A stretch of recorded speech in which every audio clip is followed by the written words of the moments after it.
portati qua, senza che scegliete le uscite, andate sempre dritto di qua.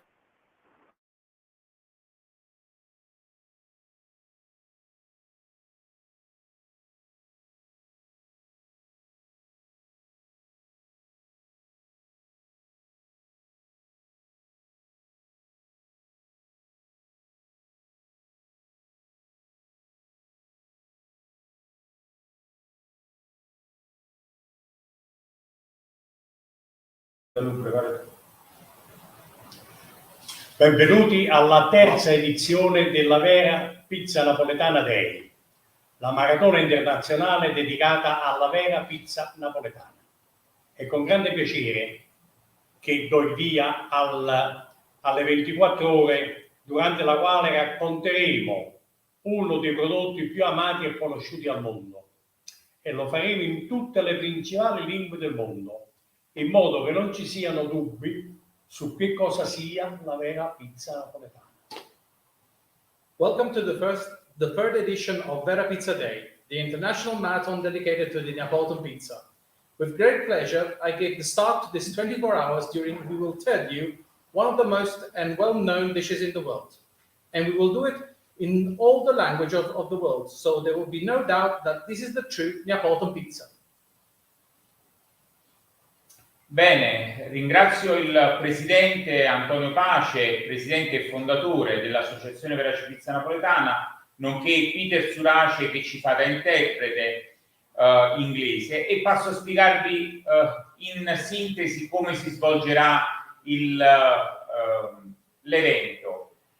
Partiamo da Napoli, qui a Capodimonte, e dalla sede principale della AVPN ritorneremo a Napoli dopo il giro appunto di 24 ore, dopo aver attraversato 14 paesi e 5 continenti, per svolgere circa 22 masterclass che vedranno protagonista la vera pizza napoletana in 10 lingue diverse, dall'italiano all'inglese, al francese, al giapponese, allo spagnolo, al portoghese, all'arabo, al turco, al polacco e al tedesco. I want to thank the president of Associazione Vera Pizza Napoletana, Antonio Pace, and Peter Surace, our translator of English language. I start to describe the event. We will start from Naples, here in the headquarters of AVPN in Capodimonte, and we will finish here in Napoli, in a world tour that will last 24 hours, and it will take us in 14 different countries, 5 continents, with 20 different masterclass that will see protagonists the true Neapolitan pizza in all the different languages. Bene, prima di entrare nel vivo del programma della terza edizione del Vera Pizza Day, chiediamo a Pace perché il 17 gennaio, il perché di questa data in cui l'AVPN ha iniziato appunto a festeggiare Sant'Antonio. Il 17 gennaio, il giorno di Sant'Antonio, patrono del fuoco, è stata un'iniziativa diretta dei pizzaioli, non è stata una cosa organizzata, è una cosa che parte dalla fine del secolo scorso, in cui tutti i pizzaioli e le pizzerie festeggiavano in modo autonomo e senza nessuna organizzazione particolare questa giornata, perché erano, diciamo, fedeli al dio del fuoco, Sant'Antonio. È una cosa che è partita naturalmente.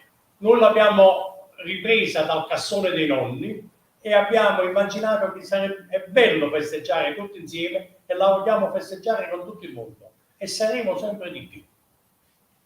So before we start the event, we ask Mr. Antonio Pace what is all about the event of Sant'Antonio party. And basically, this is something that is coming naturally, because it was the union of the different family of pizza makers who actually joined together in a day of celebration. And this actually is something we brought back to all the actual time today, so that we can actually describe the history of one of the biggest saint and protector of the fire, which is also the protector of the pizza makers. Bene, grazie Antonio, grazie Presidente. Adesso è il momento di raggiungere i ragazzi che sotto un tempo impietoso accenderanno il fuoco. Qui all'esterno dell'associazione vedete già collegati e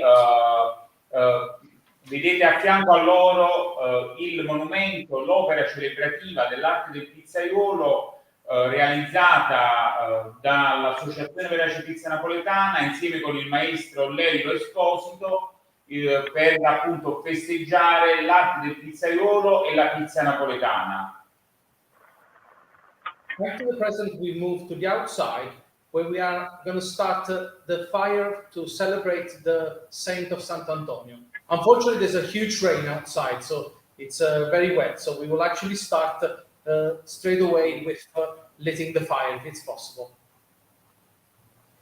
Prego ragazzi, ecco, anche se con difficoltà, vediamo che il nostro segretario generale Paolo Surace insieme con uno dei nostri istruttori Enzo Esposito e il pizzaiolo Carmine cercano di dare vita alla fiamma.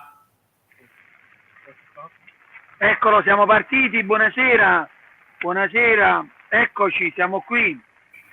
Buonasera a tutti, grazie di partecipare a questo bellissimo evento. Come sempre siamo qui a accendere il fuoco. Oggi è una giornata importante per il pizzaiolo che prendeva un giorno di festa, Sant'Antonio, santo patrono del pizzaiolo. Ecco, però più che pizzaiolo, fornaio, che è una figura molto importante, diciamo, nel mondo pizza, perché il fornaio è fondamentale. Ecco, qui sono con dei maestri, c'è Enzo Esposito, c'è il collega dietro di me, buonasera a tutti, c'è un altro collega da quest'altro lato. Ecco, proviamo ad accendere questo fuoco. Eccolo qua, siamo partiti. Nonostante la pioggia, comunque l'emozione è tantissima.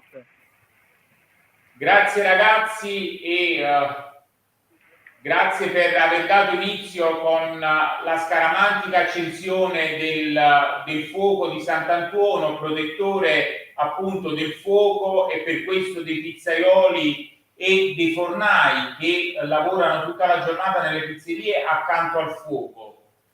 So thank you very much, guys, for lighting the fire even in this very wet day. What is important, we want to thank you because you make the fire start and burn like it has to be, like it happens in all the pizzeria around the world. Bene. Benissimo. Vediamo, le operazioni con la pioggia sono rese più difficili, ma il fuoco sta pian piano sviluppando. Chiediamo a questo punto al nostro segretario generale Paolo Surace di raggiungerci all'interno per poter appunto scambiare quattro chiacchiere con lui mentre il fuoco continuerà a svilupparsi. Paolo, raggiungici in studio e nel frattempo chiedo alla regia di mandare il primo blocco di pubblicità.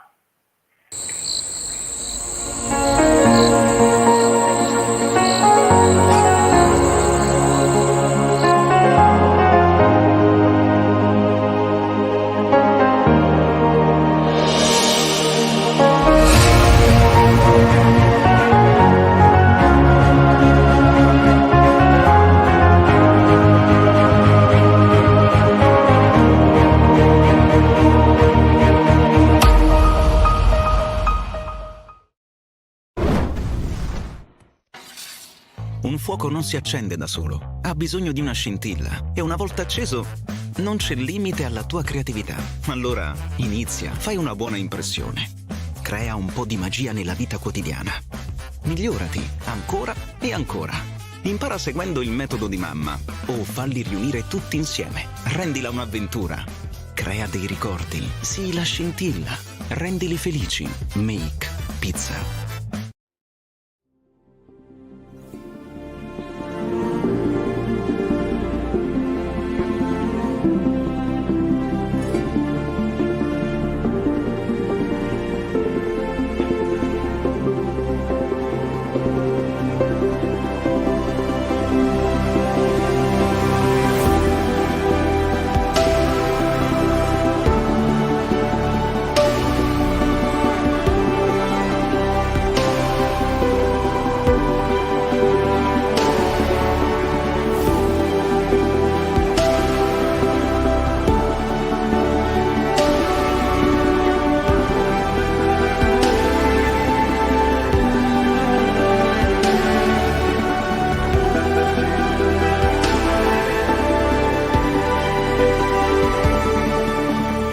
questa è la nostra passione, la nostra arte, il nostro mestiere. Questo è il Mulino della Giovanna.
Essere autentici vuol dire rimanere fedeli alle origini.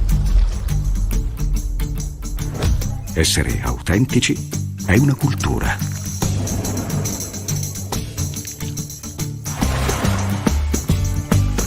Latteria Sorrentina, il fior di latte per la vera pizza napoletana. La ITS, abbreviazione di International Transport Solution SRL, è una casa di spedizioni che opera da oltre 15 anni nel settore della logistica e delle spedizioni internazionali, proponendosi da sempre quale operatore multimodale in grado di espletare pratiche doganali, servizi portuali, spedizioni import-export, servizi di logistica integrata e tutto ciò che riguarda la filiera del trasporto transfrontaliero di merci. Attraverso uno staff professionale, altamente qualificato e molto motivato, ITS offre un range di servizi globali, a prescindere da quale sia la tipologia di cargo e la destinazione da raggiungere.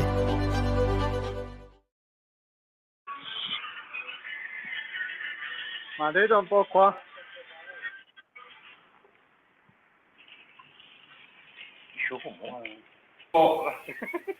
Eccoci tornati. Il tempo è stato inclemente, ma la caparbietà dei nostri maestri pizzaioli, appunto, con l'aiuto del Santo Patrono abbiamo visto l'accensione del fuoco, scaramantica accensione che dava un po' il senso della fine delle feste e dell'abbondanza che poteva appunto esserci in questo periodo in cui iniziava il freddo.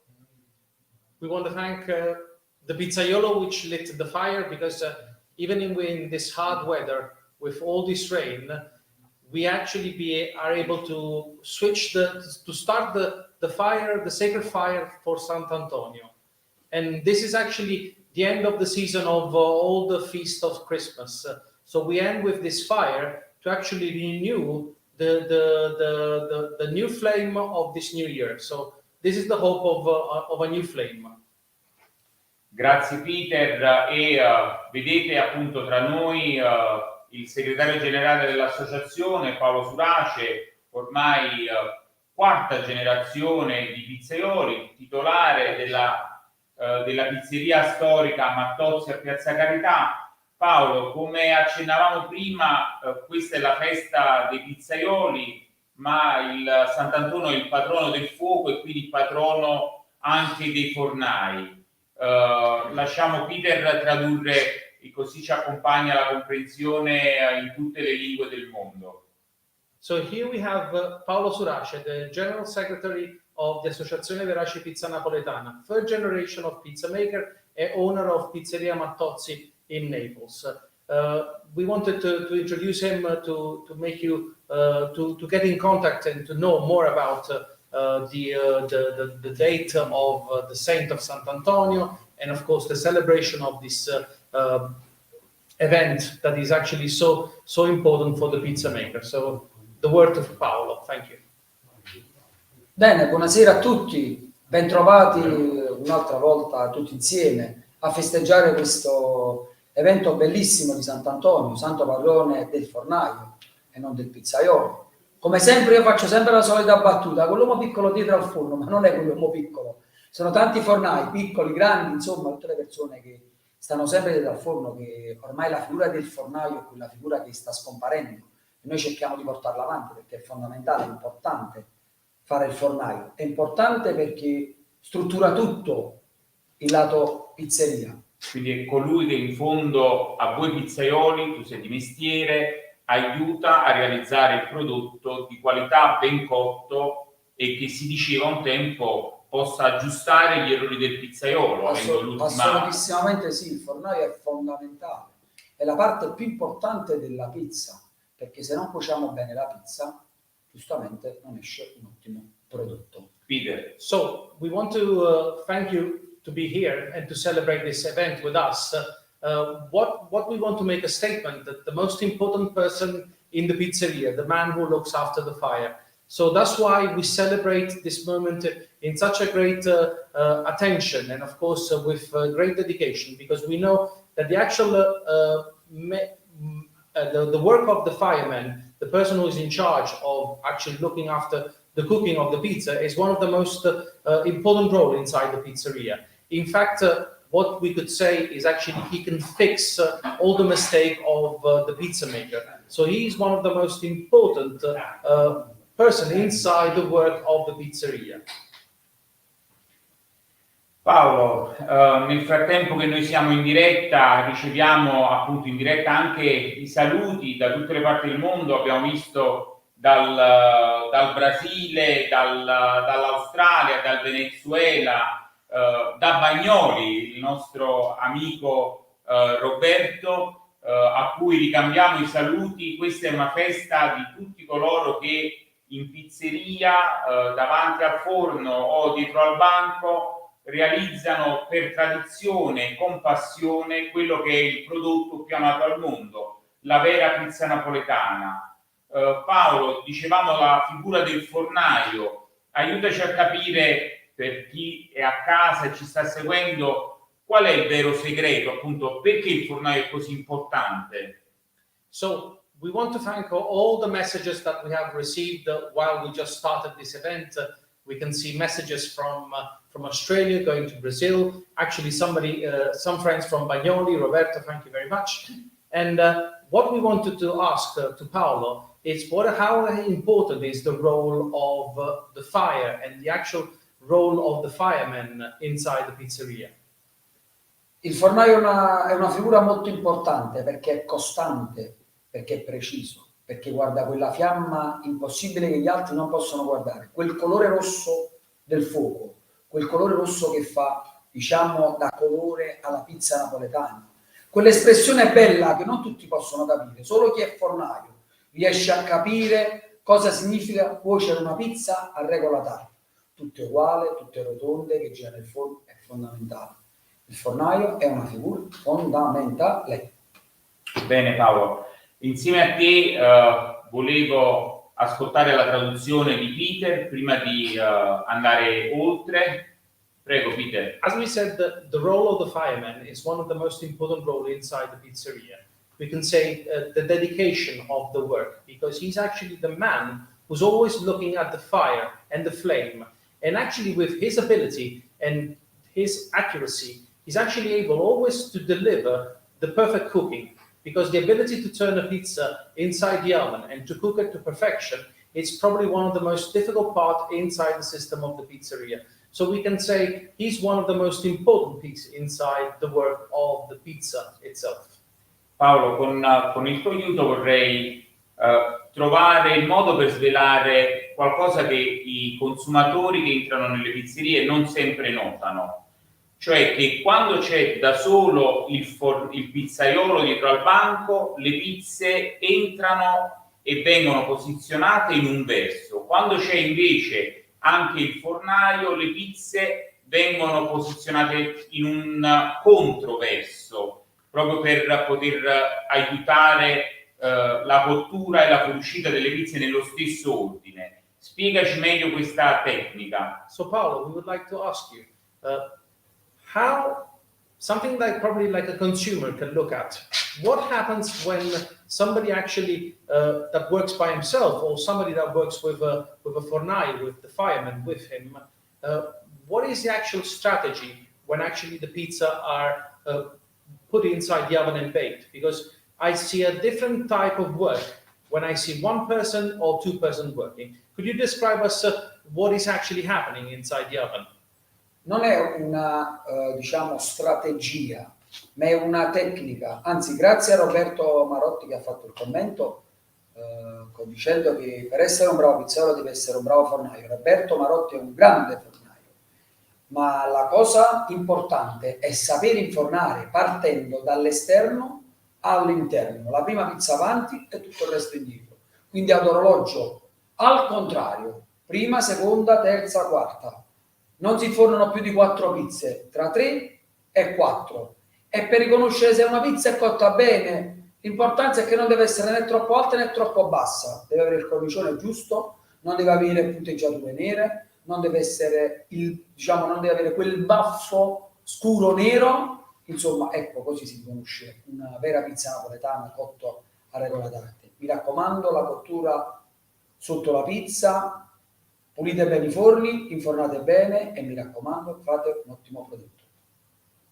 So what we can actually mention is not actually a strategy, it's more like a technique. And thank you to Roberto, which pointed out this good question, which actually Roberto said that you can't be a good pizza maker if you're not a good fireman. And actually, Roberto is a very good fireman. And we can say the most important role inside the pizzeria is actually the fireman, because his accuracy, his attention, his capacity to always look at the actual result. Because when you bake your pizza, what you want is always a cooking that is homogeneous. We never want to observe any burnt mark. And actually, what we can actually focus, especially when you're baking your pizza, is always to actually shovel your pizza inside the oven when it's always clean and there's no smoke. Because this actually allows you to have a better result of your pizza and always to deliver the top quality pizza that you are making.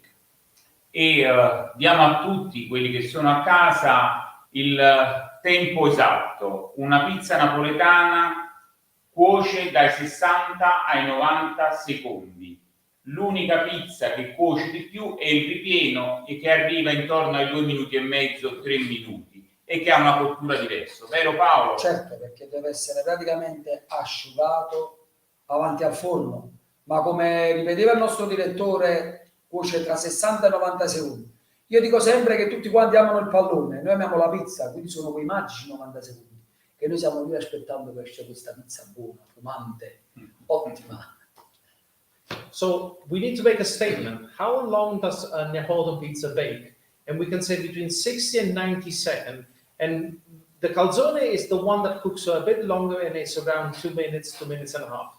But what we have to make clear that for us that we are not a football fan, but we are actually a pizza maker and pizza lovers. These are our 90 second, our magic 90 second, where we can actually observe this fantastic piece of delicious food, which is coming from the piping hot oven.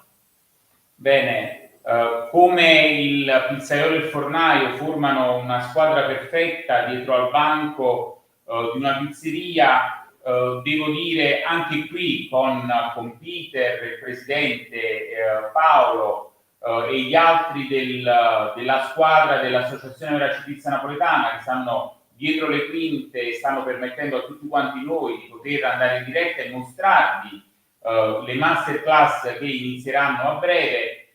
Sono una squadra vincente e che porta da anni con passione la tradizione appunto dell'associazione e la relazione tra gli associati. Altrettanto squadra vincente sono i partner che ci accompagnano in questa edizione. Primo fra tutti ringraziamo il Comune di Napoli per il patrocinio dato all'evento e i nostri partner internazionali come il Molino della Giovanna, il Molino Denti, le 5 Stagioni, la Latteria Sorrentina, G-Metal, la Fiammante, Poni, Mannaforni e ITS, ovvero International Transport Solution. Dobbiamo ricordare che il Vera Pizza Day è visibile a tutti nel mondo nella nostra pagina di YouTube Pizza Napoletana Verace, nonché sulla pagina di Facebook Vera Pizza Napoletana e naturalmente sul sito www.pizzanapoletana.org. Oltre ai partner appunto che abbiamo enunciato, ci sono poi i partner tecnici che completano la squadra rendendo possibile questo lavoro e questa maratona live, da appunto Jungle Juice, ADB e Socan Communication. Grazie a tutti e Peter, prego, in inglese. Like a perfect team, like the pizza maker and the fireman, we have to thank all the staff of the association that is actually behind this event, and the commitment and of course the great passion that they deliver every day. Before we start this 24 hours of masterclass, we want to thank first of all the Mayor of Naples and our international partner, Mill della Giovanna, Mill Denti, le 5 Stagioni, Latteria Sorrentina, G-Metal, La Fiammante, Uni, Man Ovens, ETS International Transport Solution. Il Vera Pizza Day is visible on YouTube Pizza Napoletana Verace sulla pagina and also on the Facebook page Vera Pizza Napoletana and on the internet site www.pizzanapoletana.org. And also we want to thank our technical partners Jungle Juice and Socan Communication. Thank you. Bene, prima di ricollegarci con la prima masterclass ci godiamo questi altri pochi minuti di pubblicità e ci rivediamo qui fra poco. Grazie a tutti e a fra pochissimo. Thank you.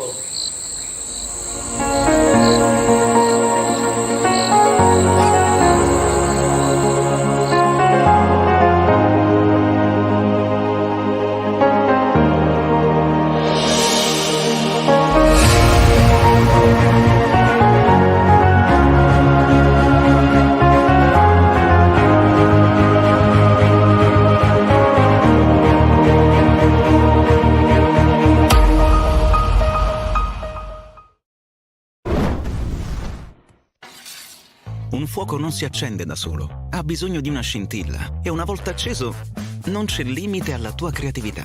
Allora inizia, fai una buona impressione. Crea un po' di magia nella vita quotidiana. Migliorati ancora e ancora.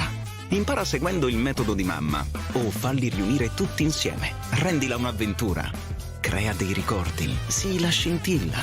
Rendili felici. Make pizza.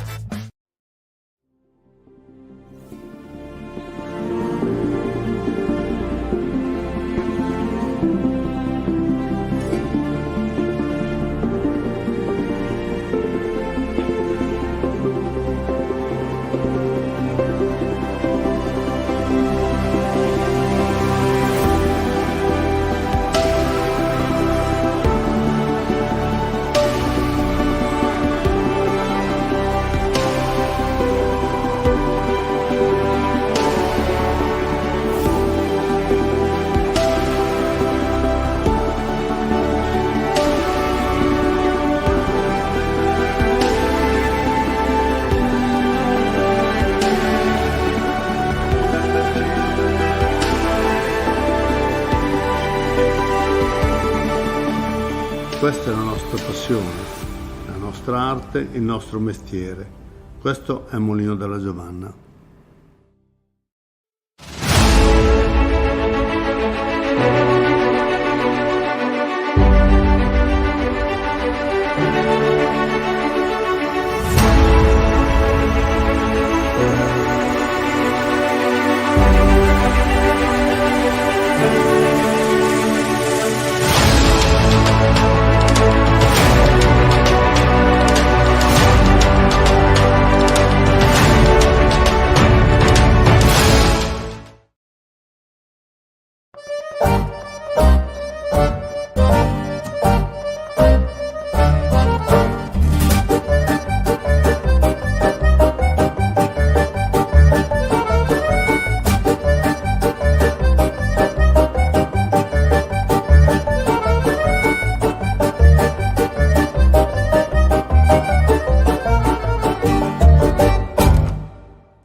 Essere autentici vuol dire rimanere fedeli alle origini. Essere autentici è una cultura.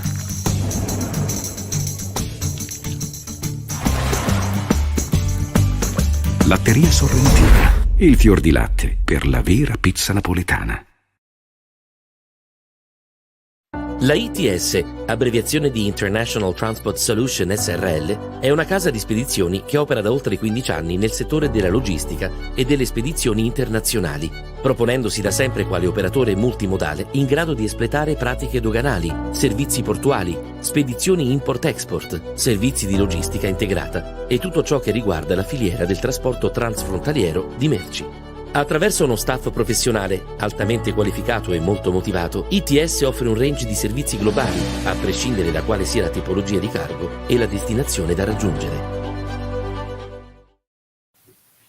Bentrovati, ecco qui il nostro presidente che ci ha raggiunto dopo appunto l'accensione del fuoco insieme al segretario generale Paolo Surace e ai maestri pizzaioli Enzo Esposito e ai colleghi Carmine e Giuseppe. Presidente, siamo ormai alla terza edizione, ma per noi è ancora più importante questa data perché siamo a 38 anni dalla nascita dell'associazione, di quando tu riunisti 17 antiche famiglie di pizzaioli attorno a un tavolo e realizzasti il disciplinare. Oggi il mestiere da te descritto è patrimonio immateriale dell'umanità. In questi anni qual è stato il momento più delicato secondo te nel promuovere la vera pizza napoletana? Diciamo il momento più delicato per promuovere la vera pizza napoletana è il momento che siamo usciti dalle pizzerie di Napoli che abbiamo dovuto comunicare un pochino all'Italia, al mondo, che cos'era la pizza napoletana. Non abbiamo mai detto che è la migliore, abbiamo detto sempre che è un sistema diverso. Il momento più emozionante è stato proprio quello del 17 maggio dell'84, quando con le vecchie famiglie si decise di fare questo, non una ricetta, attenzione, ma con grande chiarezza un disciplinare, che sembrava un sogno, un fatto impossibile. Quello è stato il momento più emozionante. Il momento più difficile è stato il momento che siamo usciti poi in modo violento dall'Italia e in alcuni paesi ci hanno chiesto come chiamavamo noi la pizza, perché ormai la pizza era stata conquistata dagli Stati Uniti d'America attraverso una campagna promozionale, attraverso una quantità di pizzerie. Molti credevano che la pizza fosse un prodotto americano. Abbiamo dovuto faticare parecchio per far capire che la pizza nasce a Napoli, è napoletana ed è stato il primo articolo del nostro statuto. Peter, aiutaci a far comprendere agli anglosassoni quanto la passione del presidente in questi 38 anni. So what we can describe is actually 38 years of history of the association. And actually the ability of the president was actually to bring the pizza maker family together and actually sign, not a recipe, because we haven't actually created a recipe, but we have created a guideline how the Neapolitan pizza is made. Because we never said that Neapolitan pizza is the best, but actually the Neapolitan pizza is made in a certain way. So one of the most important role that actually the association has played in these 38 years is actually to describe to the entire world that Neapolitan pizza was made in this way. And actually we were helped by the Americans, because the American thought that it was something that they invented, but this actually helped us to show the entire world how Neapolitan pizza was made and actually where it was actually born, because Naples is the place of birth of the Neapolitan pizza. And of course, this was always the theater for the pizza. And from here, it actually conquered all the rest of the world. So we can say it's probably one of the most successful dishes in the world. Bene, questa difficoltà nell'andare all'estero ti avrebbe mai portato a pensare, dopo tante scuole, da quella in Polonia, in Giappone, negli Stati Uniti, di poter un giorno inaugurare quella a Sydney? Certamente no, l'Australia è veramente lontana, è stata sempre anche, diciamo, per noi un obiettivo quasi irraggiungibile. Avevamo nello statuto l'obbligo di insegnare al mondo intero a fare la pizza napoletana, però certamente arrivare con una scuola a Sydney, che è dall'altro lato del mondo, veramente è una grande soddisfazione, veramente riempie di gioia e compensa questi 40 anni di fatica. So after inaugurating different pizza schools in the world, from Poland to Turkey to Brazil, today we actually have the pleasure and of course one of the most important continent that we were always looking at. And today we're actually inaugurating the school in Sydney.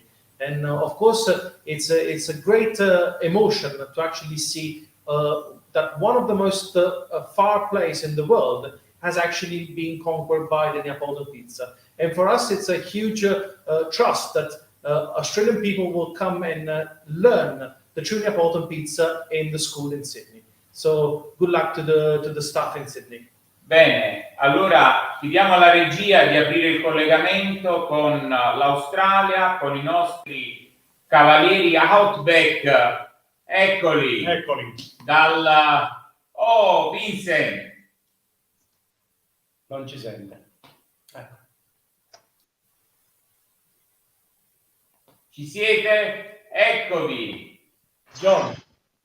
Ecco da Johnny Di Francesco a Roberto Di Massa, a Lucio De Falco e naturalmente prima abbiamo visto Vincent. Cazzo stiamo ciao. Eccoci. Ciao. Ciao, buonasera a tutti. Come potete vedere qui c'è una festa. Sì. C'è vino. Aiutateci qui, ciao. Ciao Vincent, ciao Johnny, Roberto, Lucio, presentateci i vostri amici che sono lì con voi. Quindi che l'unica persona che ti può sentire è Roberto. Allora, se devi chiedere una domanda, chiedi. Va bene, ciao a tutti, bene. ciao. Allora, ciao. Roberto, tu ci senti, hai detto? Roberto? Grande festa qui, grande festa. Yeah. Grande festa. Ciao. Grande festa. Giorgio, Lucio, Roberto, ciao. Ciao ragazzi. Sì, allora innanzitutto un po' di pazienza perché abbiamo un certo delay, quindi... Ok. Sì, sono l'unico a potervi sentire insieme a Vincenzo in questo momento. Va bene. Presentaci gli altri. Va bene. Ok, qui abbiamo alcuni degli associati AVPN dell'Australia. I nomi. Qualcuno viene da Melbourne, qualcuno è più locale qui da Cronulla, da Sydney. Ok, because I'm in loop. Ok. Abbiamo qualcuno anche della nuova generazione qui che comincia adesso a camminarsi nel mestiere. E ovviamente abbiamo il presidente e il vicepresidente qui a onorare questo primo evento nella nuova scuola di Sydney.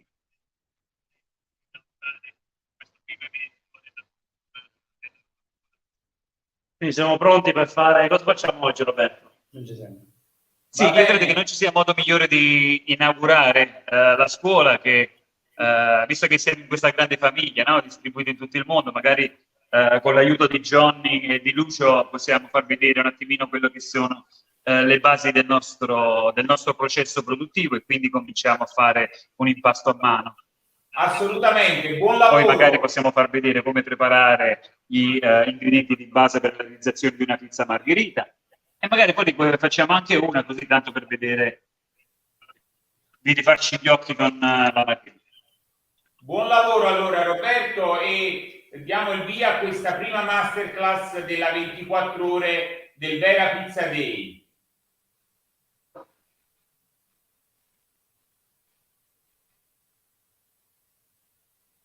Ok, io intanto passo l'audio a Johnny.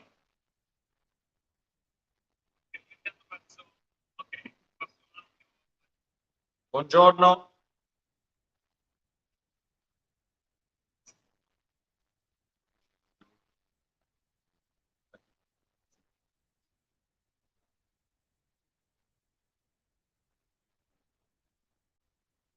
Come on, guys, everyone. Yay! Yay!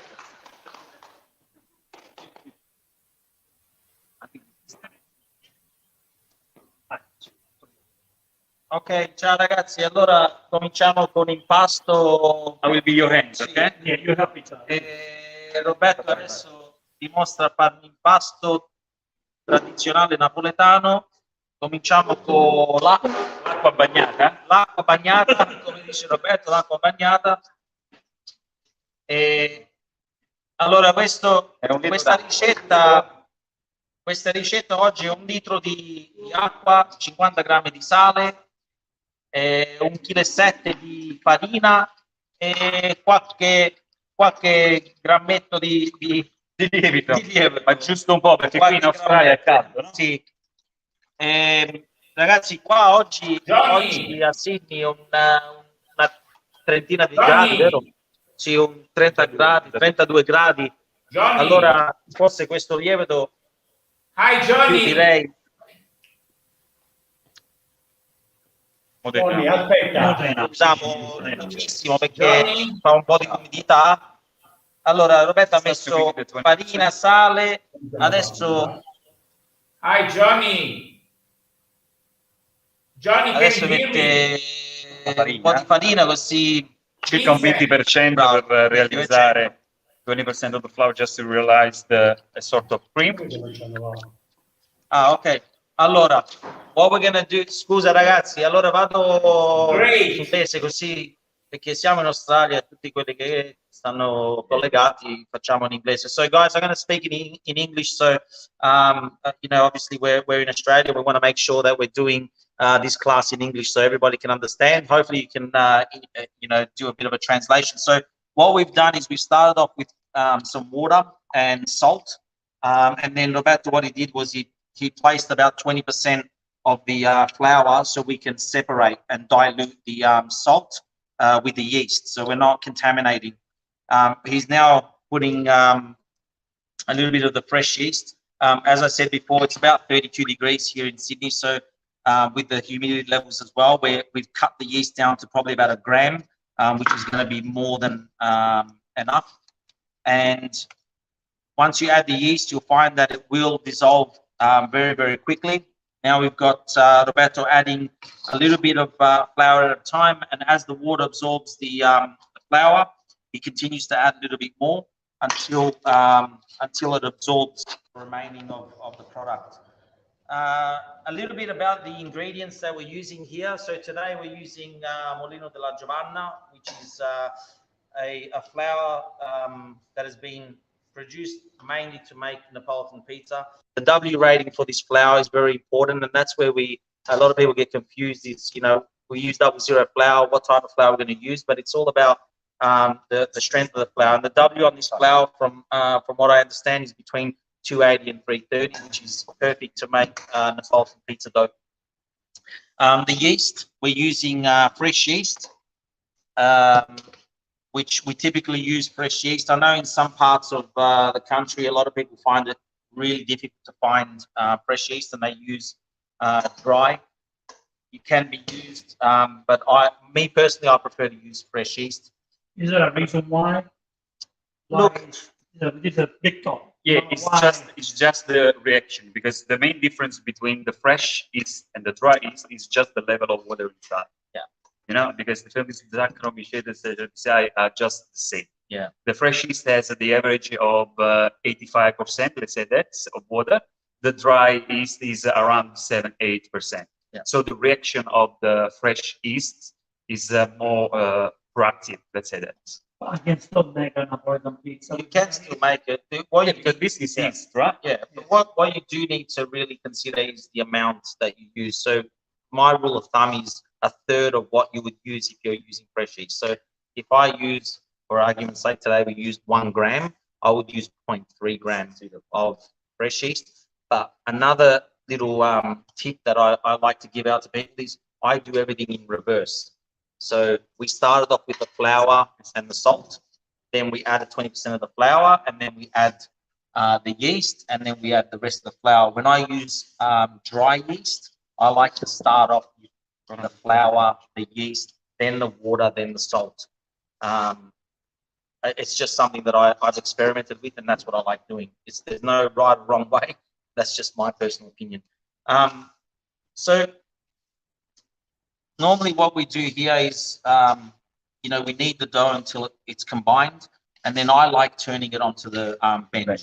I like turning it onto the bench, so we really start to work the dough, and you know, start to work with glutens, and you know, have the yeast start to activate as well. Something that I also talk about when we're making pizza dough, and I'm a very big believer of this, is that every environment is completely different. And I use a formula to, you know, make sure that we're making the dough consistent all the time. And these formulas contribute to ambient temperature, flour temperature, and also how much you knead. So the kneading also increases temperature. So I've got a formula that I use to make sure that we always make the dough consistent all the time. And this is something that a lot of pizza makers or pizza chefs or pizzaioli tend not to consider, and I think it's something that you need to really adapt yourself and understand why we do it.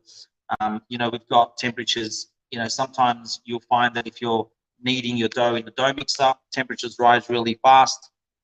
We want to try and be between the parameters of 23 and 26 degrees. Anything above 26 degrees, we start burning the gluten there.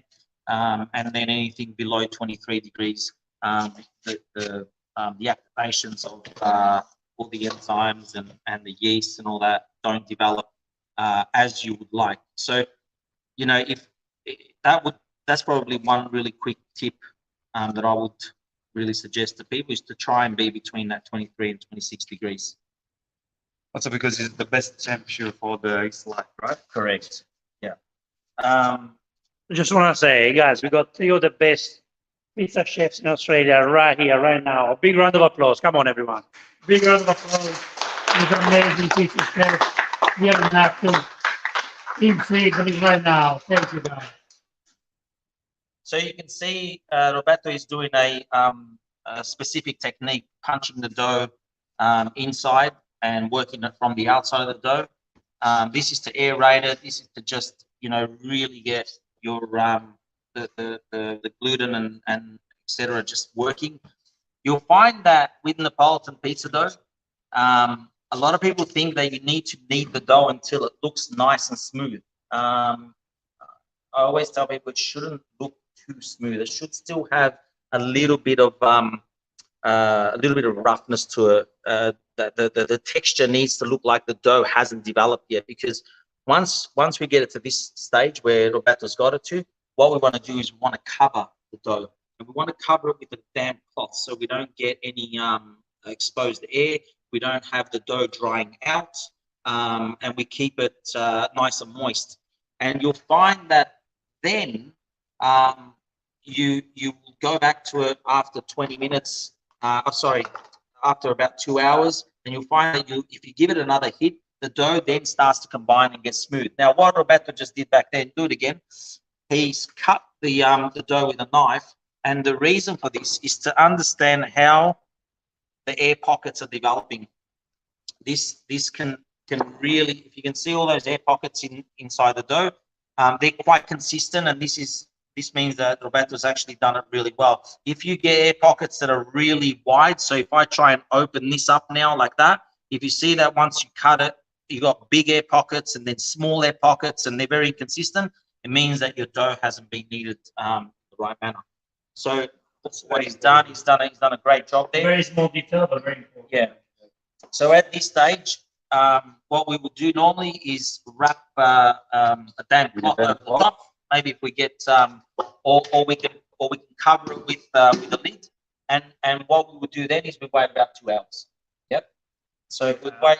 Yeah, I think maybe at the moment, just to finish the dough, I will wait a couple of minutes. Yeah. Then we will fold it again. There will be smooth outside, because sometimes it's very important to leave the dough, smooth, because this way it can contain even better the air that we try to put inside before. That's right. We got some comments from Luxembourg. Hi, Luxembourg.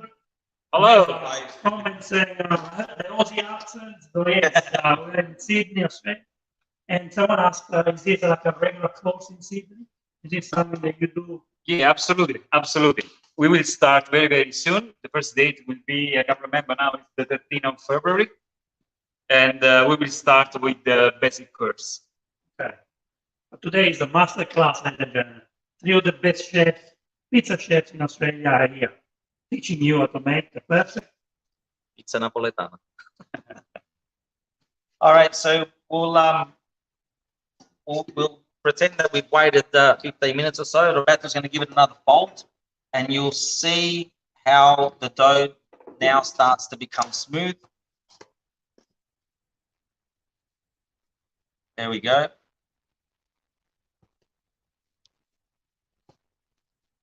Okay, the time we waited is not enough, but you can see it. You can start seeing it changing already, and you can see just by waiting, a few minutes, not even, already the dough is starting to look completely different. The development stage is already starting to happen. So in a perfect world, if we had many hours up our sleeves, we would wait at least 2 hours before we'd go into the next process, and that is making the dough balls. And I think we'll demonstrate a few different ways. I think this is really important because there's a lot of people out there that are probably watching the video and have never made a pizza or looking to learn how to make a pizza. And I think the dough ball making process sometimes turns people a little bit funny because they think, oh, I've got to do it one way or another. But I've got the opinion of there's no right or wrong way. There's only a couple of little fine details that you should look at when you're making a pizza ball. So we'll do a couple of demonstrations. Yeah. So basically, when we are going to make the balls, we have just to make sure, I think is what you were doing before, we should have to make sure that we will push more air in it, and we will stress the gluten again in the way that the ball will have enough strength to resist to the yeast job. Yes. Right? Okay. So this one is the most classic way where we cut the dough probably in a salami shape, right? Let's see it, and then we start it. Yeah. Yeah. So we fold on itself, then we give shape, and then we we cut it like the mozzarella, right? Just pressing the finger in this way. It's important thing is to never leave the hole there, because sometimes happen. And that's very, very important to be smooth and full of the bottom. That's a very traditional way. Yeah. Come closer so I can see more detail. That comes from the technique of making buffalo mozzarella. Then we've got another technique, Lucio will demonstrate. So the whole is basically we use these fingers to cut it. And the whole point is, as he said, and then some people, it's a bit slippery here, but. And then we have another ball. And then for those of you who have never made a pizza ball at home, here's a little technique that I developed so everybody can learn. We start closest to our body, and what we do is we fold away from the body. We then pick the dough piece back up, and the folded part faces the ceiling. We pick up this part again, and we fold back over again. And we continue doing this until we get a nice smooth surface across the dough ball at the start. On the last fold, we leave it on the bench or at the bottom part. We then press down, lift up, tuck under, and important, crimp the bottom so we don't have any open ended or anything to create an air pocket in the center. And we have another dough ball. So it's just a really small technique for anyone that's never made a pizza ball. The traditional technique is what Roberto showed you. So that's like doing a mozzarella ball. And what Lucio showed you is also a very traditional technique. So there's no right or wrong way. I think the most important thing is to just make sure that the ball has been worked well and that the bottom has been crimped really well. So from here, what would we do? We put them into our dough buckets. From this stage, we should put the balls, okay, in a plastic tray. Yep. So much. Thank you. Applause, please. Oh, ecco. Pizzeria needs a system. Yeah. So important, right? Hi guys. Good work for a moment. Lucio made a good point. So, and I wish to be his assistant anyway. That's right. So Lucio made a good point. It's all about the dough weight. Now, dough weight can vary from anywhere from 180 all the way up to about 250, 260 grams, just depending on what you're doing. If you're making a normal Neapolitan pizza, we try and keep it between 240 and 260, probably no more than that. Okay, you can see how it's done. It's more resting, more smooth. The other thing is when we're placing dough balls, regardless if it's in a bucket or a container, we also want to make sure that there's enough space between the two dough balls, because these dough balls will rise. And if they get stuck too much, then for someone that hasn't made pizza before, it's going to be very difficult for them to take out. But as you get practice, you will know how to open or sort of separate them so that it's very easy. Yeah, the original number of balls in the tray is 12, right? Yeah, 12 in one of these trays. Yeah. At this stage, what would happen is we will put them away for, depends. It depends on the flour you're using, how much energy you put in there, how much yeast, but the average is 8 hours, the minimum time. So anywhere from 8 hours up to about, to maximum 24 hours when we're using... with no fridge. With no fridge. Neapolitan, the pizza napoletana. That's the rule, no fridge. Yeah, so what we normally try and do is not use refrigeration. Now, some people don't have, the capacity to do that because maybe you live in a very hot climate. It's very hot. Like you might be in Brisbane where it's hot all the time. But I would like to be clear on this point, because sometimes when we talk about the fridge, we intend a very low temperature, 2-3 degrees. But obviously, if just like we are now in Australia, in Sydney, 32 degrees inside, not just outside. So that's why it's hard to don't use any fridge. Yeah. But if we talk about if we are going to use a fridge with 6, 7, 10 degrees, is another story. Is another story. The important thing is to understand how the yeast work, how the biology of the dough is working related to the temperature. That's the point. So we should understand this before to determine the temperature to give to the dough to rise properly the ball. You know what I mean? Yeah. Okay, so we're talking about the fridge. The pizza napoletana dough doesn't have to be put in a very low temperature. You know, it rises with the correct temperature. It's between 16 and 20 degrees, more or less. Yeah. You know, but as Johnny said before, it depends where you are. Because I don't think that in Alaska they will do the same job of Brazilian market. Probably the best place to make that. I don't know. They get frozen anyway. Maybe you get that left hand. Yeah, no. What I'm trying to say is that Canada and Brazil, the dough have two different managers. So pretty much the moral of this discussion is you need to understand your environment, and then you need to understand how you need to use, whether you're going to use refrigeration or not. If you're lucky enough to have a room where it's between 16 and I try and keep between 16 and 18 degrees. If you've got a room like that, then it doesn't matter where you are in the world. Yeah, correct. That's why when we start the courses, what we are trying to show to the students is how the yeast will work, right? So we used to make the handle and the dough making machinery using different grams, different amounts of yeast, just because it's very, very, very important to understand how the yeast work on the biology of the dough related with the temperature. Hi guys. Right. That's it. So after that, we can cover it. And we'll put it is very important, I would say, too, that the dough has to be airtight. So has to be airtight, yeah. Or else if it's not airtight, like Bush was saying, what happens is it will start to create a crust.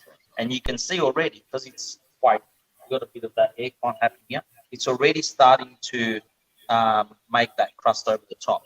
If we leave this for another 15-20 minutes here, you'll find that it will create a crust. So what Bush was saying is extremely important, it must be airtight. And for those people that would say that they are not home, obviously they don't have equipment.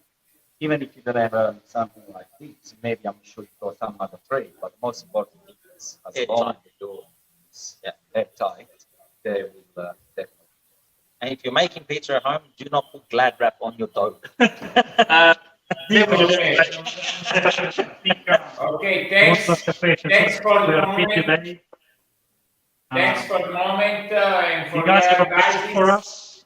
We give some minutes of advertisement. We give some minutes of advertisement, and after we are back to you, Johnny. Prepare everything for the pizza napoletana. We go online with the 5 minutes of advertisement.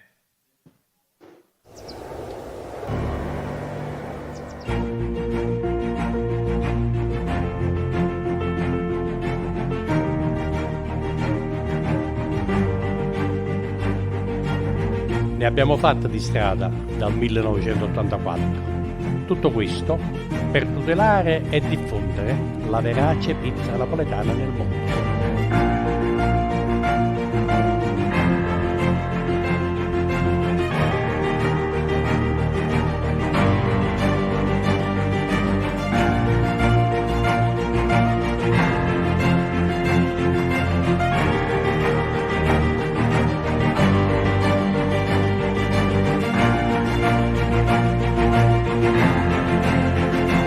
La pizza ci unisce e ci fa comunicare con tutto il mondo. Segui la vera pizza napoletana.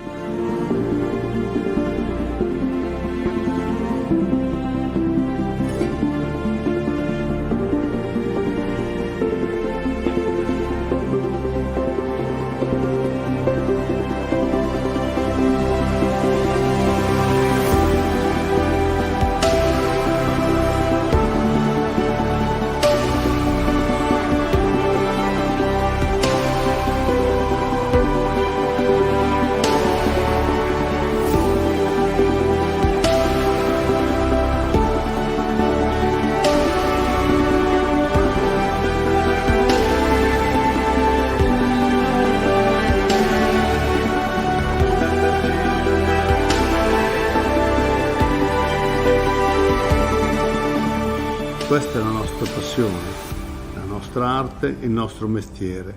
Questo è il Mulino della Giovanna.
Essere autentici vuol dire rimanere fedeli alle origini. Essere autentici è una cultura.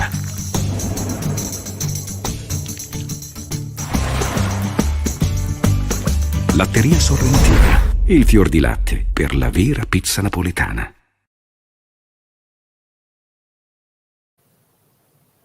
Eccoci rientrati in studio. Hi guys, hi Vincent. Hi everyone, hi. Okay, so thanks for your first advice about the dough. Now we can see how to cut the fior di latte and how to crush the tomatoes. Please go on and see you in 20 minutes. 20 minutes, Lucia, you ready? Let me turn the camera. Well, are you ready, guys? It's mozzarella time, fior di latte time. The dough is done, and it is very important also the type of mozzarella we use. and how we use it and how we cut it. Yeah? It is important also, guys, that the mozzarella has the right humidity. If the percentage of humidity is too high, the mozzarella releases a lot of water. If it's too dry, when we cut it, we cook it, the mozzarella has a little bit of a burn taste on top of the pizza. We want to avoid all that. So it is important to pick a mozzarella that has the right humidity. At this stage, we're using Latteria Sorrentina. Yeah. So also it is important not just the humidity of the mozzarella. I want to say la mozzarella di Napoli. A mozzarella straight from Campania. Yeah. So it's not just important what sort of product we use, it's how we use it as well. Yeah. The best way for Neapolitan style pizza, guys, is the thickness of the mozzarella. Yeah. So at this stage, what we do? So first we cut into slices, yeah, and then we cut it, let's say, in julienne.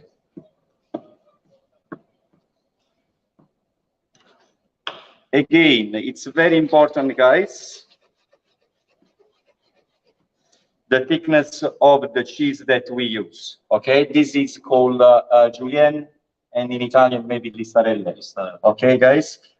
Small little details in relation to the ingredients, it makes a great product after.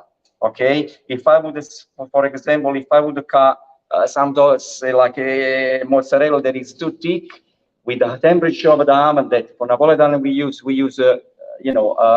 really high temperature, it doesn't melt as it should too. Yeah, and a non-melting mozzarella, we end up with a product that is not the best way to. All right, so it is very important the type of product we use and how we use it. Do you agree, Johnny? So this is the way we cut it. Yeah, and usually on the margherita we put around 80 to 100 grams on the margherita.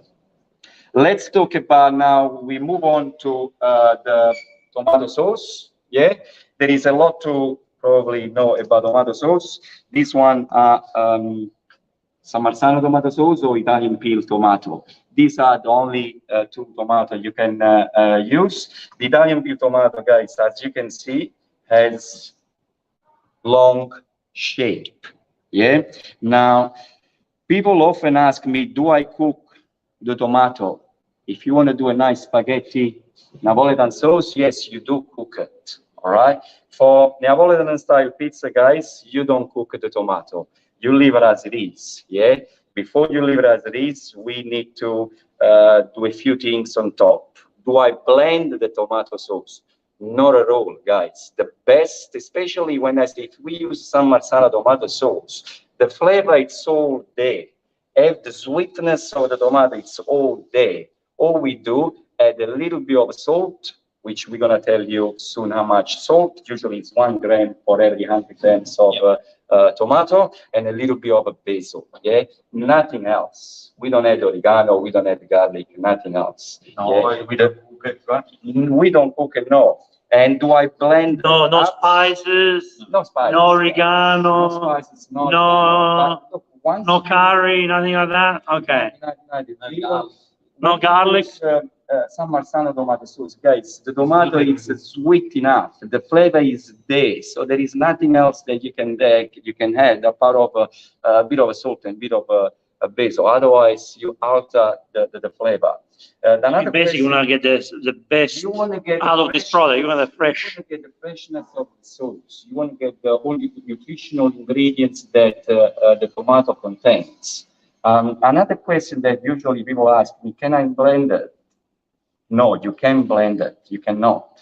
The reasons why we don't blend it, if we blend, I'm gonna blend everything. All you get, let's say you get this wooden tomato sauce, yeah? So you don't blend it. The best way is to crush it by hands, yeah? And to get, I like the fact that the tomato has this chunky little pieces in the tomato, yeah. But if we blend it, guys, not just you get this water tomato sauce that when you bake it, all this water evaporates, yeah. You're killing all the nutritional grade ingredients that the sauce contains.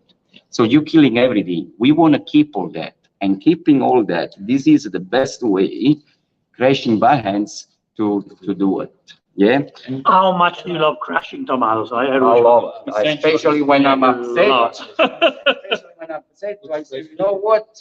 Can I add? See? Have you ever tried to bite the yellow seeds from tomatoes? It's very, very bitter. And you have to consider that blending the tomato, you are going to blend the seeds as well. That's right. That's why Lucio said you are going to totally change the taste of the tomato. Cooking the tomato, why? No reason, because you're going to cook in the oven, right? That's it. I mean, when you eat a salad, you use a tomato salad. You like it, right? A tomato salad. Yeah, but cooking I often get this question, cooking the tomato. But why? If I cook it, the flavor is completely different. As I said, if you want to do a nice spaghettata with Napoli sauce, beautiful. So you don't like pizza with tomato sauce, with barbecue sauce or ketchup on top? It's a different level. We go there after. I don't know what I mean. So the whole point is to keep the flavor that the tomato contains and the freshness. This is the only way you can taste the freshness of the sauce. Yeah. You actually can smell it. Yeah. You can. Okay, let's pass it around. Let's see. Here, pass it around so they can smell it. You want to say something, Johnny? Shanky. I don't mind a little bit of shanky, guys. No, sometimes it's nice. I learned from an no more young Napolitan pizza maker that sometimes the customer who gets the big piece of tomato is the lucky one. Yeah, he told me this story. Yeah, when the customer gets the big pieces of tomato, he's the lucky customer. It's sort of good luck, True or not true, I don't know, but I really like it when you serve, the whole piece of tomato. Sorry, so guys, at this stage, all we do is a bit of a fresh basil leaves and normally 1 gram of salt for every 100 grams of tomato, right? So I want to say this to all the people that put sugar into the sauce, because lots of people put sugar in the sauce. A lot of people, you'd be surprised. Yeah, but the reason is salt. You put sugar in the sauce when you're using a low quality tomato. Thank you. Because if you're using Sarmazzano or something that's high quality, it's already got its natural sweetness, so you don't need to add sugar. And this is where my argument with a lot of people is they try and buy a cheap tomato and then cook it and sugar and everything else to make it better. It's actually costing you more money when you think about it, because you're reducing the sauce and your yields are bad and all this. Same thing is with olive oil. If you use a cheap olive oil, and you need to add, if you use a nice good brand, and we're not here to market anything great, of extra virgin olive oil, you just need a tiny bit of quality ingredients. And keep it simple. The average amount of the oil is between 3 to 5 grams per pizza, right? Yeah. In school, we just teach that you have to draw a number 6 on the pizza. Okay. But obviously, if the oil is not really good, you can smell anything. Yeah. When we do the pizza. Yeah. We got some comments. This is awesome. Thank you, Slavica. Un saluto da Roma. Roma, hi Roma. Saluto. And also from Venezuela, Jose Miguel Ledezma, watching from Venezuela. Wow. I'm not speaking Spanish, but just pretending. Yeah, we're back with Lucio. Facciamo la pizza? Sì. Pizza time. L'impasto ce l'abbiamo, il pomodoro ce l'abbiamo, il basilico. Beautiful, prendiamo l'impasto. Can you remind me what fior di latte do we have? That's the flour, and the sugo is what's la fiammante. And here are the pizza doughs. Okay. Look how smooth it is. Look how smooth this is. So nice and smooth. Look.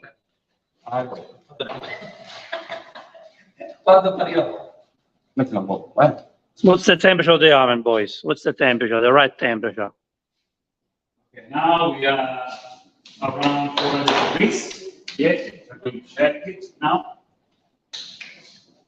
Oh, we got more comments. We have Terry. Great to be here.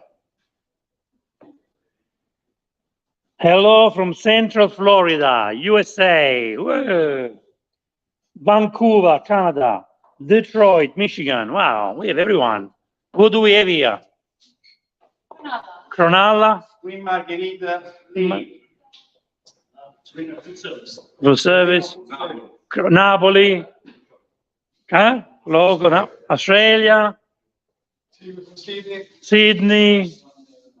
Bologna. Oh, did you bring tortellini for us? Melbourne. Yeah, see, everyone is here. Lucio, hello, hi. Okay, guys, can we move on with the classes? Yes.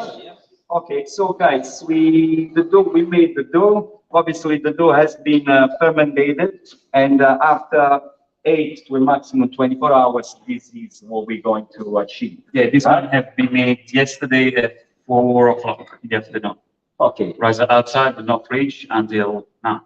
Now, as you can see, guys, between one dough to another, obviously, when the dough fermentates, the balls stick together, yeah? So there is a slightly little technique that when we go and pick the dough from the tray, we should follow this. Usually, we put a little bit of flour, guys, but not too much, just a little bit on the edge to avoid this thickness. And there is a way that, so what we do between one dough and another, we cut it, yeah?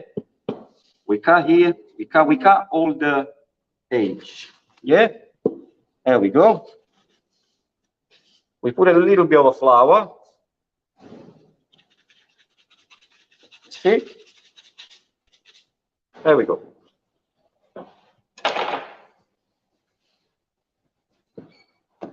Now, guys, this is basically the dough. Yeah, now we go with the stretching. Now, when we take the ball from the tray, we just need to put a little bit of flour in it. The dough doesn't require a lot of flour, yeah? The only way that I see the flour, we're using flour only when we need it. But with the stretching, from my personal experience, the less flour we use, and better it is. Yes, maybe I understand if we go more flour, for some people it's easier to stretch it. But if we follow certain things, certain steps, guys, believe me, the dough doesn't get sticky at all. All we need is 1 and 2, and it's done. Okay, the dough won't stick anyway. All right, and then the flour, push it away. We don't need it. So in relation to the stretching, guys, what we do? So basically, this is the dough, and we start always from the bottom. Yeah. So starting from the bottom. All right, we go all the way up, and then we stop in there, leaving a little bit of border, leaving a little bit of edge. This edge, when we put the pizza in the oven, allow the pizza to puff up.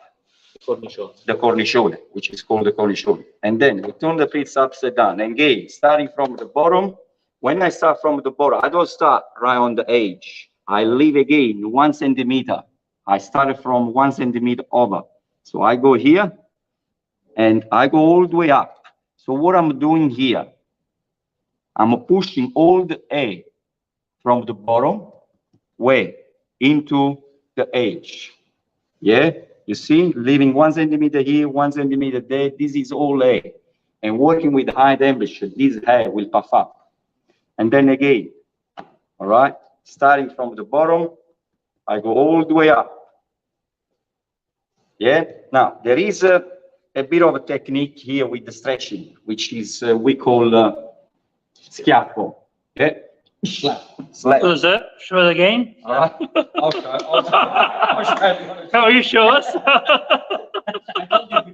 Move yourself on the left. So the best way to explain. So what we do, this is probably a good size. From this side, slowly, it becomes bigger. Yeah. So with my left hand, I put my fingers underneath the dough. Now we're gonna do the slapping, in a slow motion way. Yeah. So the whole point is slap, over, down. Yeah. When I go over, I'm gonna spin the pizza into 90 degrees. So slap, over, down, and pull it. Yeah. So slap, over, down. Now the next exercise that I'm gonna pull is this one. So I'm pulling this side. When I go over, I'm gonna spin the pizza in a way that this side, it will end up into my left hand. Yeah? Slap, over, down, and pull it. Slap, over, down, and you see this one how it's moving around. Pull it. Now, slap, over, down, and pull it. Bellissimo, beautiful. Yeah. Very nice. In Neapolitan style pizza, the whole point is that the dough has to be soft and elastic. Yeah. The way I see it, there are not much movement because the dough is so soft that it's quite easy to manipulate. Yeah. Now, it depends how big is your bowl. How big is your bowl, Jeff?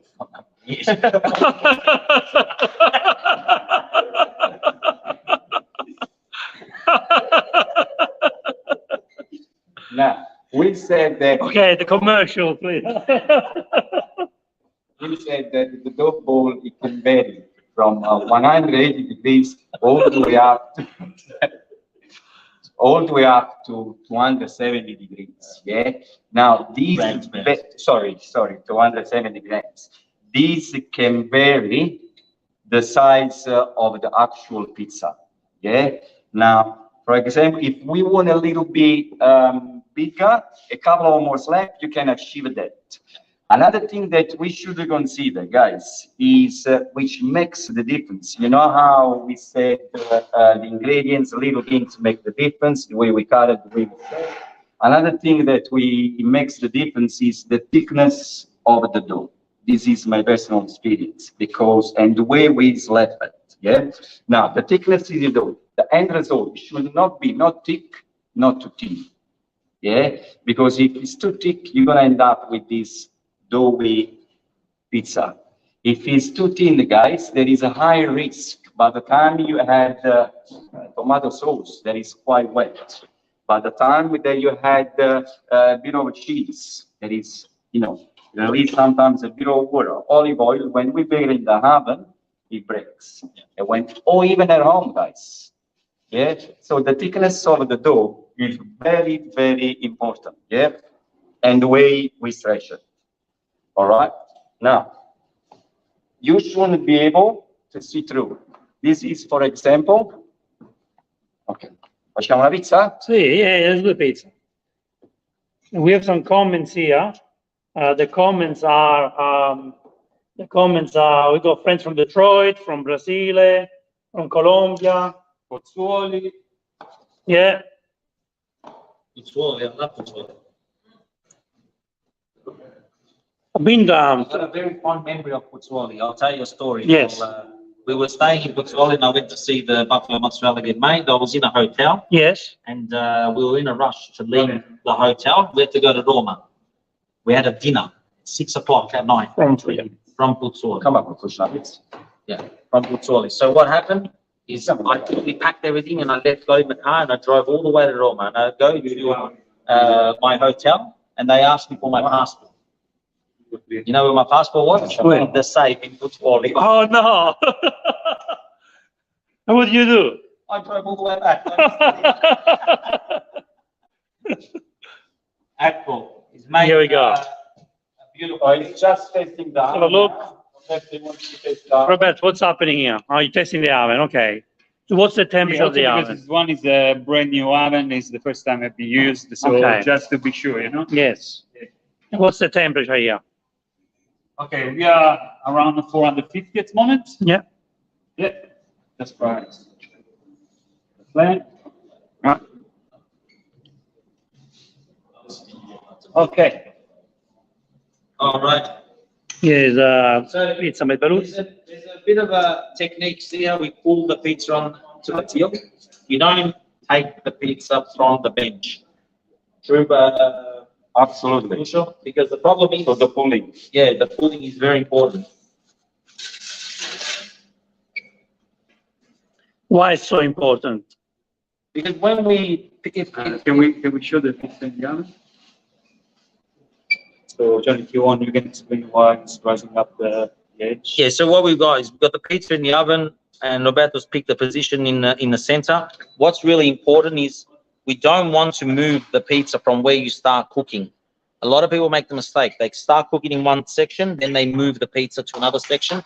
There's more of a high risk of actually burning the pizza because we've gone from a temperature that now the dough is absorbing the heat to then moving it to another temperature where the dough is now hot and absorbing extra heat and it can burn. The other thing is, if you can see, Roberto's leaving it on the stone. This is and the technique he just did now, bringing it outside, turning it and putting it back in is the right way. The problem that a lot of people do is they have their temperature of the oven at the wrong setting, or too high, or there's too much wood in the oven. And what they do is they start seeing the pizza brown on the bottom, or brown too much browning on the bottom, not on the top. And what they do is they pick the pizza up and they start putting it into the flame. This is a common mistake. Is that a dangerous thing to do? No, because what happens is you are speeding up the cooking, but what you're doing is you're not allowing the pizza to cook at the time that it's required. And what you get is a pizza that becomes extremely doughy, gommosa, right? We call that la pizza vampata, right? So he's put it there, he's kept it on the floor, right? And it's cooking perfectly. You can see the edges are puffing up, the mozzarella is melting. It's melting beautifully. Yeah, if we take it out, Roberto, 1 second, bring it here. And we can see on the bottom, look at this. He hasn't moved it. Look at the perfect cooking. You can feel that is cooked. This pizza will be very, very light, very, very easy to eat, and extremely easy to digest. This is the secret. And the Neapolitan pizza, a lot of people say, oh, I eat Neapolitan pizza, but it's soggy, it's chewy. That's because the cooking. People tend not to remember that the oven, the person on the oven is just as important as the pizzaiolo on the bench. If you got a bad fornaio and you got a good pizzaiolo, you've got a bad pizza. Do you understand why we are laughing? Why? Oh, e vediamo la prima pizza sfornata di questa 24 ore di masterclass libere, gratuite e provenienti da tutto il mondo. Guys, yes. Perfect. Thanks for your advices and your work. The image of pizza are really precious and delicious. Thanks, Vincent, for your help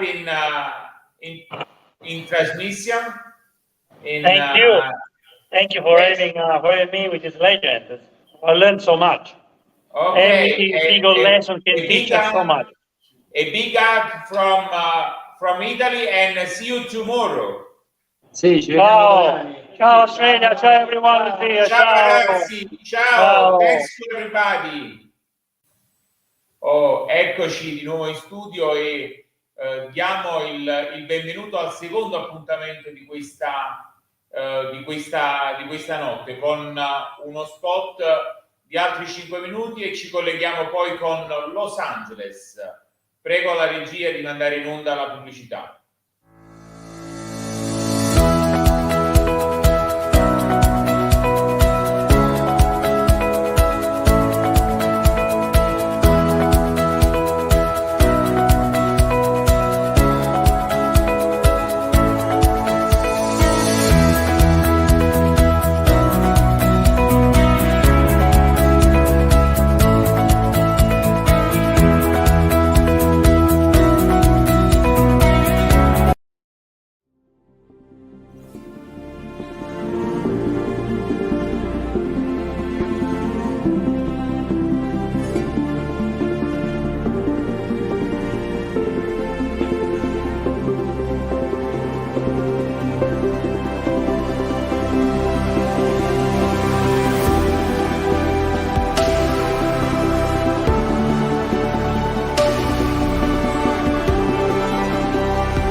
Questa è la nostra passione, la nostra arte, il nostro mestiere.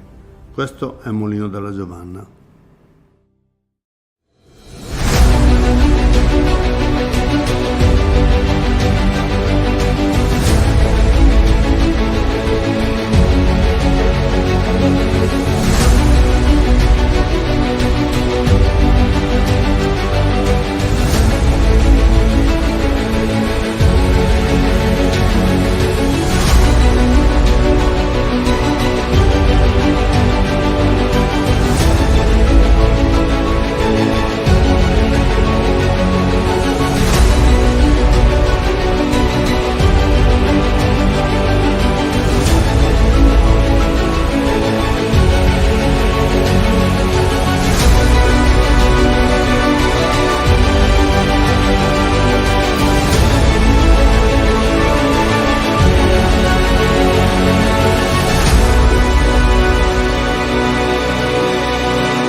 La ITS, abbreviazione di International Transport Solution SRL, è una casa di spedizioni che opera da oltre 15 anni nel settore della logistica e delle spedizioni internazionali, proponendosi da sempre quale operatore multimodale in grado di espletare pratiche doganali, servizi portuali, spedizioni import-export, servizi di logistica integrata e tutto ciò che riguarda la filiera del trasporto transfrontaliero di merci.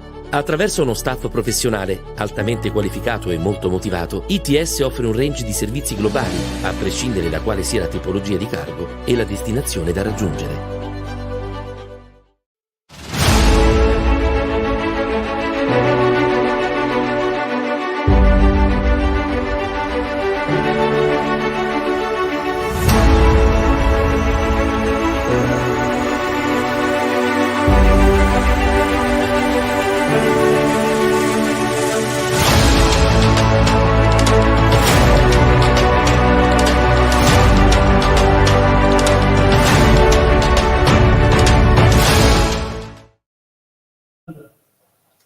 Eccoci qui, tornati in studio, pronti per il secondo appuntamento, come ci dicevamo prima, in diretta da Los Angeles.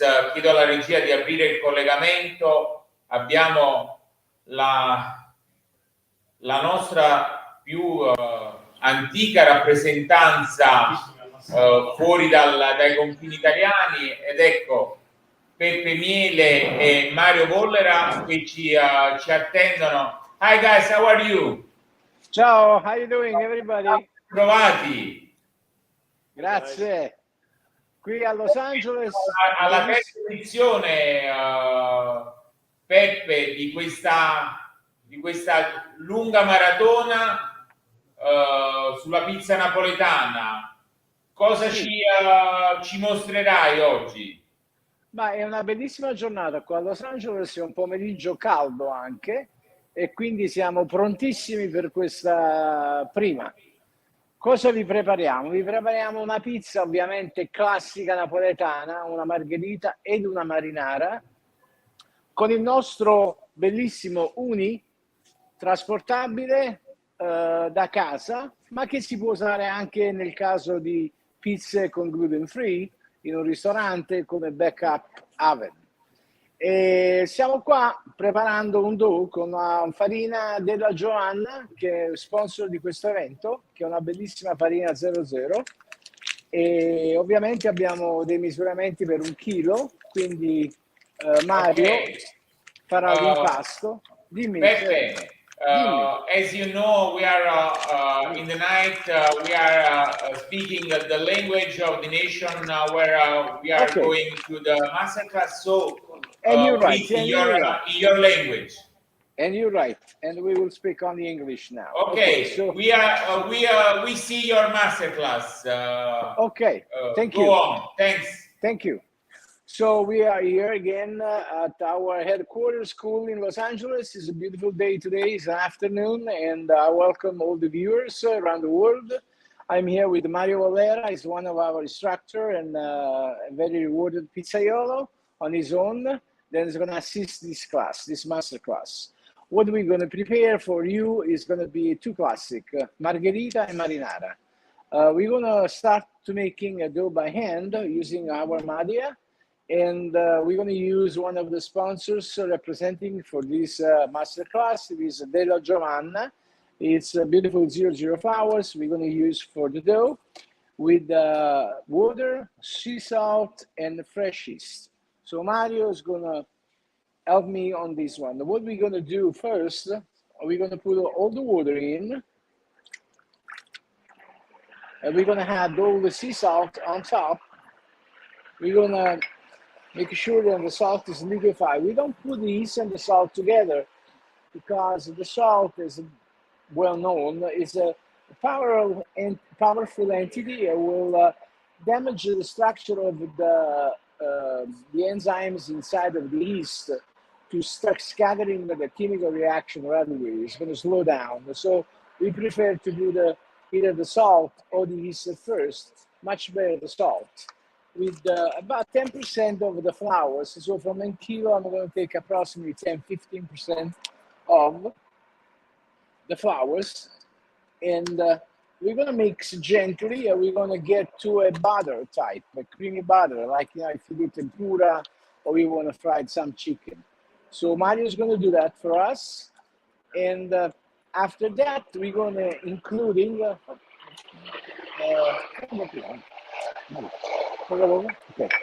So, and I retain some of the water from the quantity, the original quantity for the mix, and I'm going to put in about 1 gram of fresh yeast, beer yeast, and I'm going to stamp it through my fingers, make sure that it comes in little parts, and I'm going to mix it actually. And why I'm doing that, because I prefer the yeast to be liquefied already in water and not getting crumble on top of the mix. So it's getting in action right away. So now then we get that batter consistency, Mario. There we are. I'm going to go in with the yeast. I'm going to make sure I'm going to collect everything from this one, like that. And now we want to follow with our remaining flours. And we're going to put it together, but not one shot, little by little. Give it the time to mix, especially when you do by hands. So you can mix with one hand and help him with the flours on the other hand. In this case, I'm helping Mario with one hand, and Mario is mixing with the other one. You can put on both pretty soon. Yep. So why Madia? Why the wood box instead of a ceramic type pot or a metal or a glass bowl? Because wood is kind of part of the traditions of the bakers on the days, and more than anything, it's a technical reason as well. Wood allowed the humidity of the dough to maintain the right amount, but not just that. Wood breathes, so allows filter the water to get to the dough and not to allow the dough to sweat. In this case, when you put a lid, especially on a plastic container or in different, you leave it on a metal bowl, even worse. It's if you close, it's no air. So we don't want so much air, but we want some air to get to the dough. And that natural filtration through the wood helps the dough to a better result in a way. So Mario, how was the flour's response? Very good. Okay. Are you ready? So, yes, okay. you want maybe put your hands together so you can clean it? Okay. I hope you guys have a good shot of the Mario, and the moment the Mario put it to the dough. Vuoi tirare fuori e metterlo sul banco? Okay.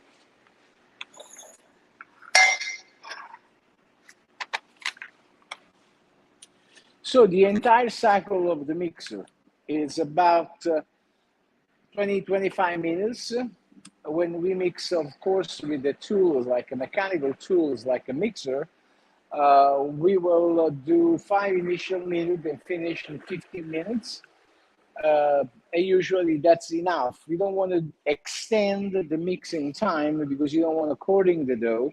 You don't want to creating extra pressure inside of the. You want to get to a point where it's playable. Is start to getting all the water in. You can take it out, yeah. Ok, muovi un po' il box dall'altra parte. Ti do un po' di farina qua, ok? Yeah. Okay. And now it's going to knead it with the hands at the end of, I would say 10 minutes so far. And creating actually some coating to the dough, so tighten it up.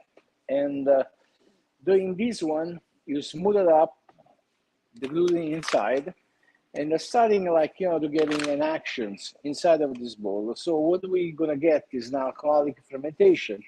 This is gonna take at least 10 to 12 hours as a duet type of mixing. And when you get the dough ready, you let it rest at this stage for half an hour, 40 minutes to an hour. And after that, you cover with maybe a coated water type of towel, or you put it back on the Mario with the lid on. And when is ready for you, in the sense it's like, you know, everybody has like some preference on this case. Can be the extended hour, it can be a short time, half an hour. You boil it up, you're preparing, you do the staglio, that means creating a bowl from the original quantity of dough. Usually for restaurant, we do around between 250, 55 to 70, maximum 300 grams of flours and of dough, I'm sorry. And after that, we rest in a food element case. Can be wood, can be plastic. Lids on, and 10 hours, 11 hours, we're ready to consume actually the dough.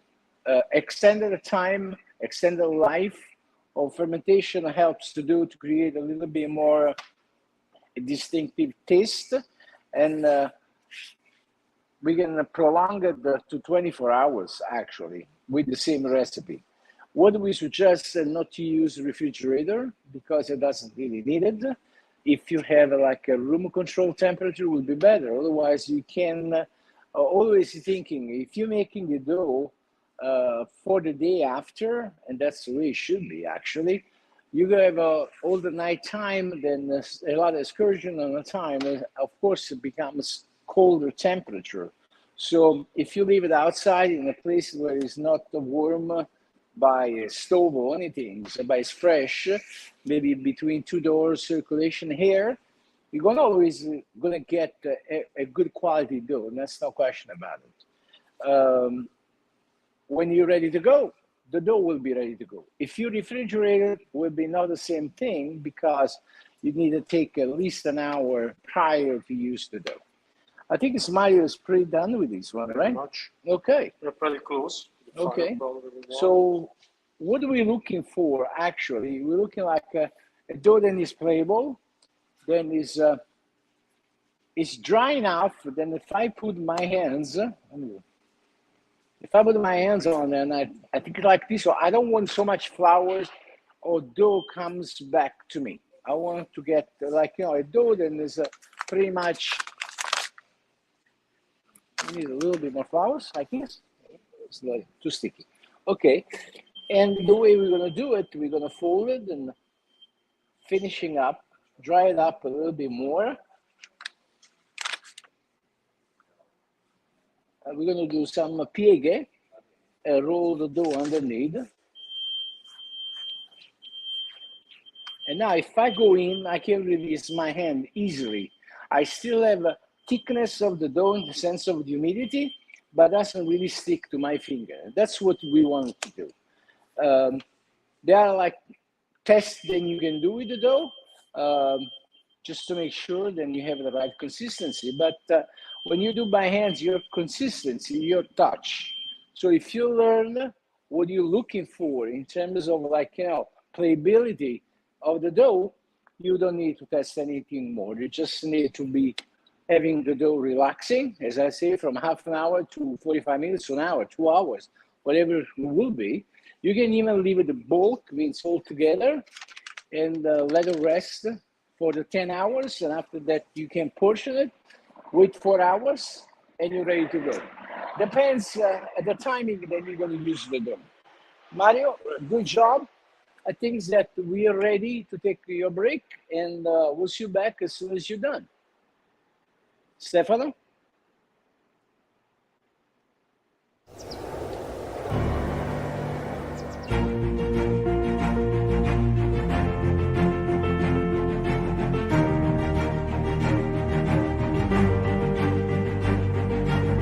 Ne abbiamo fatta di strada dal 1984. Tutto questo per tutelare e diffondere la verace pizza napoletana nel mondo.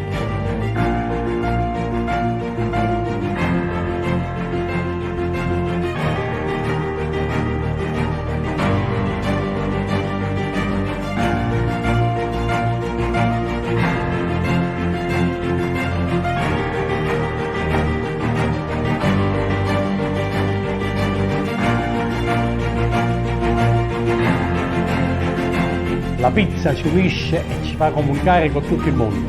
Segui la vera pizza napoletana.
Questa è la nostra passione, la nostra arte, il nostro mestiere. Questo è Mulino della Giovanna.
fire doesn't light itself, it takes a spark. And once it's lit, there's no limit to what you can create. So get out there, make an impression, create some magic in the day-to-day. Make it better and better and better. Learn to make it mom's way, or just bring everyone together. Turn it into an adventure, you know? Make some memories. Be the spark. Make it joyful. Make pizza.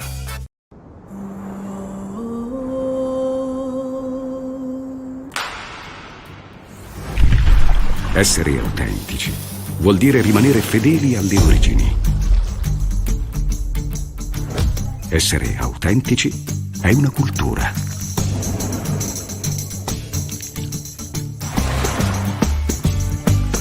Latteria Sorrentina, il fior di latte per la vera pizza napoletana.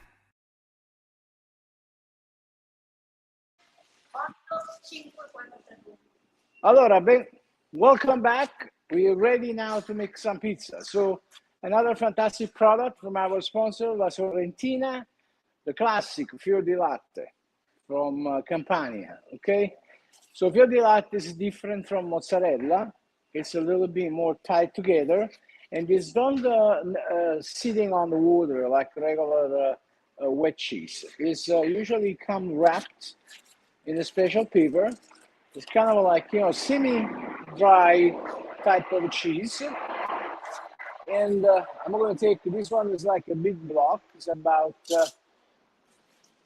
a kilo almost, okay? And we're going to, like, you know, cut some slice and finish the cut julienne. Julienne is a cut like French fry, thin French fry. And how we're going to do that? I'm going to go in, getting, like, you know, some slice from. I'm going to turn around and cut on the lengthy side, like that.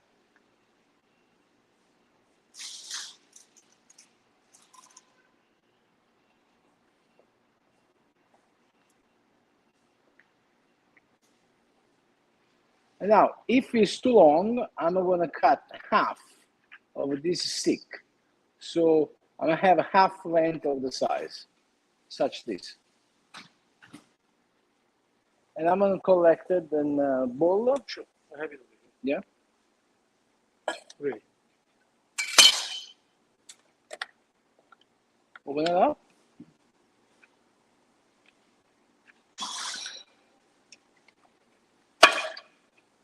And this one, our cheese. The other product we need, of course, in the traditional Neapolitan pizza, 80% of the pizza, I would say even more, 85% of the pizza are topped with our fantastic tomato from the region, especially, and the San Marzano. And our sponsor, La Fiammante, provide for this masterclass the product. This tomato is fantastic. So it means that it's being collected on the right time during the crop season. You don't want tomatoes to stand too long on the plant and don't touch the ground, otherwise it creates more seeding. And the ability of, like, you know, the producer is that to get the fruit from the plant at the right time. And they do that certainly, no question about it. You can tell from many things. You can tell from the product. And we already processed because we don't have much time to do it. So we already have the prep. Usually we prep by hand. So we use a larger bowl. We put the contents of the tomato can inside of the bowl, and we submerge our hands, and we switch the product with our hands through our fingers. Another way to do it, you can use, we don't want to process necessarily with the metal because create oxidation. But if you use it right away, it's a limit. So it's like, you know, if you want to use one of these hand mill, you can certainly use the larger grade. So you have some pulp is not so juicy. You like the taste of the tomato, you know, just like something too liquidy, all right? So we've done that already for you guys. And we can go ahead and make some pizza now, all right? So the dough that we processed is sitting right here and relaxing. The one we already made with the same flours is ready to go, and Mario will show to you. Okay, This dough is about almost 24 hours now. It never touched refrigeration, and it's all room temperature. That's what we do here at the school. So Mario, you want to stretch some dough? Absolutely. And making some pizza? Absolutely. And we're going to cook, of course, I'm repeating, but you know, it's our ogni ready. We're using a propane type, then allows as well the cooking procedure with the wood. We prefer to do the propane because sometimes the wood take a little bit more time to get, and we don't want to rush it, and we want to be ready, okay? So this dough is speak by myself, you can tell. It's like, you know, I will require very little touching, right, Mario? And will be stretched with the traditional way, the traditional slap of the Neapolitan pizza makers. What is the first pizza you're going to make, Mario? Well, we're going to do a margherita, classic margherita. Then we're going to do typical California pizza. Mm-hmm. We use our fiammante. Un spoon.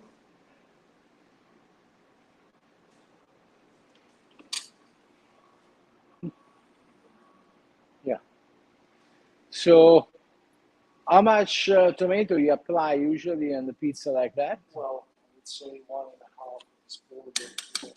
So it would be about 3 ounces. About that. Okay. And how much cheese usually on a margherita? Oh, the volume? Yeah. Sorry, guys. Well, we do about, we want to have mozzarella all over the pizza, so about, what was it, 200 grams, 200, 250. 180. It depends on if you use like buffalo mozzarella, Exactly. maybe use a little less because it's more, yeah. You know. And of course, we had some grated cheese. Can be pecorino romano, Yeah, can be any parmigiano. The historical topping is more pecorino than parmigiano, and in many cases, you don't even use grated cheese. Some people use it just with the fresh product of like fil di latte or mozzarella di bufala. Yeah, And extra virgin olive oil that it must be extra virgin because at this high temperature we cook the pizza, if we use a seed oil or regular olive oil, will not resist. And doing it extra virgin olive oil stays at a hot temperature, it doesn't decompose, okay? So that's what we do usually on Neapolitan pizzeria. When we do a real Neapolitan style, we don't go underneath, we don't pick the pizza from the table. We slice the pizza over the peel, then it can be metal or wood. In this case, is one of our sponsors, GI Metal, that supplies pizzeria around the world at this point with these magnificent tools, and it makes life easier, super light, super durable, okay? So we have a stand with like, you know, the whole set right here.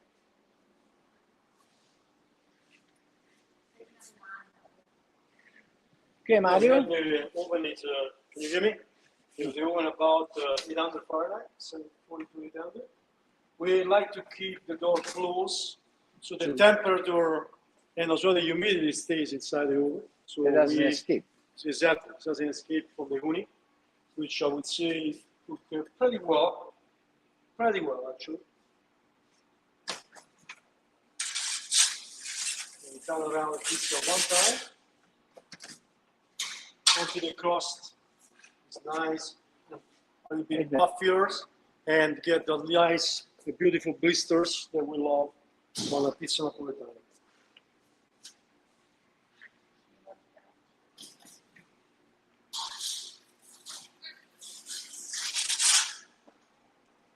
Okay, I think we are out, right? So this is kind of like the same timing we actually have with the real brick oven, the big one. It's about minute, maybe minute 10. Yep. And you have a beautiful product. The dough bounces back. So it's a nice aeration inside the dough. And this is our margherita. Do you want to make something maybe, let's open another dough?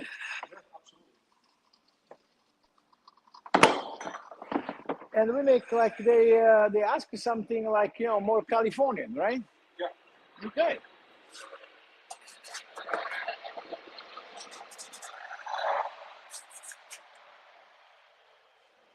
Go for it, my friend.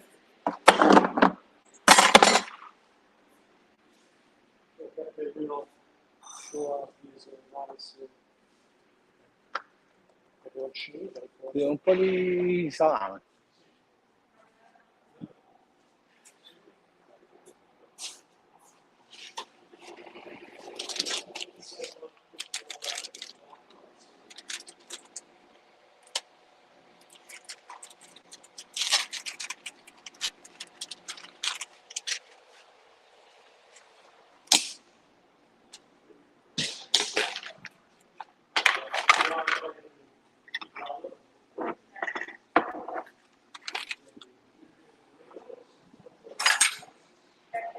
Yeah.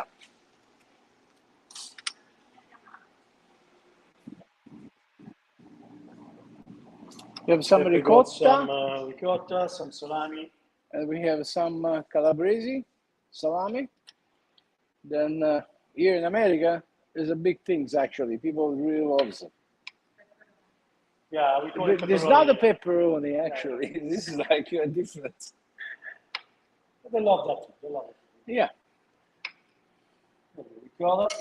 Okay. Pepper with some salami. Let's put some ricotta first. We did a German. Oh, jalamis. Okay. Yeah. Sorry. That's okay. Well, the most sold pizza in America, I believe, if I'm not wrong, it must be the pepperoni. I mean, pizza with a different. It's a salami, a little bit more spicy, I would say. There are many different companies produce pepperoni, and they are so specific. Some of the guests, the customers, that they will only eat pizza pepperoni with a specific kind of it, which is crazy for us Italians to think in that way. But so well, I would say the first pizza is the pepperoni. After that, probably is a cheese pizza. One of the most sold pizzas.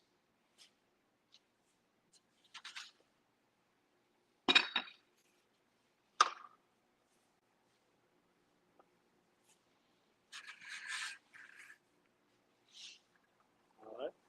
Thank you.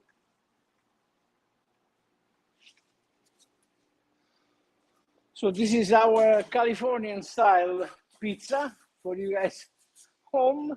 It's very interesting. It's spicy, it's sweet because the presence of sweet bell pepper and the ricotta, and of course there's a grilled cheese and fior di latte.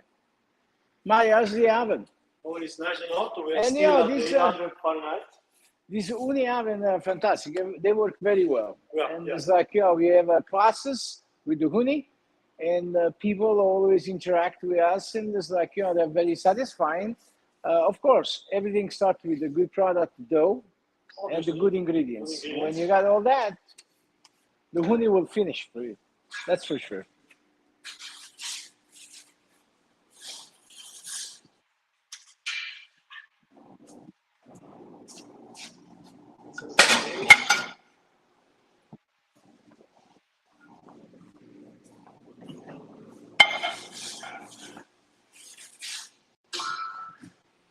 I hope all the viewers have a good time.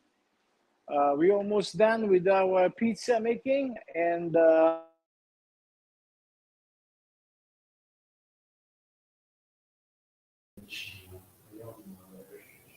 Oh, Peppe, the pizza that you show us looks delicious.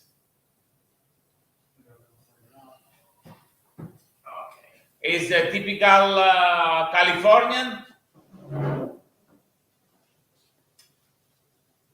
I don't hear. You have your speaker switch off. You have to switch on your speaker. Your speaker. Your microphone is switched off.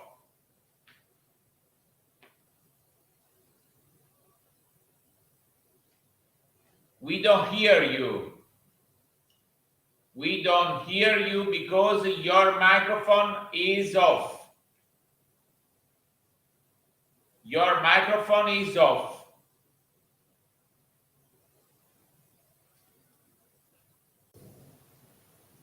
Ok, mentre cerchiamo di sistemare qualche piccolo problema dagli Stati Uniti con il ritardo delle comunicazioni, abbiamo qui in studio il nostro presidente che sicuramente ci può raccontare della sua prima volta negli Stati Uniti, come l'evoluzione c'è stata appunto in USA. Ma noi... Aspetta, Peter, please. While we fix some technical problem that we have on the other side, we have here the President Antonio Pace, and we would like to ask him a little bit about his first experience in the United States. Poi le prime esperienze fatte con gli Stati Uniti in effetti risalgono a tantissimi anni fa, tant'è vero che Peppe è il nostro rappresentante negli Stati Uniti da 25 anni e all'inizio diciamo era molto burrascoso perché gli americani erano convinti che la pizza era un prodotto americano, tant'è vero che addirittura nell'88-89 ci fu un gran giurì a Los Angeles organizzato dagli americani per stabilire la storia della pizza e dovettero avere ragione ai napoletani. Quindi inizialmente addirittura in America ci chiedevano in Italia come chiamavamo la pizza, dove erano più che convinti che fosse un prodotto americano, perché in effetti non era stato portato dai pizzaioli napoletani, ma dai napoletani. Quindi era tutto un discorso completamente diverso. Diciamo che era importante quello che c'era sopra, non quello che c'era sotto, per noi è tutto il contrario. So the experience with the United States goes quite back in time. We can say actually Pepe Miele is one of our representatives, almost 25 years in the United States. But the president wanted to actually talk about a nice experience and a funny moment of the pizza history. He was actually back in '89. He was invited by a grand jury in California to actually describe who was the entitled to consider himself the owner of the pizza, because a lot of people from the United States, they thought American were the actual inventor of the Neapolitan pizza, but actually Neapolitan pizza was described as being a Neapolitan dish. But this was the reason why not the pizza maker brought the pizza in the United States, but actually the Neapolitan brought it. So that's why it created an interesting melting pot of the dish. Test. Hello, can you hear us? We can hear you, Pepe. Okay, so sorry little far, but we hear. Okay, sorry for the technical inconvenience. So anyway, it was a pleasure to have the class with you guys. We demonstrated how functional it could be even in Little Oven for people that want to make a good product home. And I wish all the best for the continuation of this Pizza Day. This is a very important message that we give it to all the pizza lovers around the world, especially for the people that love Neapolitan pizza. It's an honor to be a part of, and me and Mario would like to say bye to you guys. I think that you have other interview to do, other masterclass to do all night long. So bye, and thank you very much for the opportunity. Pepe, thanks for your masterclass. We want to share with you some moments of the history of Vera Pizza Napoletana Association with you and the President. As the President spoke before, the event of a grand jury in which he was called to decide and to say that what is the true Napolitan pizza. Please, can you share with us which event in your last 25 years that you represent our association in United States that you remember as more than other events, more representative? Okay, So I don't have a very good audio from yourself. Unfortunately, we just work with the phone. So I guess the question that he asked me is like, to illustrate a little bit what the operation here in America. This started in the early 90s, and we probably win the battle here in America a little bit because, the North American market was not an easy introduction for Napoletan pizza, especially the way we kind of demand to be prepared. But, little by little, the egg cracks right open and people will just fill it in. And it's an enormous pleasure to say that America embraced Napoletan pizza, and I guess the rest of the world. That's the message that this association likes to give to the pizza aficionados, and that's what we do, maintain the tradition through new generation and continuing to grow the American market and the market of the world for one of the treasure of humanity, Napoletan pizza. And I'm Peppe, okay, don't worry. In last couple of years, we have seen a new development of market in United States, and as you say, is a new era probably for AVPN with the new training, new school, and with the new delegation in Canada. Yes, but definitely this is consequential because the job that has been laid down in the last 10, 15 years especially was like, the job of preparing technically people to understand what is the right procedure and what is the Napoletan pizza. So through our schools here in America, around the world, the objective was to give the information and the working people to understand how to prepare this product. And that's what opened that eggs crack open. Now people understand and find a little bit more respect for this product than there was maybe 20, 25 years back, because they don't have much information. They didn't understand what is the importance of this product as well. And yes, you're right. It's the opening market in North America, but it's the opening market in Canada, South America as well. Part of my territory as a North America delegation will be Canada and even Mexico. And that's where we attempt to produce more schools and more trustee ambassadors to developing and present the concept to the consumers, really. Okay. And which kind of training we offer as a VPN in United States in your school and Atlanta school? That what we're offering here is like, amateur class and the more professional into class.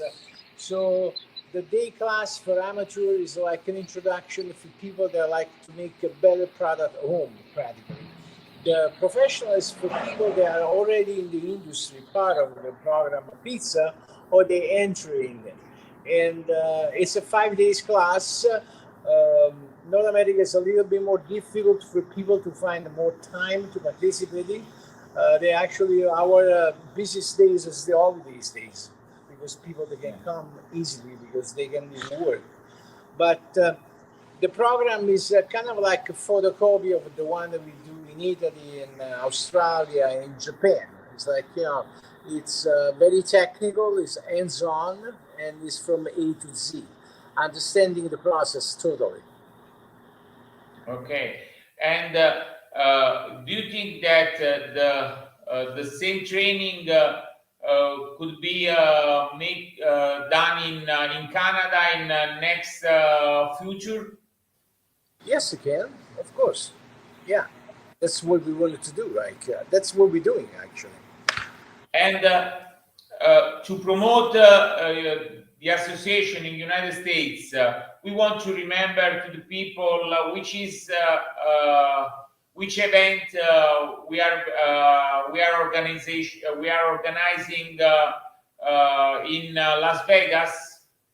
Yes, we do, like, of course, show participation, and maybe the one that is the closest to us is the Pizza Expo in Vegas. And we actually promote and help to promote and participating every year for the past 20, I can remember. And our presence is there is like, actually the live connection. Then people get to the organization, but it's not just the organization, to the world of Napoletan pizza, from producer to equipment producer, and getting the right information from us to how to direct them to starting the project that perhaps they like to do with Napoletan pizza. And these stops for us is very important. And plus it's like, in rendezvous with our sponsors and partners, then try to get it on the market here with the best solution possible. And we are one part of that, of course. With the Pizza Expo, we are in partnership, and is so strange that in Italy, Naples, in 1984, born the AVPN, and at the same time in Las Vegas, born the first and oldest event for pizza market, the pizza show. Yes. What do you explain this kind of combination? Well, how this is happening is like, whole through a connection tree, really. It's like, people get to the Expo through already knowing what the organization practice here in the United States, but as well as like, through the connection of our partners. So we are in touch with all the partners, then promoting our sponsors' material. And in Vegas, through we try all the time to creating as well a meeting to our members and sponsors. So whatever project the programs will be for the years and the years to come will be presented, and we can work together best solutions for people on the market here in North America. That's for sure. In this last year, we have seen that in Pizza Expo changed a little bit the rule for Napolitan Challenge. Probably before they don't give the right rules for Pizza Napolitana Challenge, and in the last couple of years, when we have established this partnership, they start to give the right rule, the right rulement for the participants to this kind of challenge. Yes, they do. Actually, we are in touch with the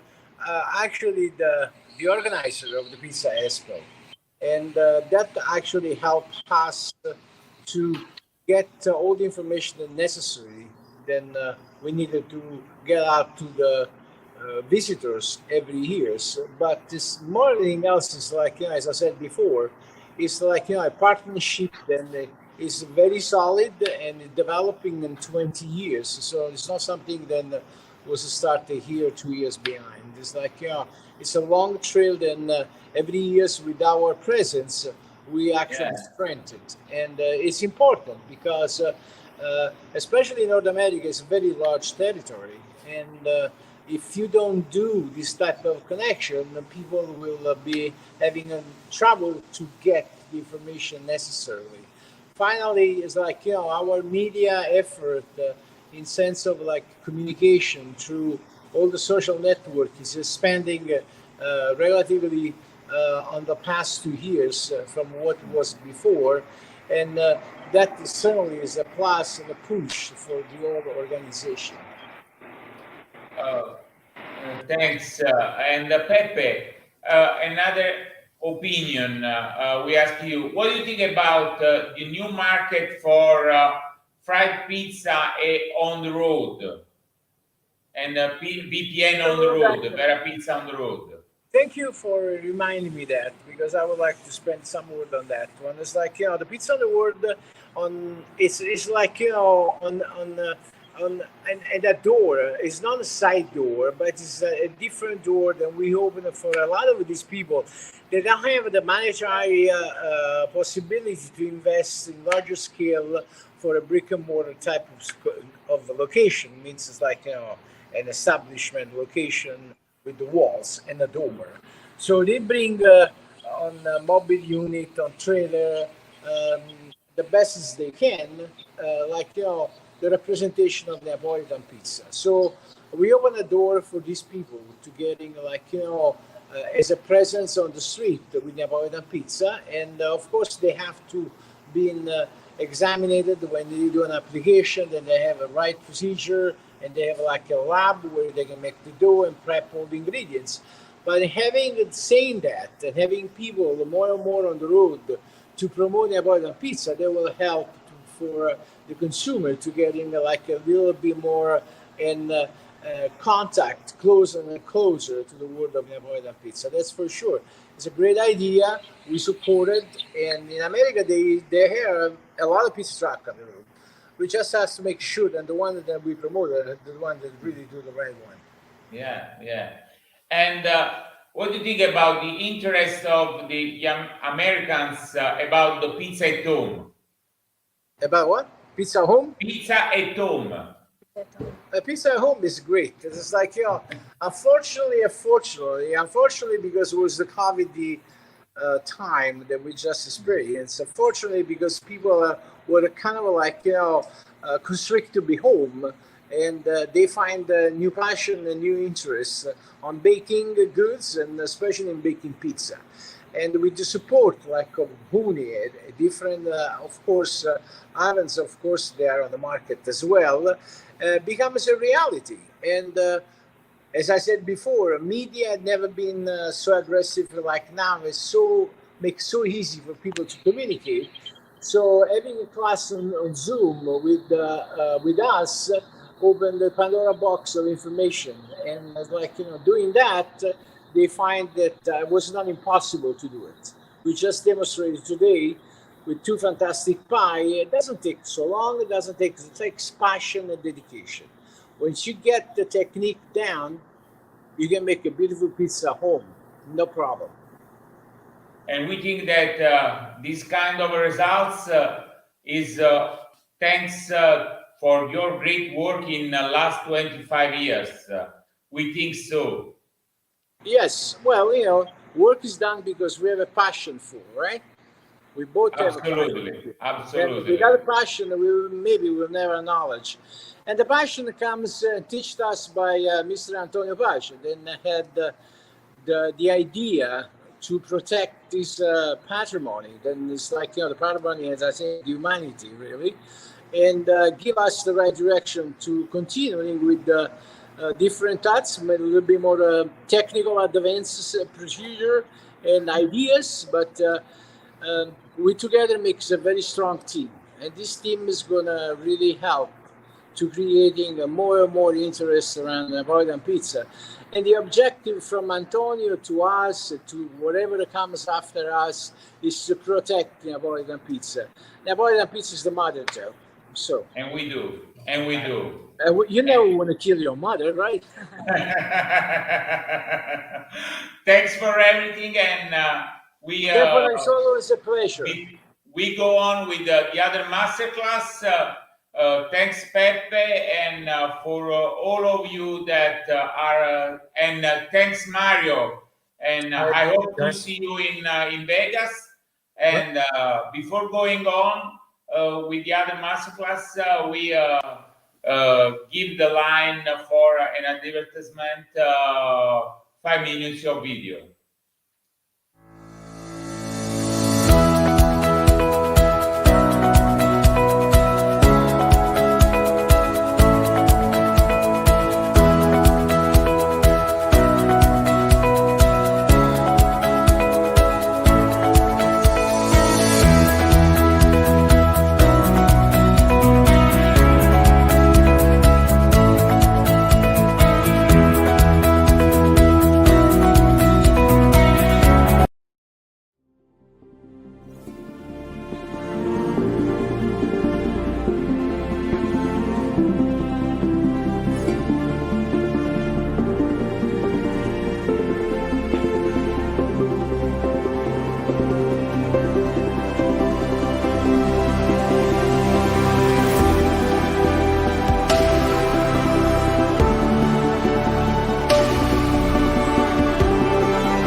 Questa è la nostra passione, la nostra arte, il nostro mestiere.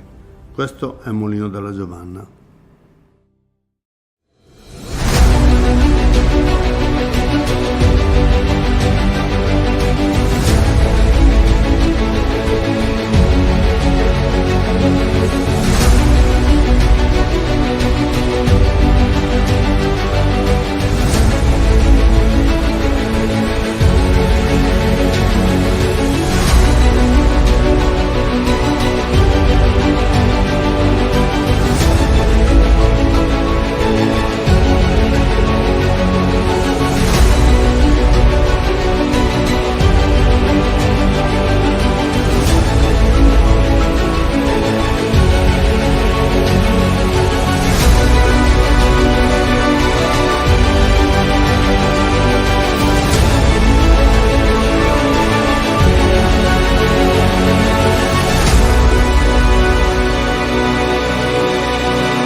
La ITS, abbreviazione di International Transport Solution SRL, è una casa di spedizioni che opera da oltre 15 anni nel settore della logistica e delle spedizioni internazionali, proponendosi da sempre quale operatore multimodale in grado di espletare pratiche doganali, servizi portuali, spedizioni import-export, servizi di logistica integrata e tutto ciò che riguarda la filiera del trasporto transfrontaliero di merci. Attraverso uno staff professionale, altamente qualificato e molto motivato, ITS offre un range di servizi globali, a prescindere da quale sia la tipologia di cargo e la destinazione da raggiungere.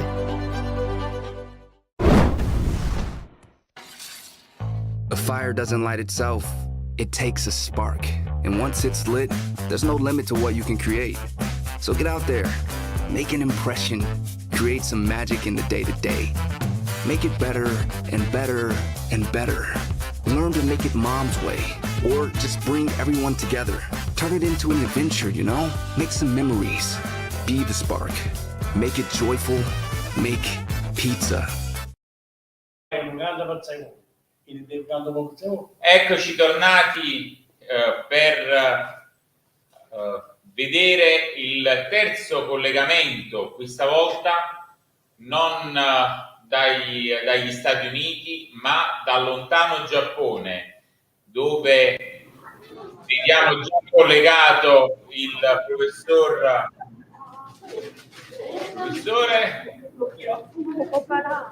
Ok, vediamo ragazzi giapponesi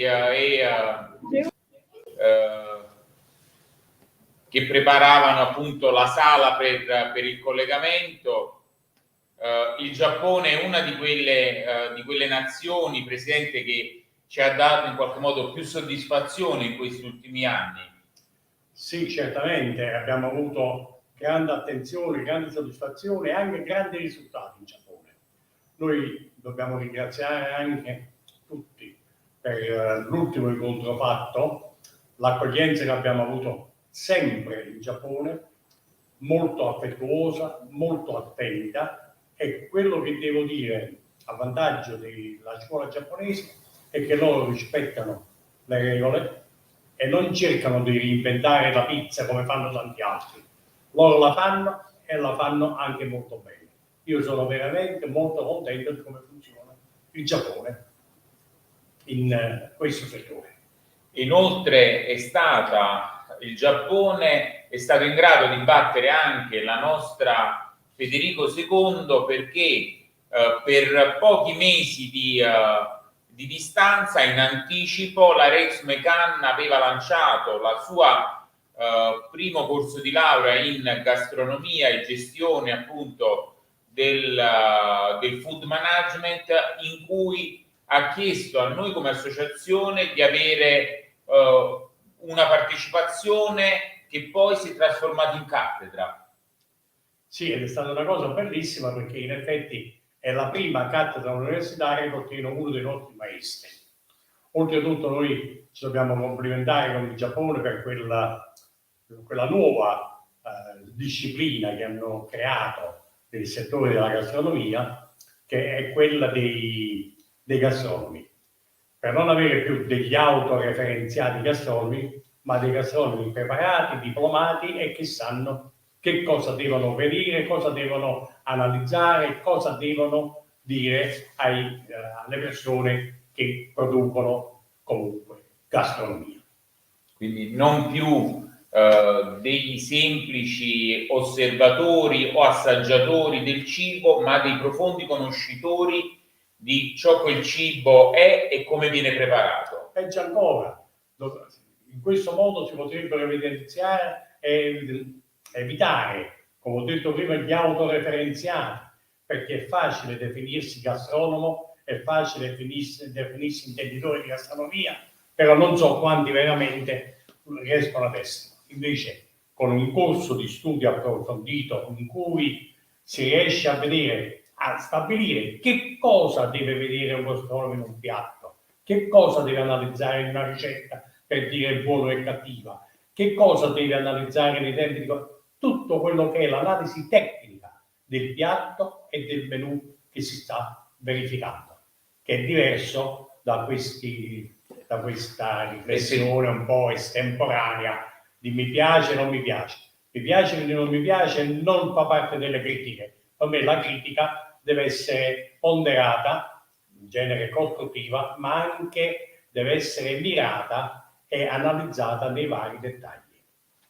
Spesso infatti si vedono attribuire dei gran punteggi a ristoranti, pizzerie, pur mancando delle basi solide nella gastronomia. Io per esempio ricordo di punteggi elevati a pizzerie anche di nuovi tipi di impasti molto idratati, che però poi al forno non riuscivano ad essere cotte adeguatamente, dimostrando ancora una volta che c'era una carenza di base, quella dei fornai.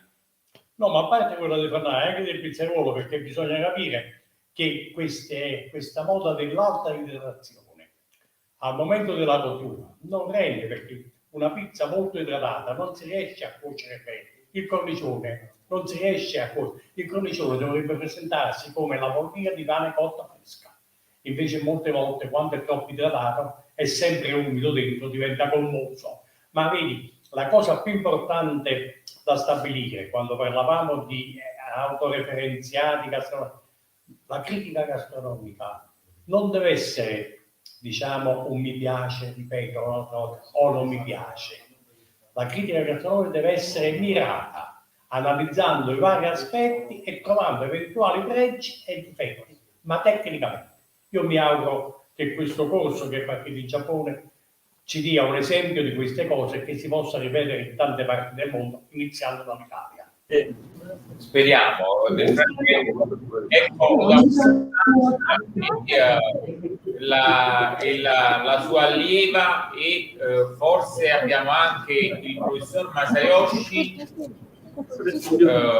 Ecco, in tempo per la diretta. Professor Masayoshi, come sta? Stiamo benissimo qua. Ok, Presidente, lei ha avuto un'accoglienza particolare nell'ultimo viaggio in Giappone e in particolare nella sua lezione magistralis presso l'aula e gli studenti di Masayoshi. Sì, è stata anche per me una bella esperienza e principalmente quello che ho già trasmesso a suo tempo al professor Masayoshi è una cosa che mi ha colpito molto questa idea di creare questo concetto di laurea in gastronomia, ma non nella preparazione, ma nel giudizio dei gastronomi. È una cosa che mi ha colpito molto bene, mi ha fatto piacere, ma è l'accoglienza che ho avuto all'università dal professore e dai suoi allievi che mi ha particolarmente colpito e veramente sono rimasto soddisfatto questa volta del mio viaggio in Giappone, forse più delle altre volte. Ecco un po' gli studenti che sono alle spalle del professore, possiamo dire in qualche modo sono un po' il futuro della gastronomia in questo percorso di laurea. Diciamo della gastronomia professionale. Allora, professore, grazie agli studenti, grazie a voi che siete lì e a Odawara e alla sua assistente per la masterclass che andrete ad iniziare. Vi passiamo la linea e è tutta vostra. Buon lavoro, fateci vedere l'impasto per la vera pizza napoletana. A più tardi. Salutiamo al presidente Antonio Paci da parte degli studenti. La aspettiamo ancora nella nostra aula, è stata una bellissima occasione di averla alla nostra facoltà, abbiamo avuto un discorso molto importante, grazie mille. Ci rivedremo ancora in Giappone, anche quest'anno, vedremo. Allora, già, come vedete, io sono andato sopra di sua attività.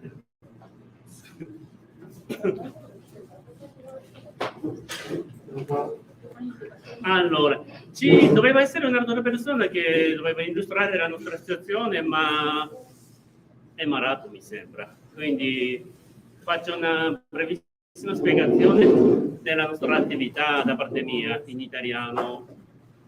Noi abbiamo avuto questo forno che abbiamo qui dietro, un forno per la pizza napoletana, fornita generosamente dalla vostra associazione di pizza napoletana.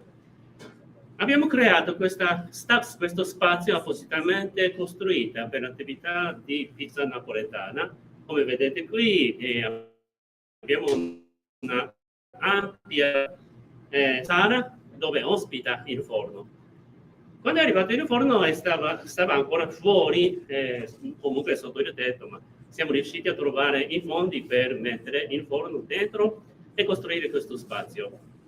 Noi abbiamo come sempre, come anche ben vecchie edizioni del passato, abbiamo il maestro Odawara-san e poi capo attività da parte degli studenti Kurihara, che sta succedendo questa attività come la prima persona.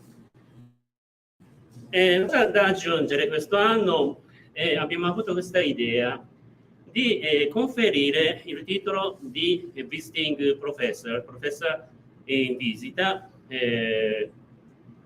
Odawara, signor Odawara, per la prima volta nel mondo, credo, il pizzaiolo diventa professore universitario. Quindi lui sta facendo periodicamente il corso per la formazione dei pizzaioli qua.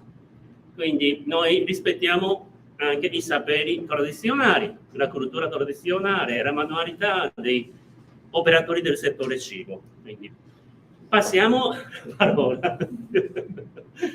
Odawara sensei. Ciao a tutti.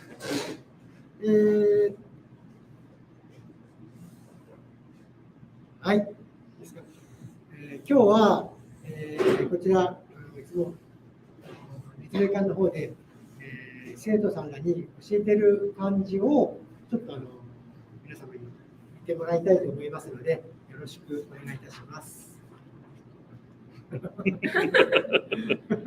È uscito l'articolo del professor ormai Odawara sul quotidiano.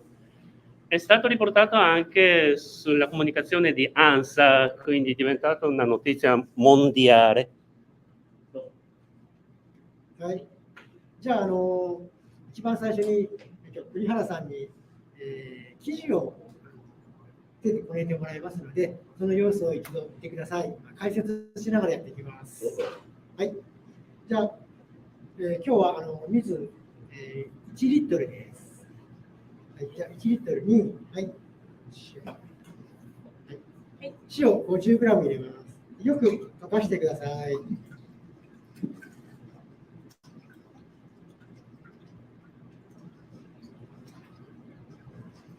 水の温度はどれぐらいがいいってありますか？水の温度はね、大体ね、16度から、22度ぐらいがやっぱり一番適してますね。はい。いいですか？は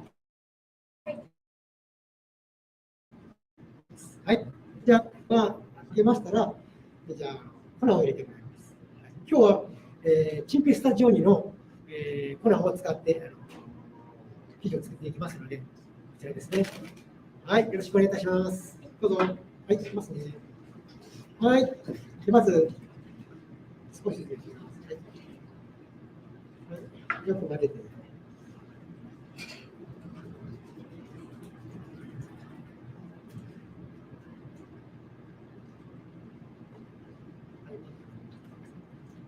はい。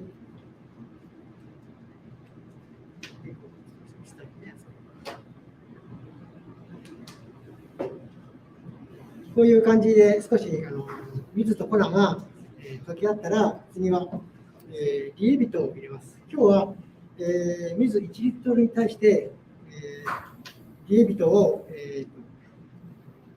1グラムのリエビトを入れます。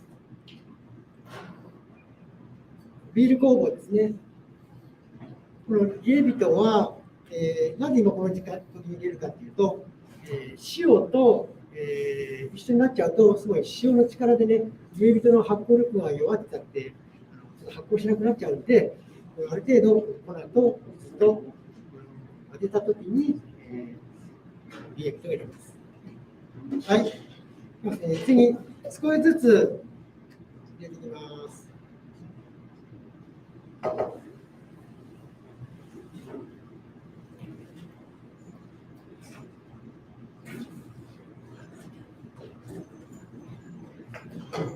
まだこれは、こねてる状況じゃなくて、混ぜてる段階ですね。はい。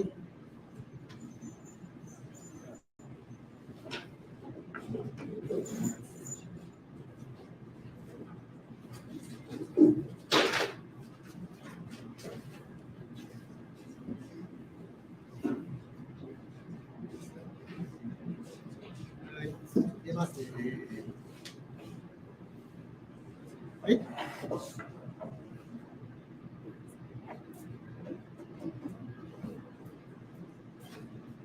今はね、皆さん機械でこねるんですけど、昔のね、ピッツァ職人は手でこねて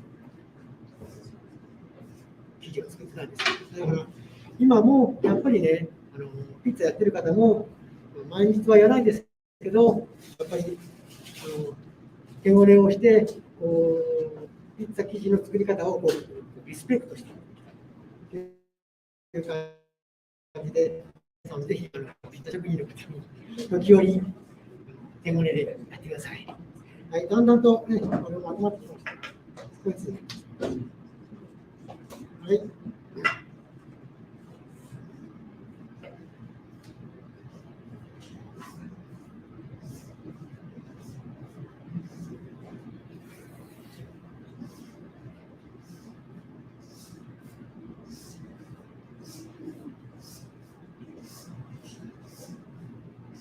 かなりね、この手ごね、重労働なんですよ。で彼女はもう毎日のように手ごねでやってますから、全然慣れてます。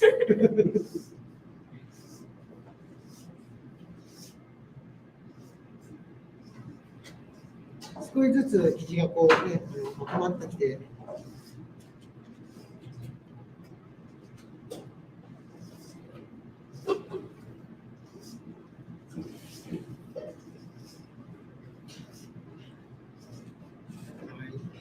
もう少し入れるかな。はい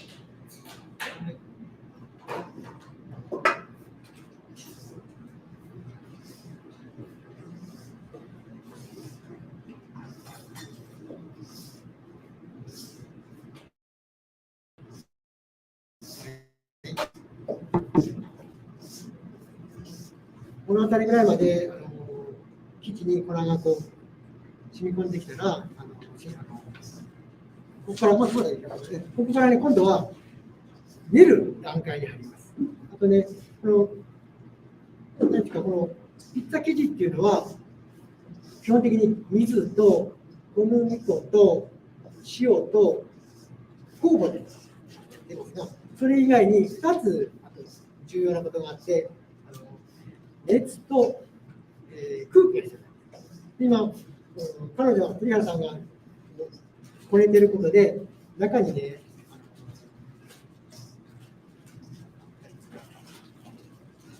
空気が入って、それで出ることによって、小麦粉に入っているタンパク質から、グルテンがね、形成されて、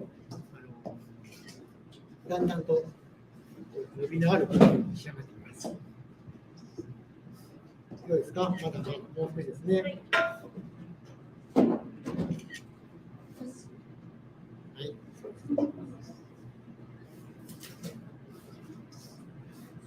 で、こう入れることによって、熱がまず入ります。今、入れてるのは、栗原さんがやってる作業は、今度は、生地の中に空気を入れます。今度はグーです。はい、出してください。はい。そうそう、空気を中にこう押し込めていきます。この空気を入れることによって、さっき入れた酵母の働きがすごい活性化されていきます。ですね。はい。まだ目立つかな。はい。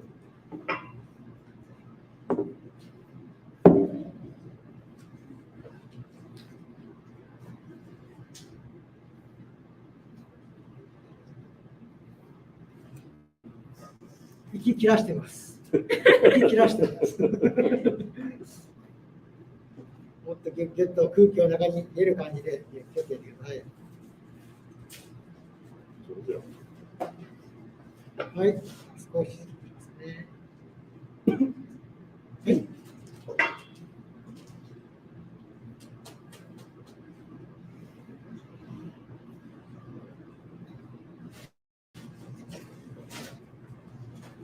あとね、先ほど塩を水に塩入れましたけど、塩の役割っていうのはすごいかなり多くて、まずね、塩を入れることによって、酵母の働きがね、緩やかになります。ゆっくりと熟成される。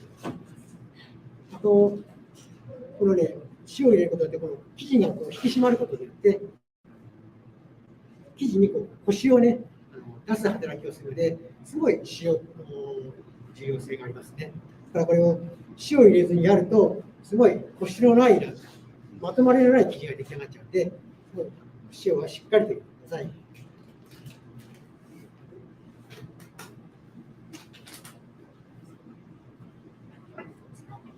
まだちょっとですね。はい。はい。はい。空気を押し込む。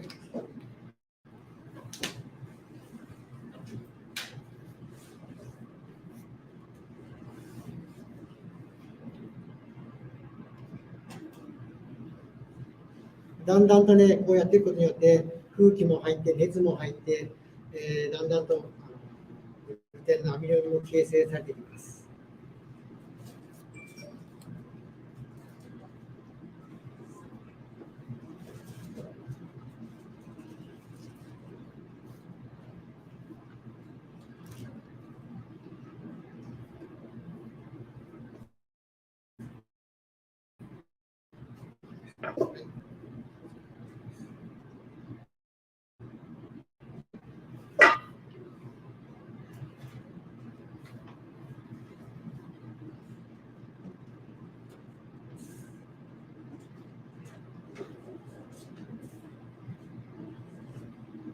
だいぶまとまってきましたね。もう少しです。もう少しです。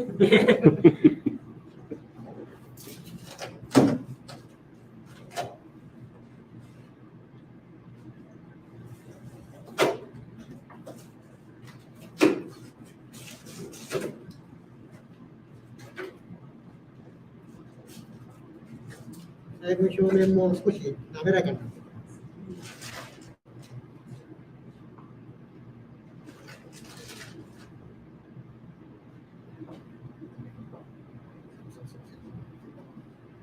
ちょっと空気を入れる感じで。そう。そうですね。手につかない感じ。はい。もう少し。もう少し。はい。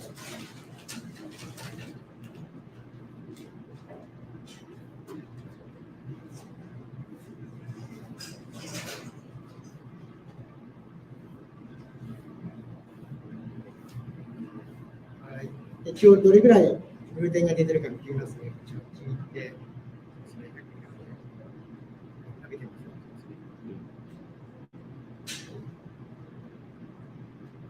はい、じゃあこの辺りで。はい、じゃあ今からね、30分から1時間ぐらい休ませます。これにビデオね。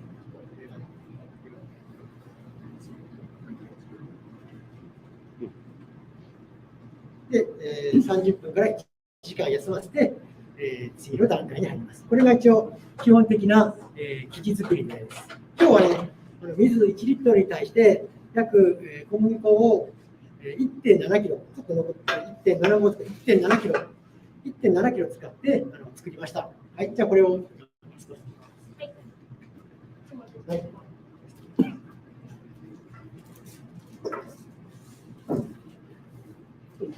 切り分けはするんですか？しないです。しない。はい。出来上がったものを見せる感じ。はい、じゃあ次は、今生地を作ったんで、次はね、トマトソースを、作ってもらいます。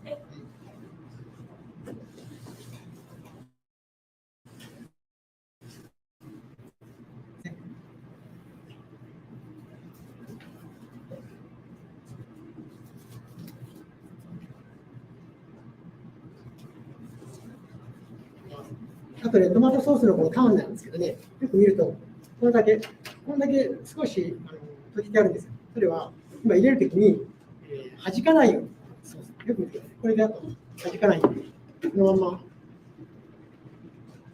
入れることができます。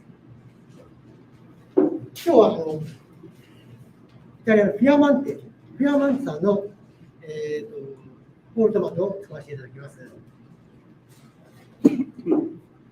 はい、じゃあ、このホールトマトも基本的にまた塩を入れるんですけど、約 1% の塩を、ホールトマトに入れます。まずは、ちょっとこれ手でね、潰した感じで、はい、で、こう潰してく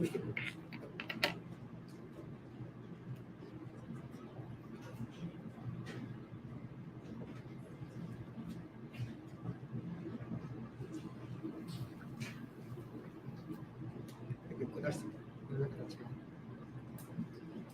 これが、サンマルターノですね、イタリアで有名なホールトマトに使うのにすごいソースに適した、サンマルターノのトマトです。これを使ってます。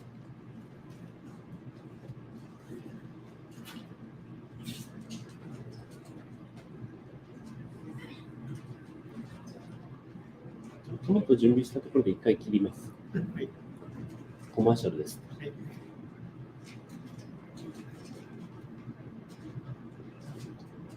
ちっちゃくなりました。まだですね。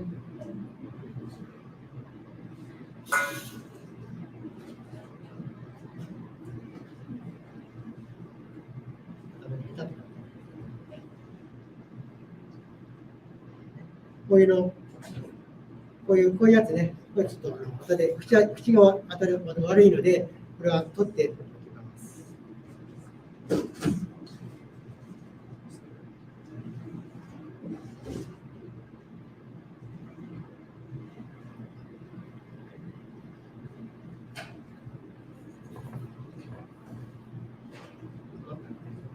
はい、じゃあ、ある程度こう潰れたので、ここに、まずね、今日のホールトマト 2.5 キロあります。2.5キロの約 1% の25グラムの塩を入れます。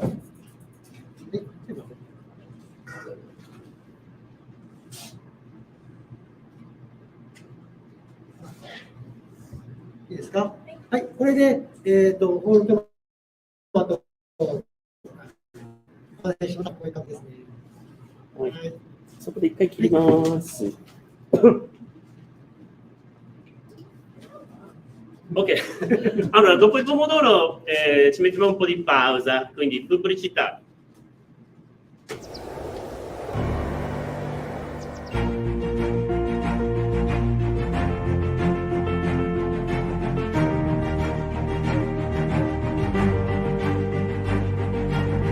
Ne abbiamo fatta di strada dal 1984.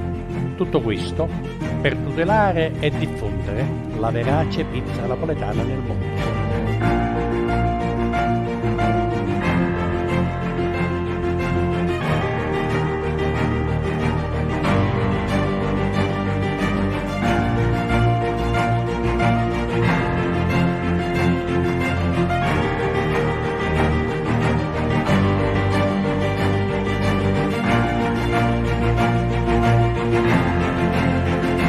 La pizza ci unisce e ci fa comunicare con tutto il mondo. Segui la vera pizza napoletana.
Essere autentici vuol dire rimanere fedeli alle origini.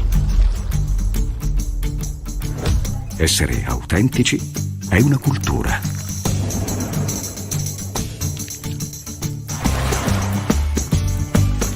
Latteria Sorrentina, il fior di latte per la vera pizza napoletana.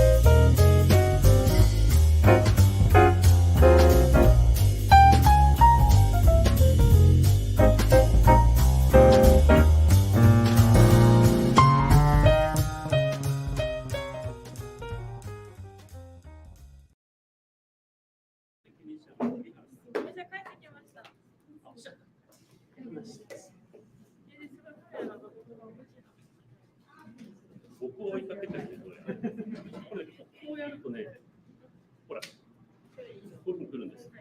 ほら。Aspettate un attimo, Mamma.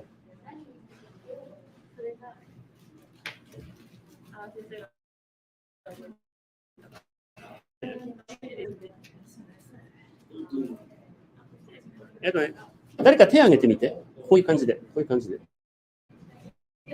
そしたらそこ行くから。入った。はい。Allora, riprendiamo la lezione. Siamo qui sempre con il maestro Vera e il capo dell'attività pizza napoletana, Kurihara. Procediamo. はい。どうぞ。じゃあ、だけどトマトソースを作ったんで、次は、チーズを切っていただきます。今日は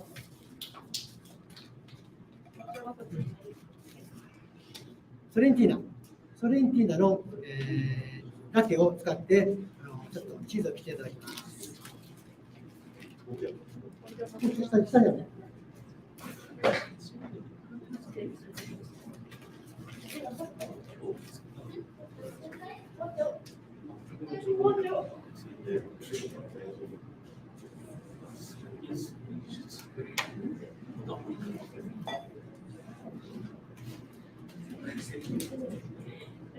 はい。はい、じゃあ、チーズね。まず半分に切ってもらいます。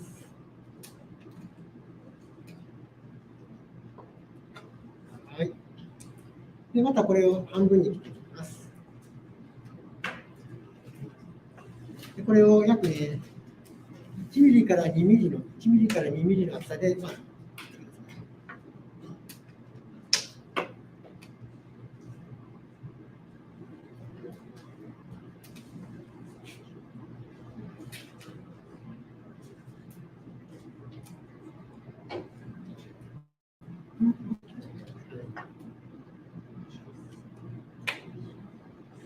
はい、出ました。はい。切ったら、今度はね、縦に切りますか。これも大体2ミリぐらい。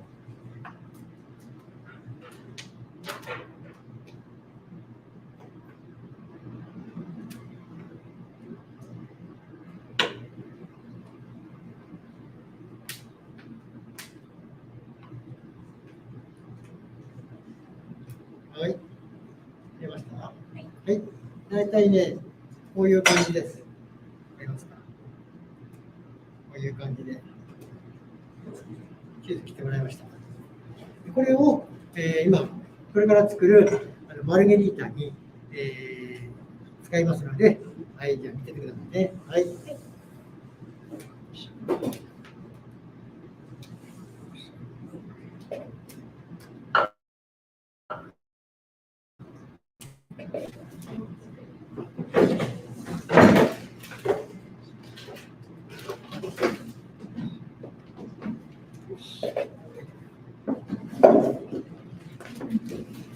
はい、じゃあ、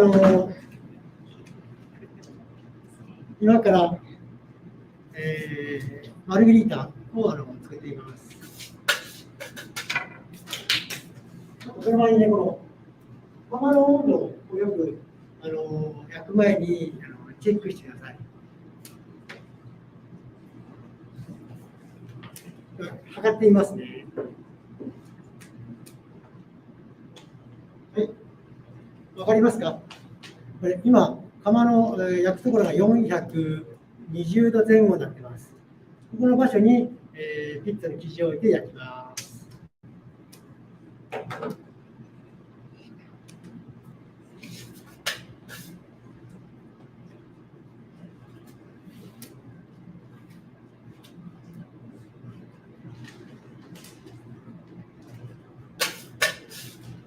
少しね、これぐらいつけっぱに生地を粉を乗っけて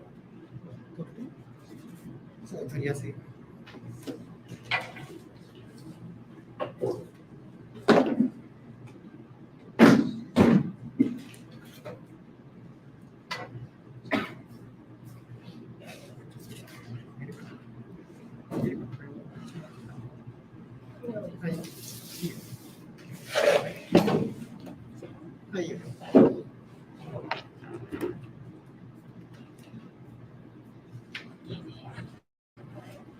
はい、いきます。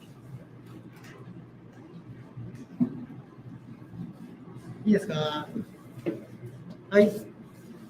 まず、生地の、はい、じゃあ、手前からね、手前から、外にこう空気を出す感じです。はい、ここはね、触らないでください。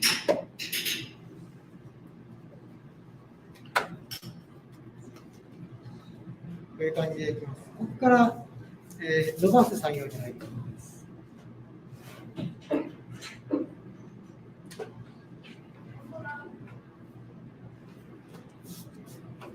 はい。ですね。押さえていきます。こういう感じで。よく。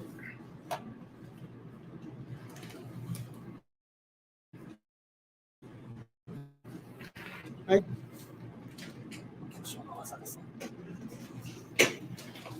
ここからね、トマトソース。先ほど作ったトマトソース。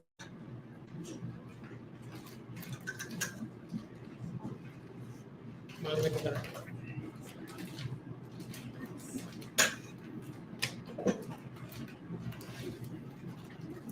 い。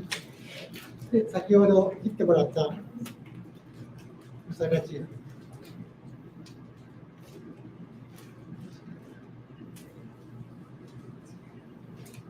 はい、やってます。で、おさがちと、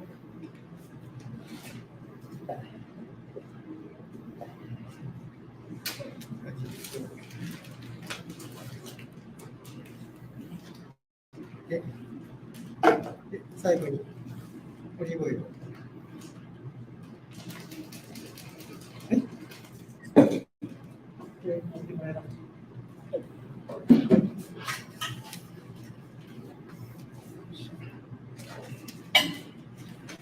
で、今度はここに生地を少し引いていきます。この時もここ、ね、縁を触らないで。はい。で、だから釜に入れます。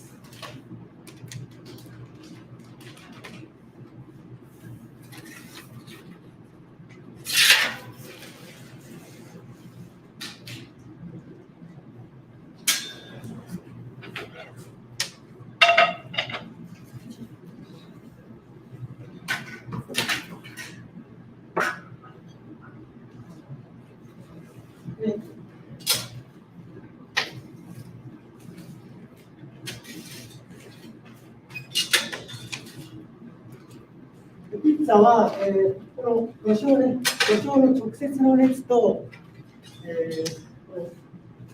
火の対比の熱、見えますか？この対比の熱で、から来ている遮熱で炊きます。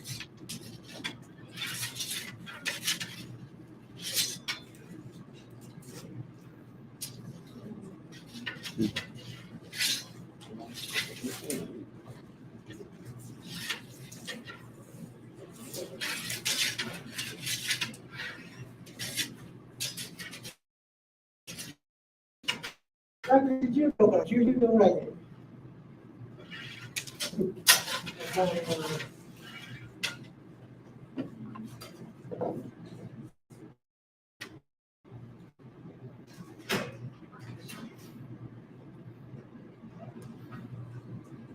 はい、どうぞ。丸いじゃないですか。拍手。裏もこういう感じで開けてます。口もこういう開けてます。はい。これがマルゲリータです。はい、ありがとうございました。みんなで食べちゃえ。どうぞ。切って食べてください。切るやつどこだっけ？切るのください。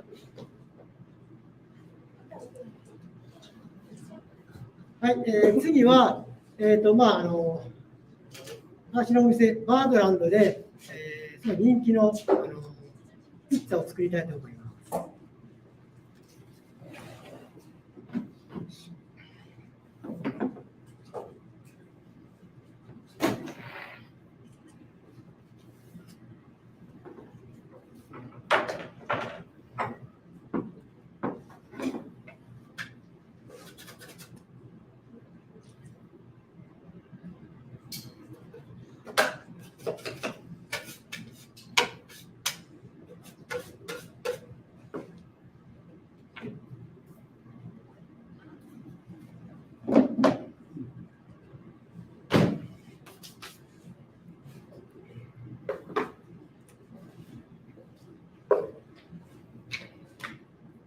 はい。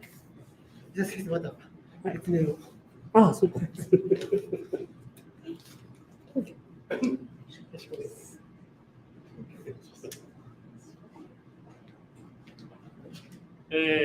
すね、若狭湾の方ですよね、へしこと言いまして、サバの、なんでしょう、漬けたものなんですが、これはぬかにつけてるんですよね。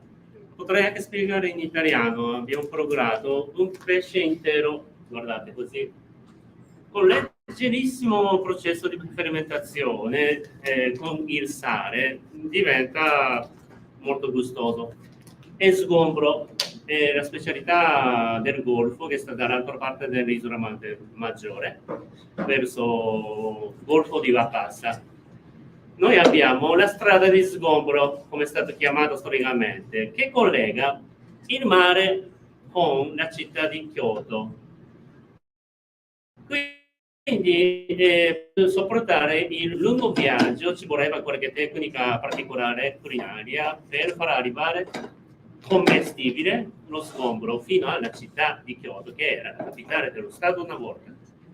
Questo qui è stato trattato con la crusca del riso, che funziona come il letto che sollecita la fermentazione. Quindi questo qui è antichissimo modo di conservare. Di una volta è diventato un pezzo storico prezioso di ottima qualità, ormai difficilissimo trovare. Quindi ha procurato un pesce intero. Questo qui viene chiamato heshiko, che sa di acciughe italiane più o meno, che fa questo effetto salato. Quindi procediamo con questo. はい、じゃあ今から、へしこのピッツァを作ります。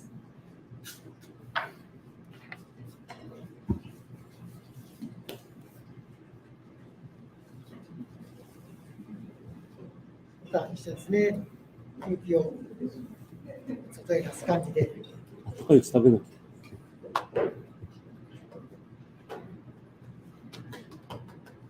はい。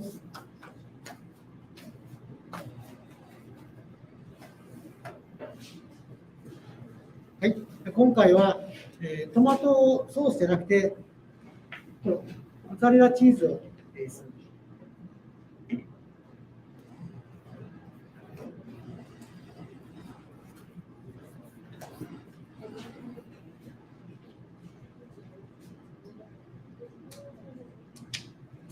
と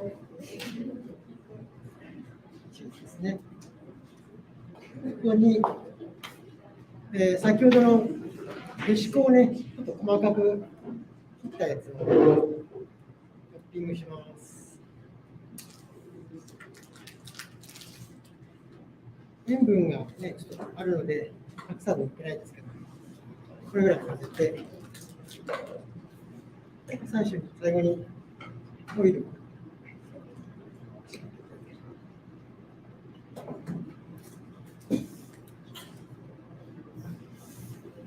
はい、OK ですね。今日これ、G メタルの、パワーで使わせてもらってます。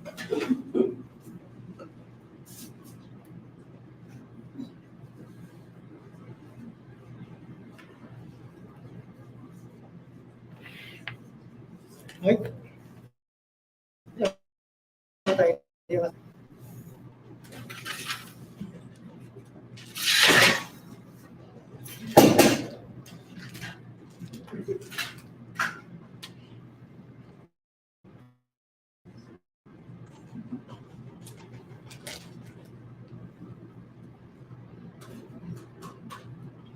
こちらの方から徐々に生地が膨らんでいきます。くれぐれもピッツァはこの炎で焼かないで、遠赤といいますか、これで焼くようにしてください。こちら膨らんできましたね。一度、また一度また。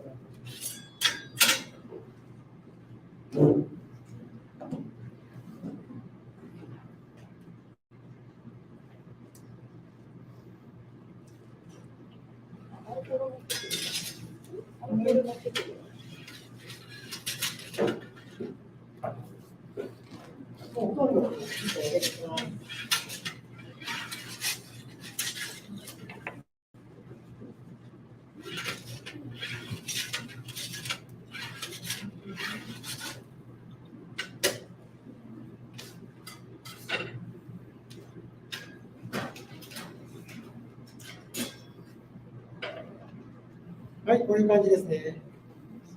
はい、今回はちょっとこれも一緒で、鰹節です。鰹節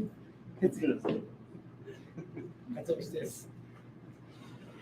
Questo è il famosissimo katsuobushi si chiama, è stato chiamato il cibo più duro del mondo, è proprio sembra un pezzo di legno, fatto con il tonno paramita essiccato in maniera eccessiva, proprio secchissimo, come una pietra.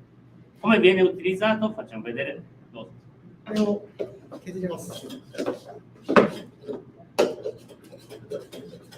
Guardate, sta scagliando fine fine.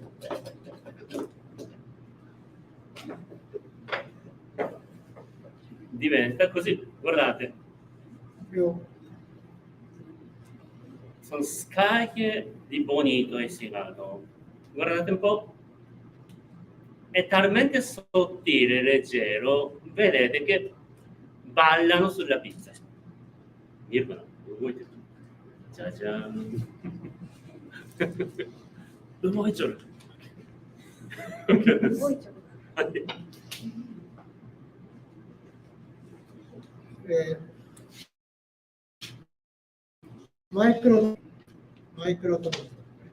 Pomodorini minuziosi.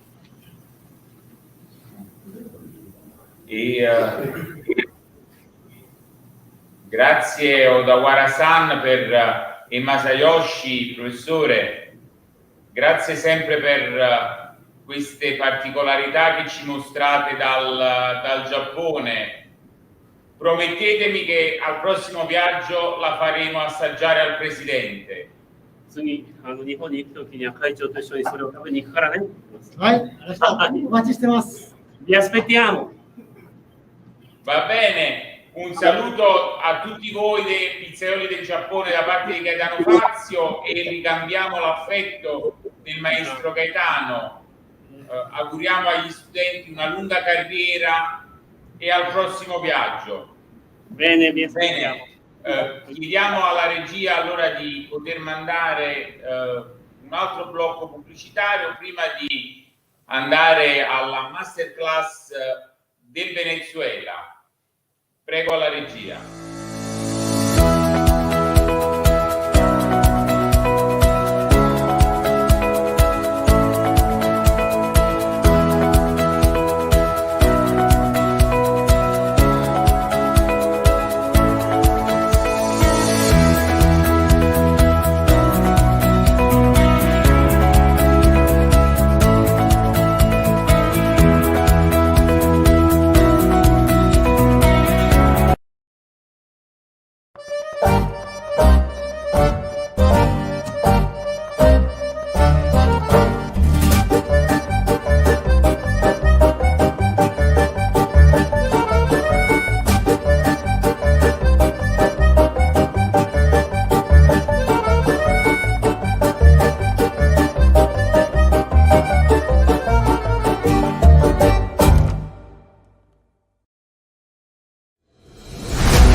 La ITS, abbreviazione di International Transport Solution SRL, è una casa di spedizioni che opera da oltre 15 anni nel settore della logistica e delle spedizioni internazionali, proponendosi da sempre quale operatore multimodale in grado di espletare pratiche doganali, servizi portuali, spedizioni import-export, servizi di logistica integrata e tutto ciò che riguarda la filiera del trasporto transfrontaliero di merci. Attraverso uno staff professionale, altamente qualificato e molto motivato, ITS offre un range di servizi globali, a prescindere da quale sia la tipologia di cargo e la destinazione da raggiungere.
Eccoci qui per annunciare la quarta delle masterclass del Vera Pizza Day e lascio la parola a Tammaro per introdurre brevemente il prossimo nostro collegamento. Grazie Stefano. Sì, come hai anticipato tu, questa è la prima novità di questo Vera Pizza Day, un collegamento dal Venezuela. Con noi ci sarà José Ledesma Navarro, uno delle 3 pizzerie affiliate in Venezuela. Tra l'altro lui quest'anno ha partecipato, è venuto fin qui a Napoli, ha partecipato alle Olimpiadi che si sono tenute dal 3 al 6 luglio. Vamos a presentar el próximo Masterclass que ha hecho de una novedad, una pizzería de Venezuela. Tenemos un participante que ha hecho también la selección y la competición de la Olimpiadi de la Pizza Napolitana aquí en la Asociación Verace Pizza Napolitana en Nápoles. Vamos a presentar Ledesma de Pizzeria Dopodomani. Prego la regia di collegarci con José. ¿Se desconectó? José. Ah, no me puedo desconectar de aquí. ¿Todo bien? ¿Aló?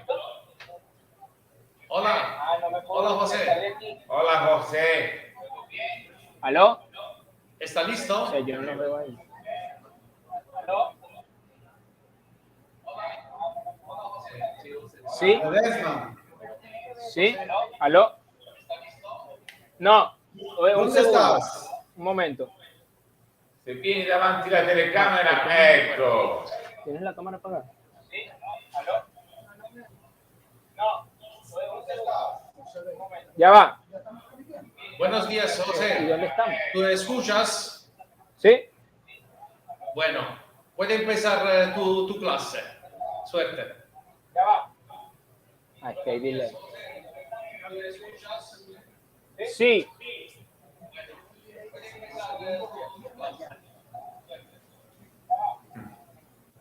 Bueno, si quiere empezar, puede. Sí.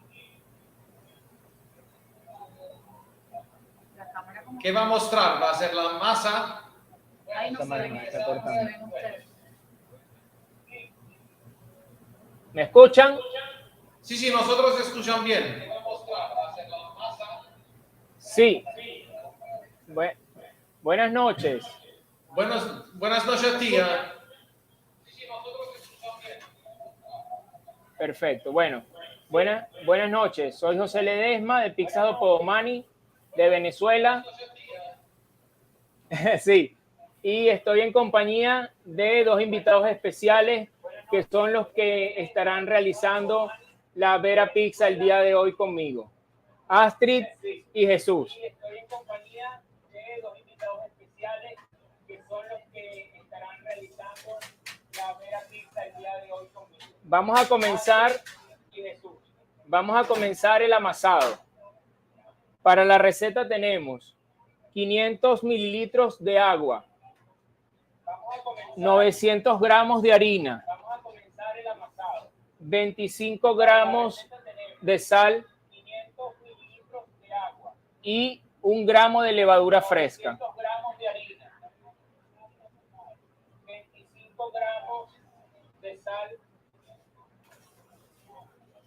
Ok, así es muy difícil. Le bajamos el volumen.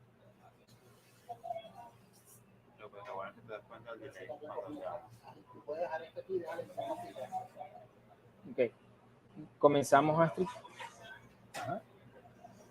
Sí, sí.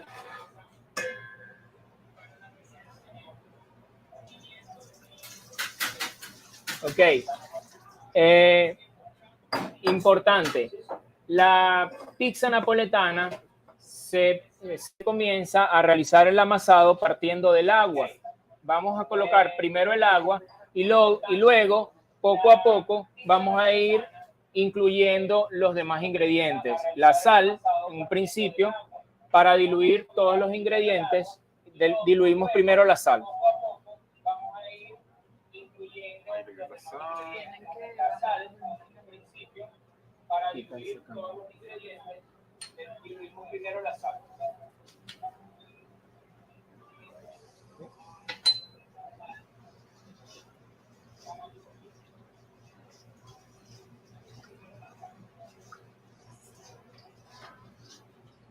Una vez diluida la sal, vamos a comenzar colocándole una porcentualidad, aproximadamente el 40% de la harina.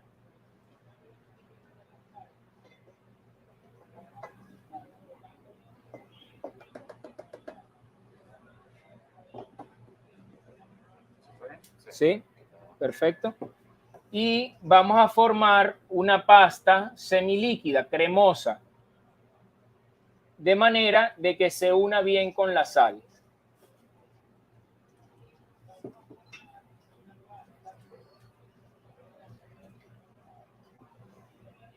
Es importante recordar que la pizza napoletana se parte del agua porque de manera tradicional no se amasaba con amasadora, se amasaba con las manos. Y una manera más cómoda de poder ir incluyendo los ingredientes y haciendo que la masa no sea tan densa y resistente es partiendo del agua, de los líquidos, y luego ir agregando poco a poco los sólidos, que sería la harina.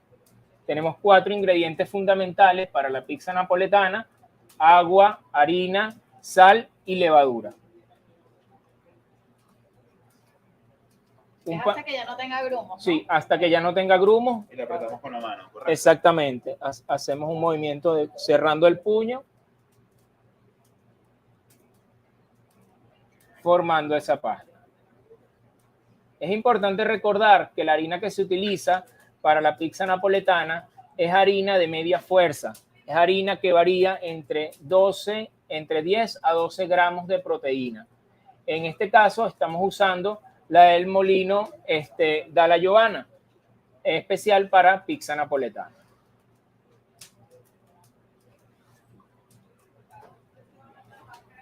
Acércate para que veas la crema. Perfecto.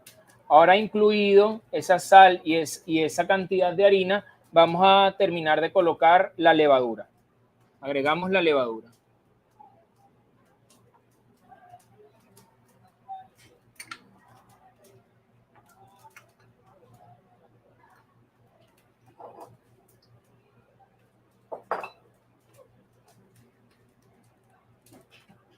Okay. Agregada la levadura, comenzamos a incluir la diferencia que nos queda de harina. Por partes la agregamos. Exactamente, vamos a incluirla en por lo menos unas 3 partes. Esto lo dividimos en 3. Sí, aproximadamente en 3 partes. La idea de esto es que se vaya facilitando la absorción y a ustedes también se les haga la manipulación mucho más fácil.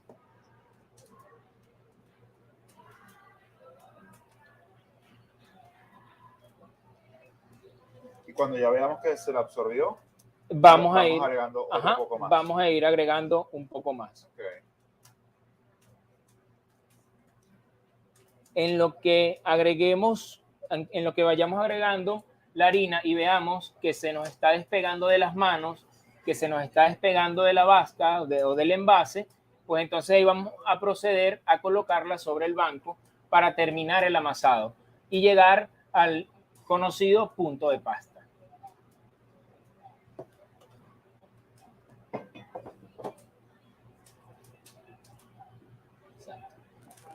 El movimiento es, pasamos por todo el borde de la vasca y cerramos el puño y así nosotros aceleramos la absorción de la harina.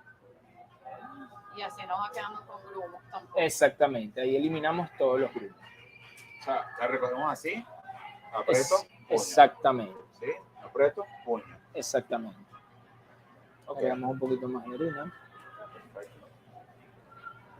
No, todavía tengo. ¿Tienes? Chévere. Sí. Ya esta es la tercera parte. Ajá, ok.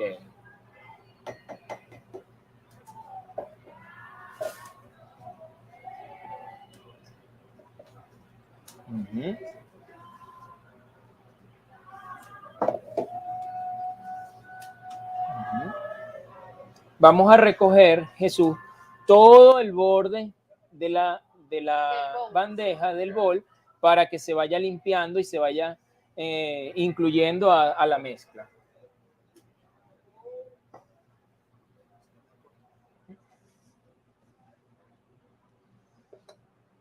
Es importante para los que nos ven en casa que sepan que esto es un proceso que a mano, dependiendo obviamente de la cantidad de masa que trabajemos, pues podemos estar hablando de 15 a 20 minutos.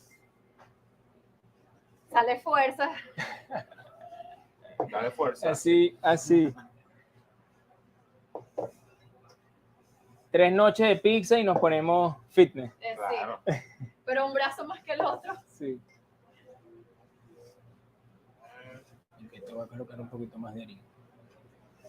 ¿Estás bien? Ok.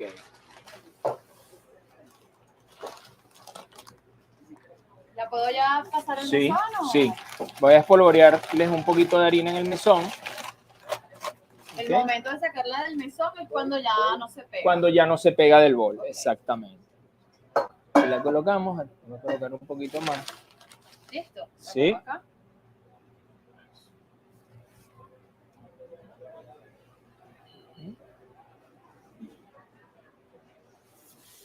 Me tienes que corregir si no es hacia el amasado. Ok, exacto.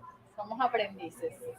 Exactamente. La idea del amasado es que igualmente esa fricción permita que se terminen de incluir bien todos los ingredientes. En este momento, Astrid, hay que aplicarle fuerza a la masa, hay que hacerle presión, hay que hacerle fuerza. ¿Y el giro es por qué? O sea, ¿por qué se hace el giro a la masa? El giro se hace porque nosotros en ese momento estamos oxigenando la masa. Estamos incluyéndole el aire. El aire en su interior es el que nos va a permitir un buen desarrollo de la malla glutínica en su proceso de fermentación y maduración.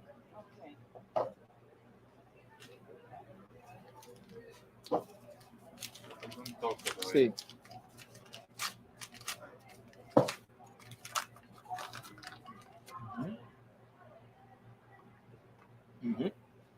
Esta receta que hoy estamos haciendo aquí es una receta para 20 horas aproximadamente de maduración y fermentación del impasto. Pasado ese tiempo, bajo las temperaturas que nosotros tenemos actualmente, que estamos alrededor de los 24 o 25 grados, la pizza napoletana se trabaja a temperatura ambiente. Por ser un producto tan antiguo en su creación, no existían los refrigeradores. Y es por eso que todo su proceso es netamente artesanal y sin inclusión del refrigerador. Entonces, esta receta que actualmente, se las repito, 500 gramos de agua, partiendo siempre del agua, 850 gramos de harina, de 10 a 12 gramos de proteína por cada 100 gramos, 25 gramos de sal y 1 gramo de levadura, es para 20 horas de maduración y fermentación a una temperatura de 22 a 23 grados centígrados. Muy bien.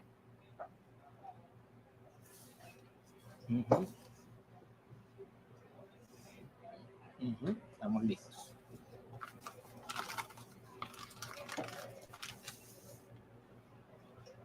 Primero la delantera. Sí. Ella le absorbió un poco más rápido la harina. ¿Okay? Vamos a sentir.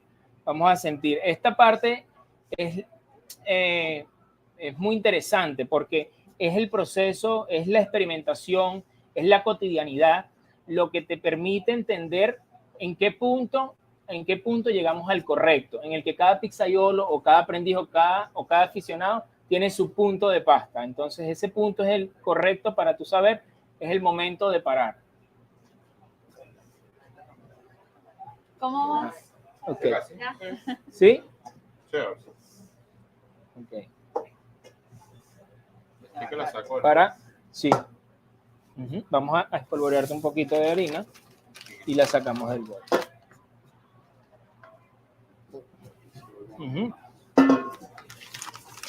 Ajá.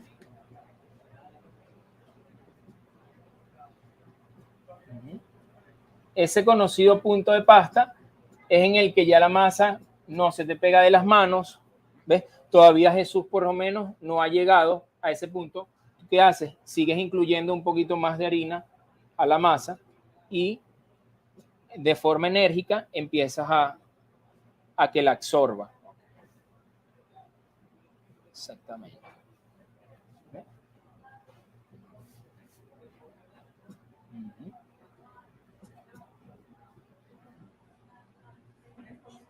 Chévere. También es cierto que hay harinas que absorben más agua que otras, ¿no? Sí, totalmente. Dependiendo del valor proteico de la harina, las harinas se van dividiendo de más débiles a más fuertes. Una harina débil, menos de 10 gramos de proteína por cada 100 gramos. Una harina muy fuerte, estamos hablando hasta 14 gramos de proteína por cada 100 gramos. Esas son ya harinas que se utilizan para procesos mucho más prolongados. Estamos hablando 40 horas, 48 horas y otras hidrataciones que no tienen que ver con lo que es la pizza tradicional. Okay. La pizza tradicional la trabajamos con harinas débiles o de media fuerza que ronden de 10 a 12 gramos de proteína por cada 100 gramos. Vamos muy bien. Ajá. Presionas y le incluyes exactamente.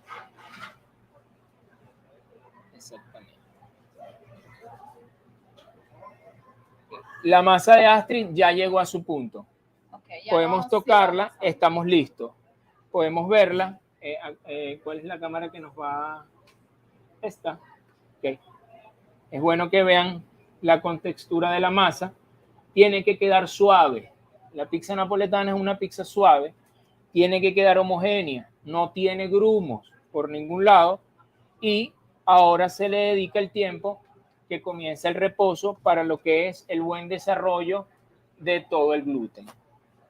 Cuando vemos la masa de Jesús, acercamos un poquito la masa, vemos que esta masa está también bastante suave, un poco más suave que la de Astrid y todavía le falta un poco de amasado, pero ya está casi en punto.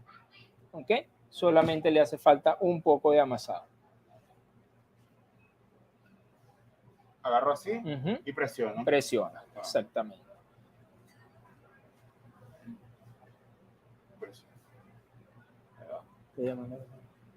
Romano.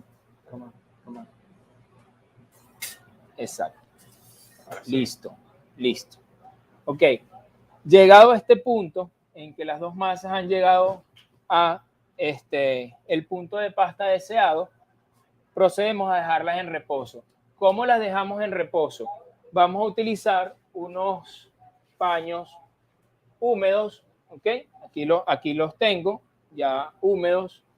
Agarramos los paños, cubrimos la masa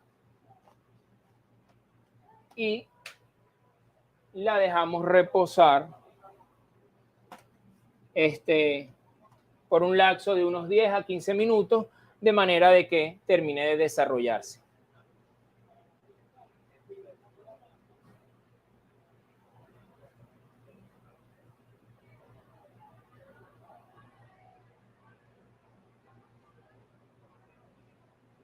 ¿Alguna pregunta?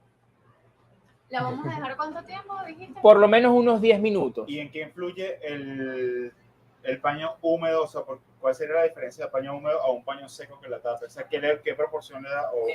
La idea del paño húmedo es que la pizza la costra, no se le haga costra no se reseque la masa. Exactamente, a la masa. De manera de que si la colocamos húmeda, garantizamos que el paño absorba la masa y se mantenga en un ambiente húmedo y no le salga costra. De hecho, un error común es que a veces le sale costra a la masa. En esos momentos, un tip sencillo para todos los que nos ven en casa es que le coloquemos un paño húmedo y la dejamos reposar 20 minutos, aunque ya tenga la costra. ¿Se vuelve a hidratar? Sí, se vuelve a hidratar y entonces ya la podemos usar. O sea, eso de que taparla con emboplast, no. No hace falta, es innecesario. El paño húmedo es perfecto. No lo necesitamos. Aquí trabajamos con productos muy sencillos, muy simples. El paño húmedo es sencillo y nos presta lo que nosotros necesitamos, que es mantener la humedad. Ponerle el aceite le estás añadiendo un ingrediente más Sí, de alguna manera a la masa. Exactamente. Perfecto.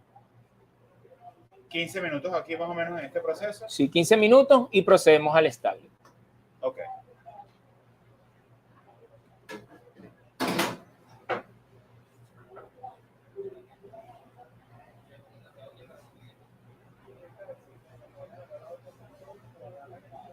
¿Tú sabes cómo parece que la tuya tenía con agua? Parece. Estoy casi segura que tenía por lo menos un dedo más de agua. ¿En serio? ¿Tanto? Sí. Ok. Eso influye bastante. Cuando ustedes vayan a hablar, o nos acercamos al micrófono o lo agarramos rapidito, porque dice que se escucha poco.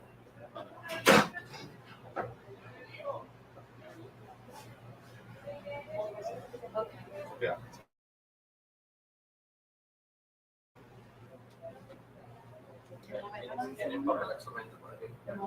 Sí.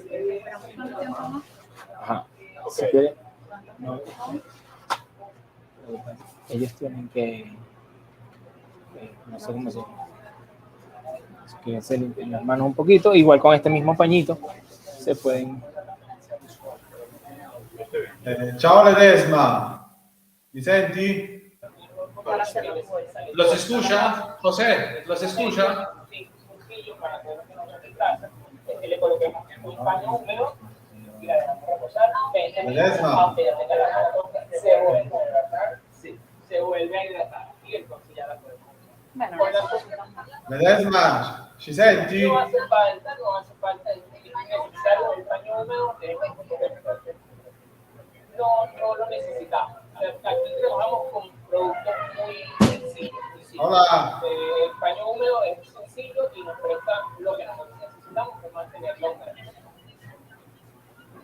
Ledesma.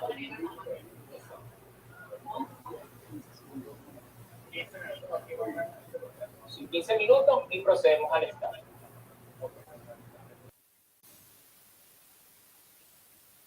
Siamo qui allo studio di Napoli e chiediamo alla regia di inviare gli spot per aspettare la seconda parte di questa masterclass dal Venezuela.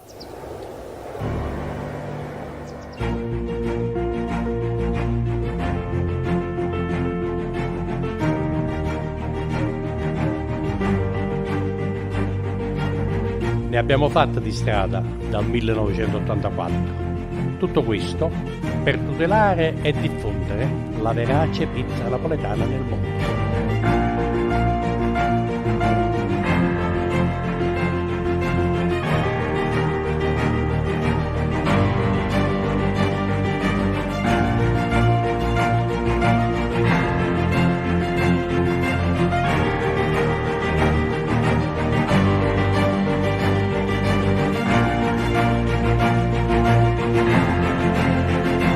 La pizza ci unisce e ci fa comunicare con tutto il mondo. Segui la vera pizza napoletana.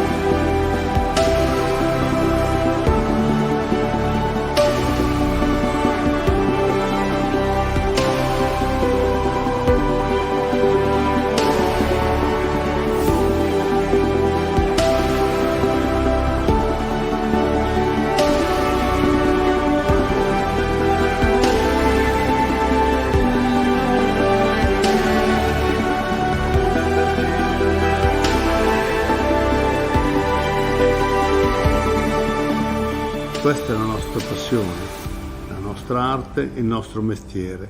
Questo è il mulino della Giovanna.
Essere autentici vuol dire rimanere fedeli alle origini. Essere autentici è una cultura.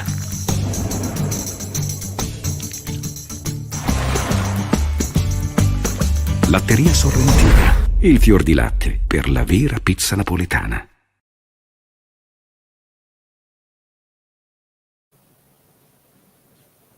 Ed eccoci qua con la seconda parte della Masterclass direttamente dal Venezuela. Ricordiamo che c'è il maestro José Ledesma dalla sua pizzeria dopodomani. Ledesma, Ledesma, ci sei?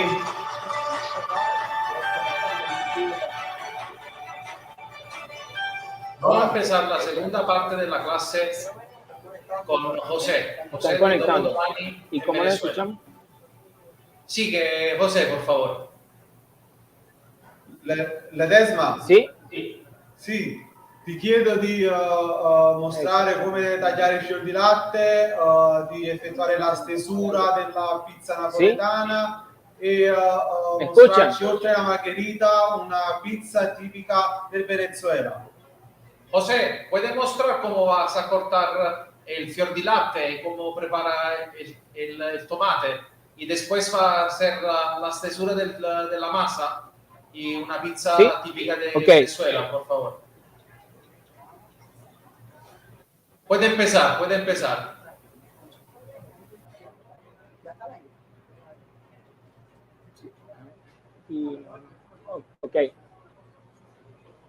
Ok. Bueno, en este momento, ahora vamos a proceder al estaglio de la pizza, que es la formación de cada paneto de pizza. Estos panetos son de aproximadamente 260 a 275 gramos. Esto es una pizza regular de un tamaño que varía entre 28 a 33 centímetros, ¿ok? De diámetro. ¿Ok? Ajá, claro. Levantamos, vemos el desarrollo de la masa. ¿Ok? Vemos que la masa esté suave. Perfecto. Y procedemos al estaglio. ¿Cómo lo vamos a hacer? Agarramos la espátula, más o menos calculamos unos 10 o 12 centímetros y realizamos un primer corte. En este momento utilizamos la cara superficial que quede en la superficie de lo que va a ser el panete y que va a reposar. Entonces, el proceso se llama técnicamente mozzatura porque viene de la mozzarella. Se hace como la Mozzarella de búfala. ¿Okay? ¿Okay? Envolvemos sobre sí mismo y luego... Wow, a pesar que está, se va poniendo lisa súper fácil. Y cuando lo ves aquí,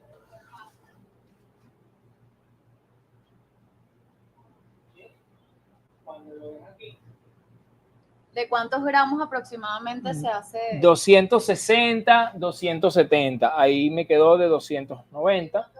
Cortamos un poquito más. 270. ¿Qué hacemos? Sí, claro. Y tenemos uno. Astrid, este es tuyo. Okay. Aquí voy a colocar la bandeja. Los panetes que vayamos formando los vamos colocando de una vez a reposar directamente en las bandejas de fermentación. Ajá. Un poquito más grande. Bien. Bueno, no la corto tan fácil como tú, pero... No. Ajá, pero está bien. 280 está bien. Exacto. Ajá. La pones ahí. Se volea un poco. Exactamente. Perfecto. Importante que notemos que vean que el bollo de masa está completamente liso. ¿Ves? Quedó de la manera correcta.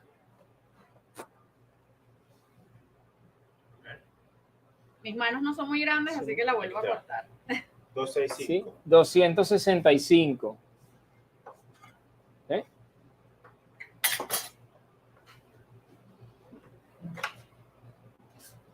El estaglio es un proceso muy bonito porque tú ahí terminas de ver el desarrollo de todo el proceso que hiciste en el amasado.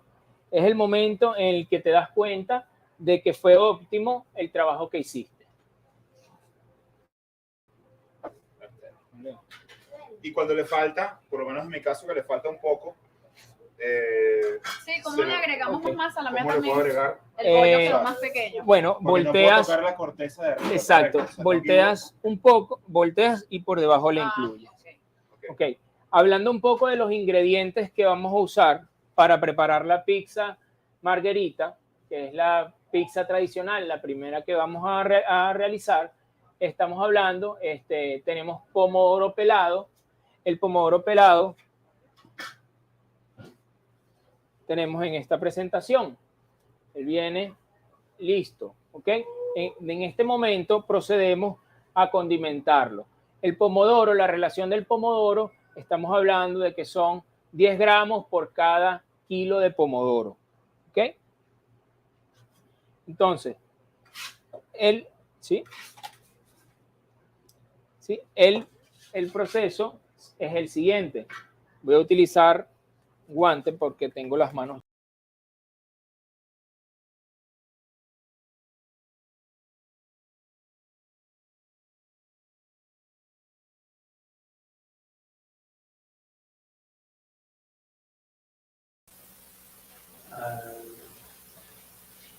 E siamo di nuovo qui in attesa che José Ledesma ripristina la sua linea. Da come stavo vedendo, Ledesma stava per iniziare a frantumare il pomodoro a mano e stava utilizzando l'1% del sale da mettere nel pomodoro.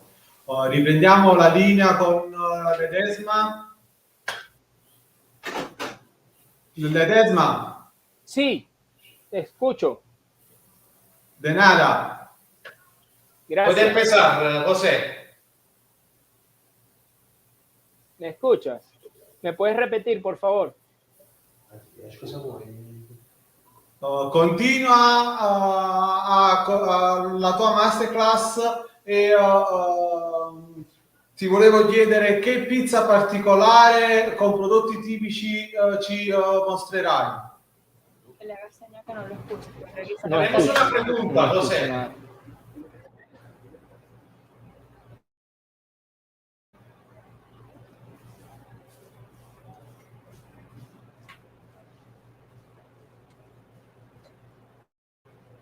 ¿Me escuchas? Nosotros escuchamos. ¿Tú escuchas a nosotros? No, no muy bien. Muy Non tarde. ti preoccupare, continua la tua masterclass. Chévere. Ok. Ya nosotros procesamos el pomodoro y también terminamos nuestros panettes de pizza. Ahora también vamos a mostrarles la mozzarella. ¿Sí? Se los voy a colocar por aquí para que la vean. La mozzarella la vamos a contar en Juliana.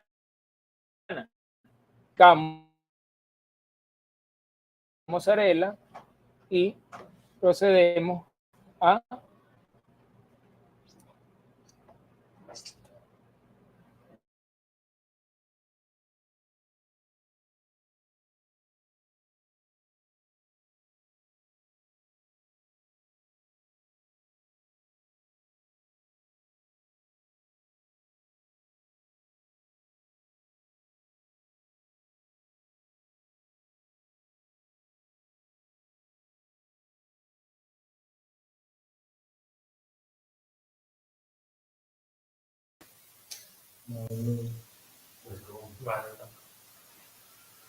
E Ledesma stava iniziando il taglio del fior di latte.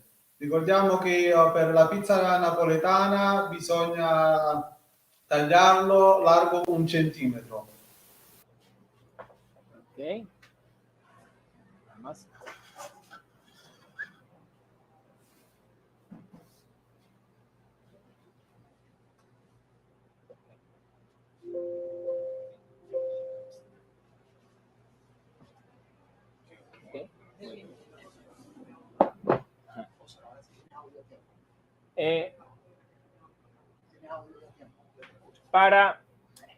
Para la pizza gourmet o la pizza tradicional, decidí escoger ingredientes de producción nacional. Esta pizza especial la vamos a hacer con base de mozzarella de búfala, cebolla morada o cipolla viola, y la vamos a llevar al horno. Luego de salir del horno, tenemos unos medallones de lomito, los tengo en ajo y en mantequilla. Luego los fileteamos como steak y la vamos a colocar después. Y una crema que es a base de ají dulce con pepperoni al horno. ¿Sí? Quiero probar eso. Ok, bueno.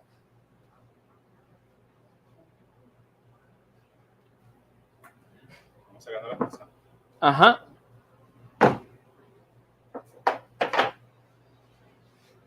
Aquí está la harina. Perfecto. Si quieres.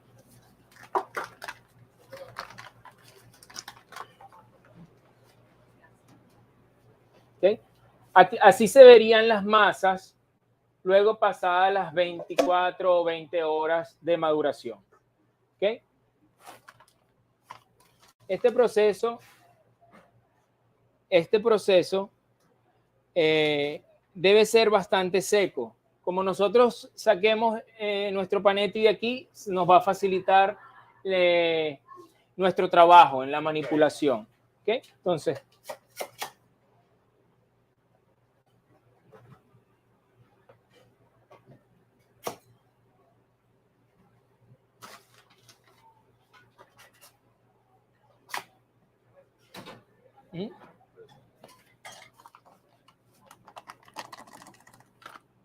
ok.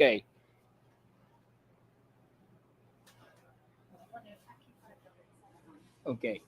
Entonces, yo les voy a sacar 2 panetti y ustedes van a extenderlos. Vamos a extender 3 juntos. ¿Les parece? Vale. Ok.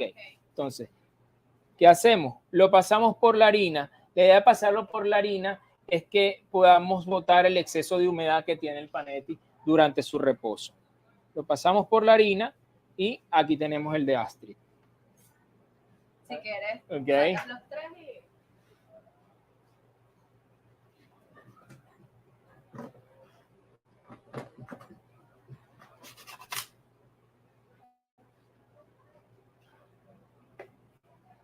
Es un arte manejar la masa ya cuando está en este punto porque está súper pegajosa. Súper suave, sí.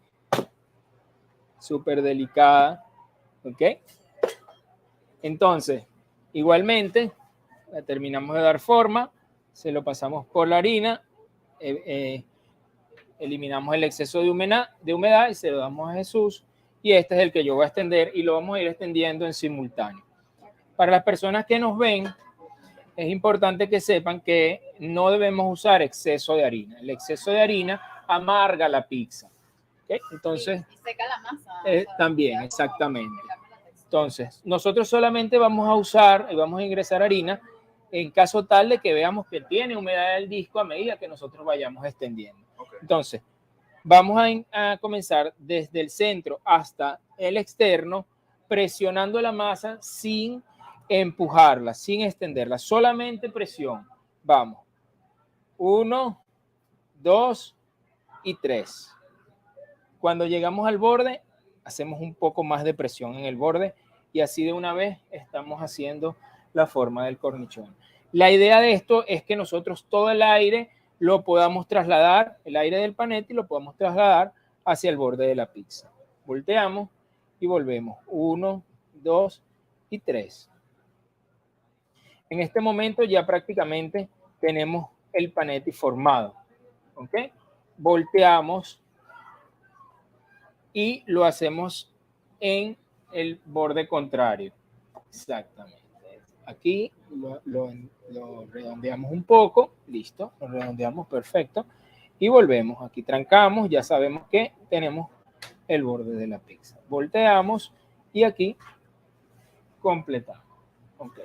Y vamos a hacer ahora el schiaffo. Técnica tradicional para extender un panetti de pizza napoletana o una pizza. Con una mano entramos en el disco y cuidamos todo el borde. Con la otra lo agarramos y el movimiento es, volteamos esta mano, colocamos el panete y giramos el disco.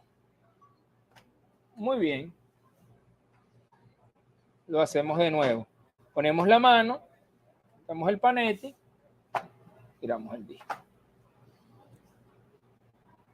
Podemos decir que ya tenemos la pizza casi en el tamaño deseado. Repítelo aquí y ya con eso tendríamos el tamaño. Perfecto. Ok. Claro, el giro es para tener la guía de que se está haciendo en todos los Que vamos extendiendo uniformemente todo el disco. Exactamente. Bueno, entonces ahora vamos a proceder a hacer una primera pizza margarita. Okay. Y luego hacemos 2 pizzas especiales. ¿Ok? Vamos a proceder. Aquí tenemos el pomodoro. Vas a colocar 1,5 cucharadas de pomodoro. Esto es una medida especial, o sea, la Sí. cuchara tiene una medida. 1 cucharada son aproximadamente 80 a 90 gramos de pomodoro. Okay. Y la... Colocas 1,5 ahora, colocas la media. Perfecto. Y con la misma cuchara. Y con la misma cuchara, exactamente. Dando el... Te quedó redondita, Jesús. Claro. A mí no. Ok, creo que lo tenemos. ¿Sí? Sí, perfecto. Ahora vas a colocar albahaca. Albahaca, ¿cuántas Ajá. hojas? Unas 4 o 5 hojas. Ok, y luego. Ok. Vas a colocar mozzarella. ¿Cuánto de mozzarella? De 70 a 80 gramos de mozzarella. Okay, ¿la mozzarella se coloca de alguna manera en específico? Lo importante de los simplemente... ingredientes es esparcirlos y que queden uniformemente distribuidos en el disco y evitar que en el centro tengamos mucho peso. Perfecto. Listo. ¿Sí? Ajá. Y un filo de aceite de oliva extra virgen. Muy bien, perfecto. ¿Y no es mejor Parmigiano. colocarle el aceite de oliva cuando ya esté lista? También, ¿Sí? también se lo puedes colocar. Depende del gusto. Depende del gusto. Generalmente cuando usas aceites de oliva de muy alta calidad, acordémonos que los aceites de oliva son como los vinos, sí. Entonces eso no los llevamos a una cocción de 450 grados, sino que se lo colocamos al final. ¿Ok? Vamos a... Aquí está lista ya para la pala. Lista para la pala. Limpiamos un poco el área. Vamos a limpiar un poco aquí el área. Dale. Ajá. Y vamos a colocarla. 20 fornallo.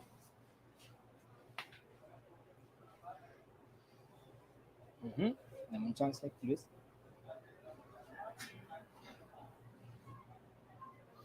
Ajá. Polvoreamos la pala con un poquito de harina y con delicadeza llevamos la pizza. Siempre la pizza va a la pala. Siempre la pizza a la pala. La pala napoletana nos da el tamaño de la pizza. Y al horno.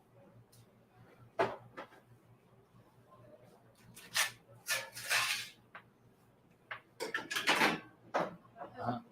Hablando un poquito de la cocción de la pizza napoletana se cocina a fuego violento en un horno a leña. En nuestro caso, trabajamos con un horno a leña tradicional napoletano y se cocina con 3 calores: la conducción, la irradiación y la convección. La conducción es la que nos cocina todo el disco de pasta, que es la piedra que nos transmite el calor al disco. La convección es todo el calor que hay en la cámara que nos cocina todos los ingredientes. Y la irradiación es la llama viva que nos da todo el toque dorado del borde de la pizza. Una cocción de aproximadamente 60 a 90 segundos.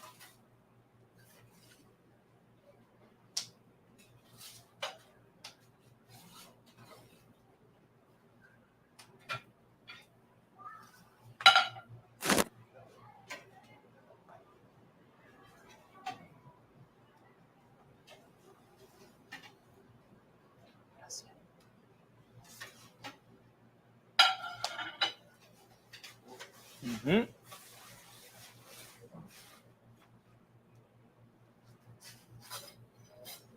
Y aquí está la pizza napoletana. Esta pizza la acaba de realizar uno de nuestros invitados especiales. Es importante que veamos cómo está el queso, que el queso esté hilante, que la pizza no esté muy seca y que el impasto, que es el protagonista, sea ligero.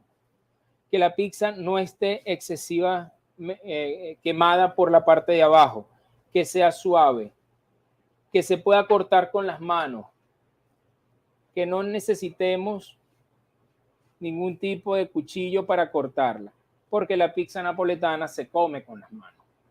Ahora vamos a realizar la pizza especial. Se la vamos a colocar por aquí.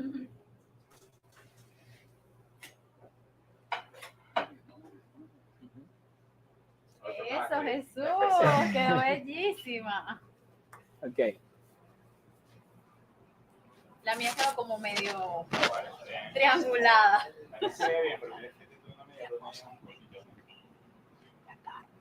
No, bella. Además esas bubbles así. Ok, vamos a ir con la pizza especial. Aquí tenemos cebolla morada, ¿okay? Que es la que vamos a hacer especial. Esta la vamos a hacer, como tiene ratico aquí, ¿okay? Esta la vamos a hacer con cebolla morada. Sin base de tomate. Esta no tendrá base de pomodoro. La idea es que usemos productos tradicionales o que sean cultivados aquí en Venezuela. Entonces, no uso el pomodoro porque nosotros en nuestro caso usamos pomodoro pelado italiano. ¿Sí? Aceite de oliva.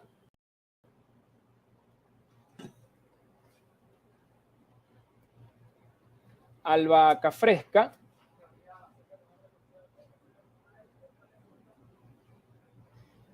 Y mozzarella. Increíble. La cebolla la estás colocando cruda, ¿no? Sí, la cebolla la colocamos cruda y con la cocción de la pizza se va a caramelizar un poco. Vamos al horno.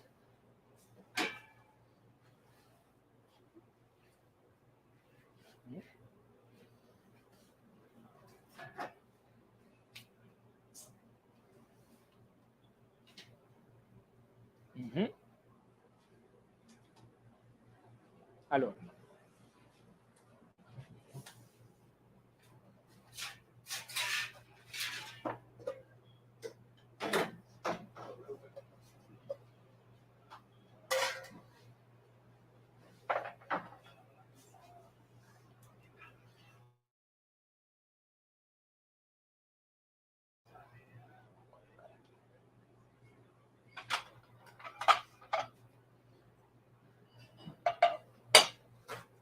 Ok. Astrid, yo quisiera que tú decoraras la pizza. ¿En serio? Claro. La próxima la decora Jesús. Vamos a dejar el plato aquí. Okay. Ya va a venir la pizza.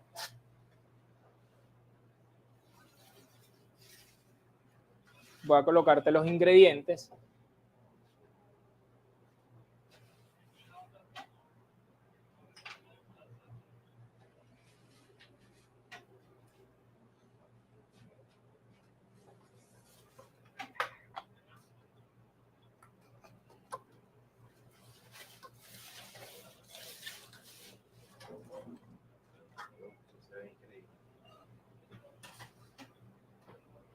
Es súper diferente Sí, a lo tradicional. La base de pomodoro, pero sí. Ajá. ¿Sí? Listo. Perfecto. Ok. Colocar en el plato.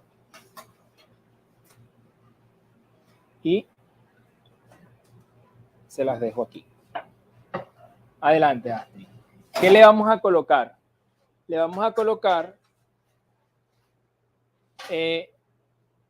primero que todo, le vamos a colocar el lomito.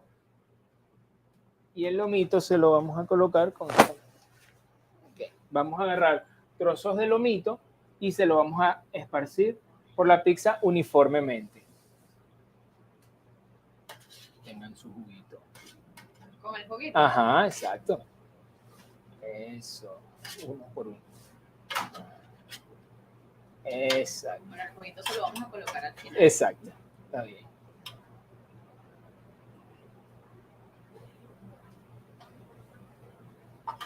Aquí el que hornea la pizza también tiene un papel súper Sí. importante, porque es un arte. Sí. La lista. Perfecto. Un poquito de juguito. No, Listo. aceite de oliva. Bueno, ok. Entonces aquí terminamos de esparcir, ¿verdad? Y le vamos a colocar la crema especial. Esa crema es a base de ají dulce. Yo creo que es un ingrediente muy venezolano. Y pimientos asados. Okay, y se lo ¿cómo vas a queda? colocar de esta manera. Ok. ¿Sí? En un mismo sentido. Exacto. Perfecto. Un poquito más. ¿Así o más? Un poquito más. Uy, se ve demasiado bueno. Listo. Y para decorar o para finalizar, pues le vamos a colocar unos greens. Exactamente. Son variados. Sí, variados para darle un toque delicado al... ¿Como por toda la pizza? Sí, o... por toda la pizza.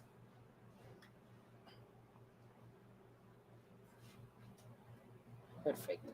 Y nuestro nudini de búfala. Aceite de oliva.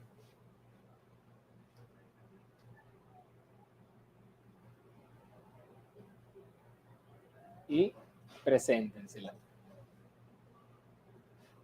¡Ah, qué buenísima! Me dio hambre. La vamos a llamar al galope. Al galope. Eccoci qua, grazie mille Ledesma e complimenti per questa masterclass. Ora chiedo alla regia di inviare in onda la pubblicità. Grazie.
Questa è la nostra passione, la nostra arte, il nostro mestiere.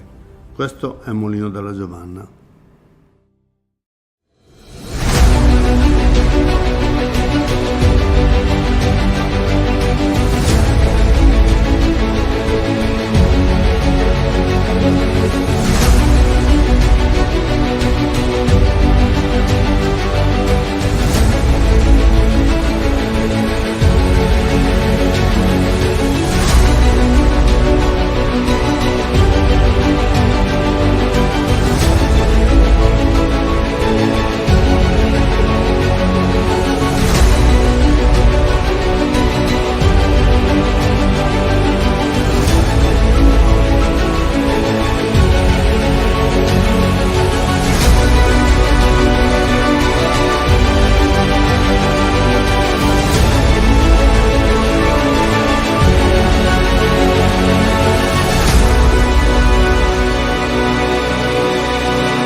La ITS, abbreviazione di International Transport Solution SRL, è una casa di spedizioni che opera da oltre 15 anni nel settore della logistica e delle spedizioni internazionali, proponendosi da sempre quale operatore multimodale in grado di espletare pratiche doganali, servizi portuali, spedizioni import-export, servizi di logistica integrata e tutto ciò che riguarda la filiera del trasporto transfrontaliero di merci. Attraverso uno staff professionale, altamente qualificato e molto motivato, ITS offre un range di servizi globali, a prescindere da quale sia la tipologia di cargo e la destinazione da raggiungere.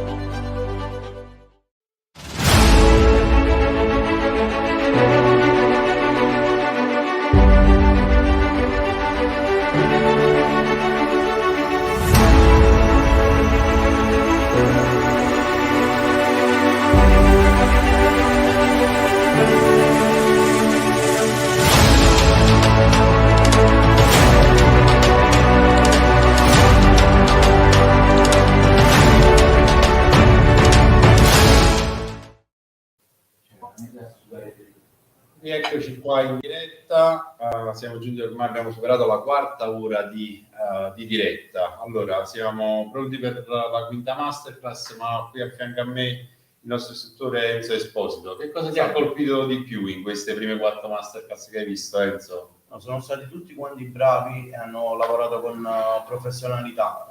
Quello che mi colpisce comunque è bello da vedere che comunque tutti quanti noi facendo parte dell'associazione Vera Pizza Napoletana parliamo la stessa lingua in quanto seguiamo il nostro disciplinare della pizza napoletana, quindi fa molto piacere vedere veramente la professionalità dei miei colleghi. Benissimo, allora rimaniamo in America, eravamo in Venezuela, saliamo un po' più a nord, ritorniamo negli Stati Uniti.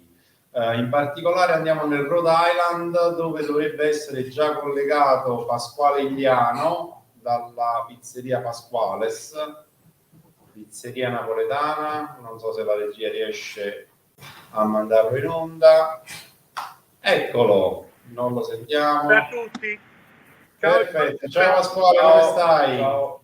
Non vi vedo, però comunque ciao a tutti. Tutto a posto. Noi invece ti vediamo e siamo passati dai modelli del Venezuela alla simpatia di Pasquale Iliano. Venezuela. Spero che almeno tu ci senti. So che insieme a te c'è anche Lamberto Cavallaro. Lamberto, eccolo qua.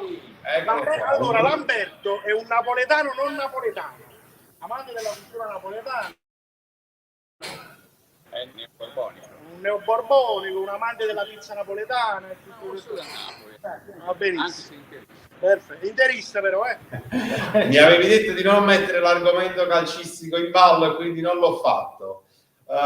Una novità della tua masterclass è che oggi parleremo di pizza fritta, quindi rispetto alle masterclass precedenti non utilizzeremo il forno, ma andremo direttamente nella friggitrice per una bella pizza fritta. Quindi è va la bene, prima io masterclass. il forno nel caso volesse che facesse anche una margherita, però se non è necessario va benissimo, ce ne andiamo direttamente sulla fritta.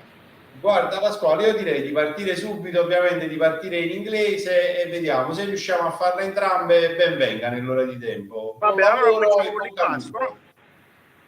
Partiamo dall'impasto verace. All right, so we're going to start from the dough. Hello everybody, make sure you see my face. My friend Lamberto, a little space.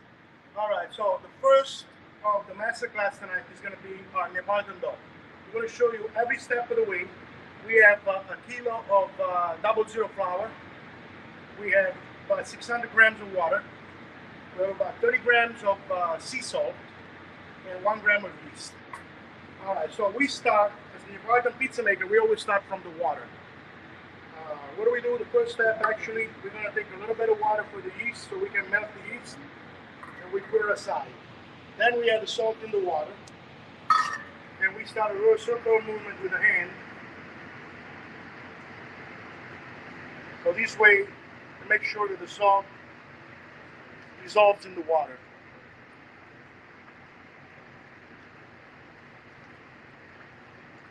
We use sea salt because it's the most natural salt. It really doesn't have any chemical in it. It's really good to keep the product organic. Now, we're going to add about 10% of the flour.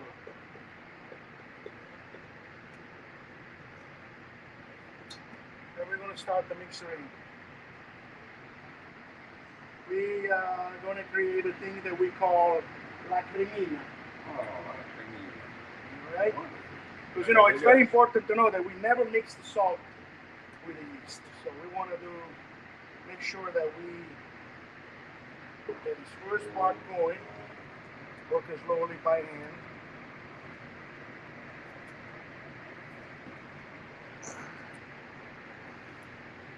And yeah, this is just 10% of the flour. Now we can melt the yeast in a little bit of water that we've taken from the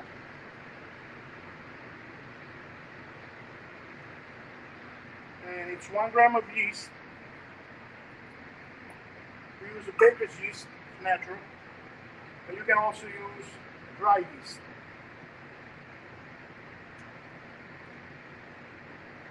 And once it's getting so smooth, almost like a cream, then you can start adding the flour a little bit at a time. Flour. All right. The reason why we add the flour a little bit at a time is because that way it gets absorbed better and it doesn't create a big mess in the bowl that is going to require more hand working. We want to make sure that we gradually add the flour.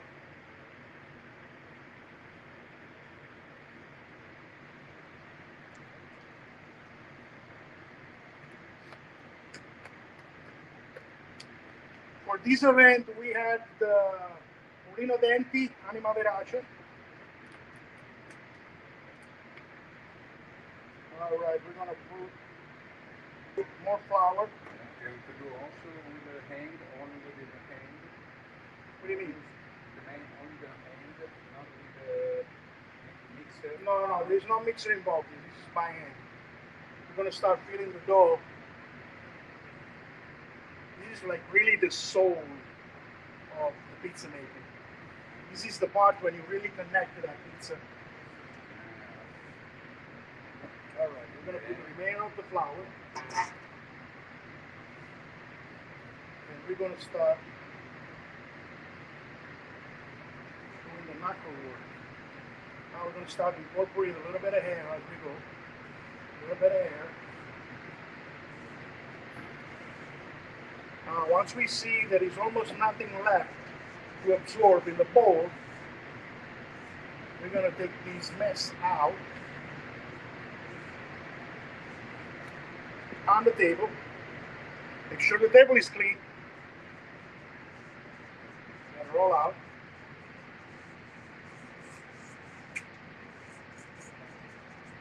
You need to put some flour also on the table. We have the remaining flour from there is remaining flour here, so we're going to start doing this. We're going to start working our dough, incorporating air, and creating the magic glue mesh.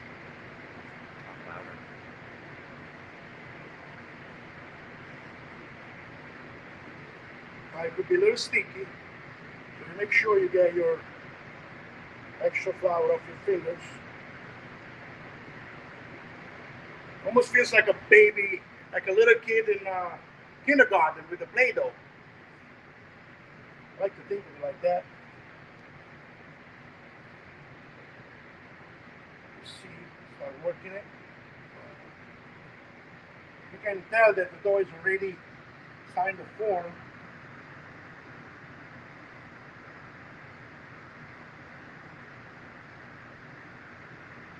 We got our I got my partner in crime, Gabe, over here. Gabe, come back here.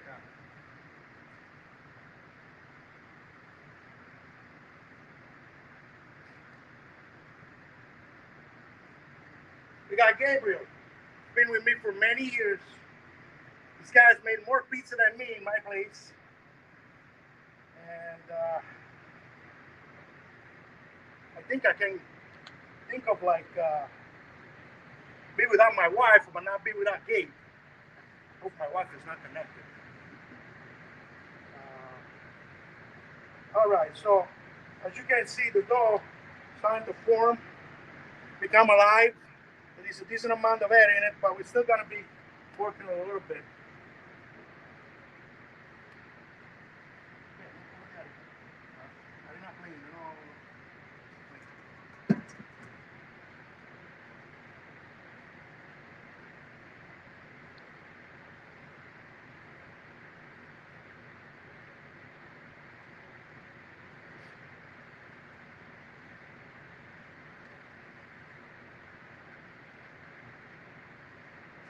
Lamberto, where are you? Yeah. I thought you had all these questions. Ah, some question. How long are you going to leave the door? Now, when this first step is done, we're gonna be putting it back in a bowl. I'm sorry, I don't have the madia. The madia is a wooden box where we make the dough. Unfortunately, I don't have it. It's coming soon, though. But you can use one of those bowls, same thing. And you get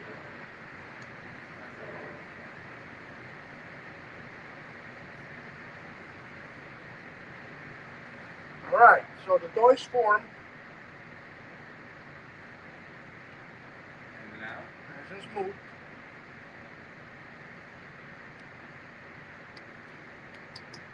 And now we're gonna place it in this bowl, back in the bowl, but it's gonna rest for a couple hours.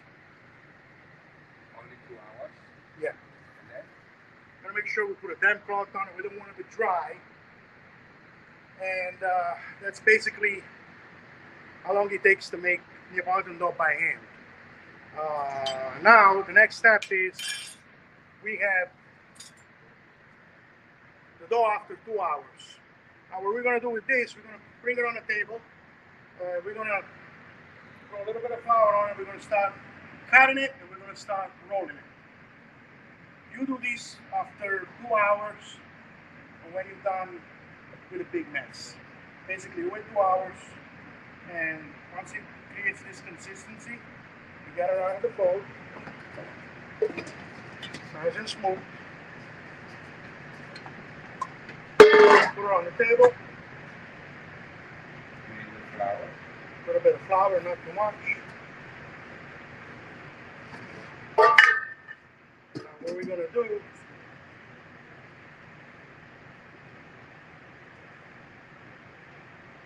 we're gonna make the dough balls.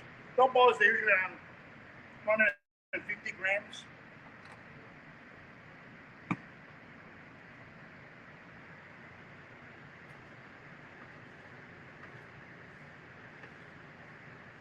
What we do, we make like a big long, what we call filone, and we started to pick it up like this and make a movement almost like making mozzarella, like fresh mozzarella. Bring the dough in, make sure you get all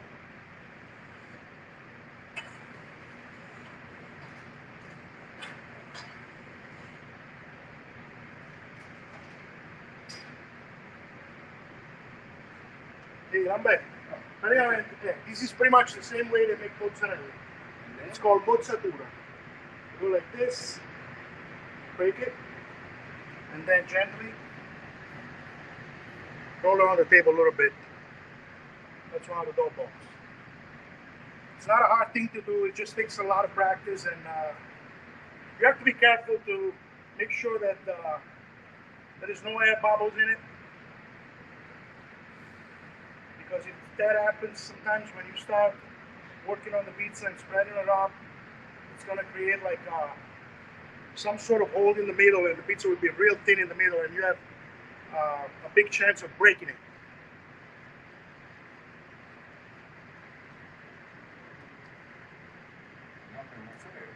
Yeah? Yeah. I'm going to start putting them in the... Here, can I have a...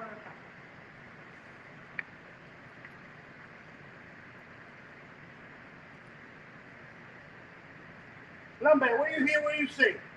I don't know. You, I got Lamberto here. He's a little bit shocked. He's like, "What the heck is going on here?" It's the first time you see. Oh, the first time we're making it by hand. I know. What do we do? When was the first pizza? When? What do do you mean? The first pizza that you know. The first pizza in Naples. Well, the history of pizza is very complicated. It has a very, talking about origins with the Greeks and the Romans. When it comes to Neapolitan pizza, we probably looking into the 18th century. You know, there's rumor that in the 18th century, under the Bourbon, Ferdinando I of Bourbon, the first pizzas were made. There were like little shops. You know, we know that the tomato came around the 18th century. Maybe the pizza was not, like when we think pizza, the first pizza was not the margherita. We have another kind, it's called Masterclass, which is a pizza made with lard, basil, sort of black pepper, and pecorino romano.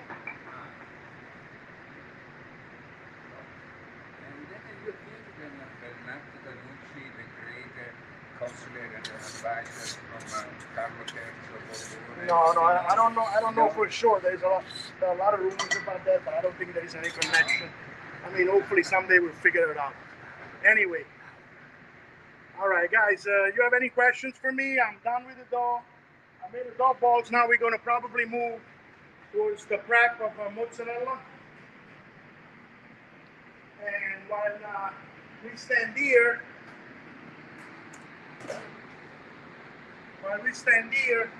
I'm going to be cutting the fior di latte, which is from Latteria Sorrentina from Campania. It's much latte. I've been using it for a long time, and it's delicious. All right, so wash my hands real quick.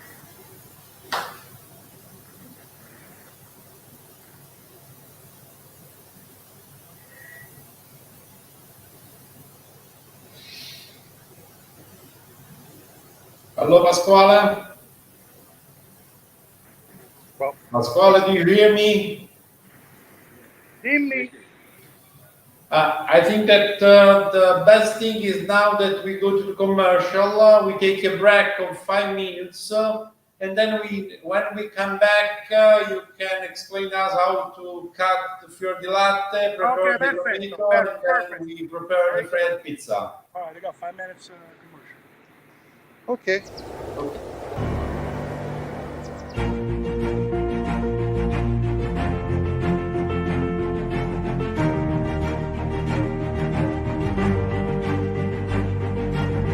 Ne abbiamo fatta di strada dal 1984. Tutto questo per tutelare e diffondere la verace pizza napoletana nel mondo.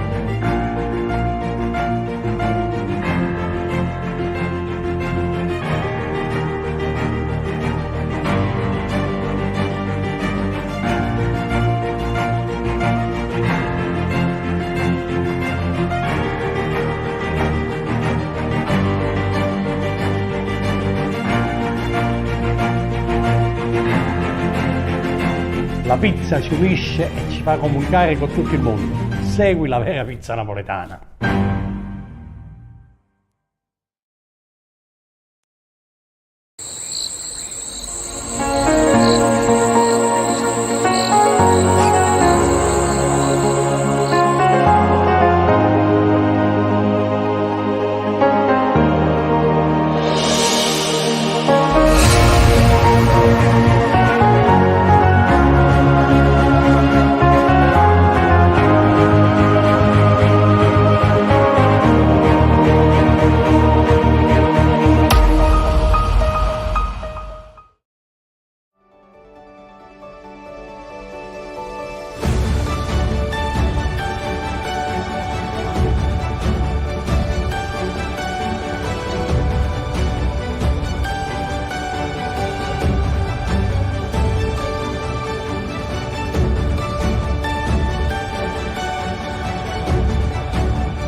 Essere autentici vuol dire rimanere fedeli alle origini.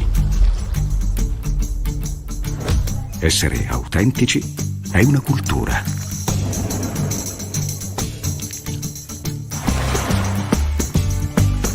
Latteria Sorrentina, il fior di latte per la vera pizza napoletana.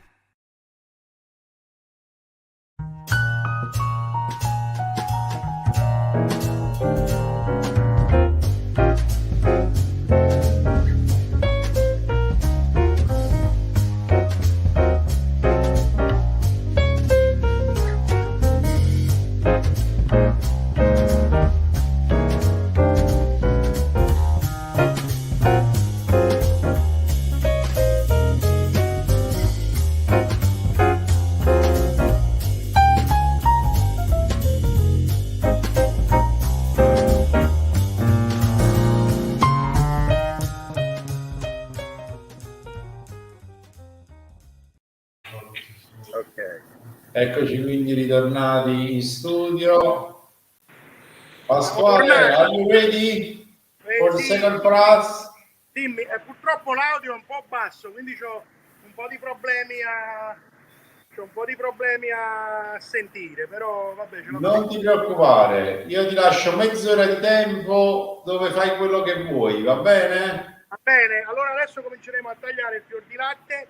Abbiamo detto prima della latteria sorrentina, il nostro fior di latte e la provola per fare la pizza fritta. Facciamo la fior di latte. Come vedete facciamo dei tagli di uno spessore di... I'm going to talk in English. I keep forgetting.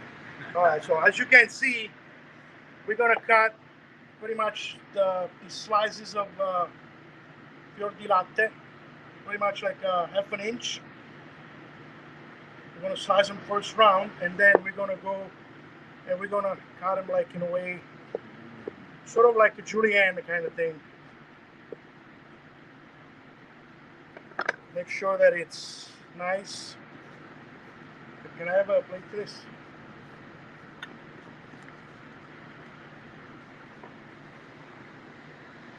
It's very important that we cut the fior di latte not too thick, but not too thin. We want to make sure that even when we bite into the pizza, we get a little bit of that body, that chewiness from the fior di latte. Now here we got the mighty provola, which is a smoked, naturally smoked. It's actually, it smells so good right now.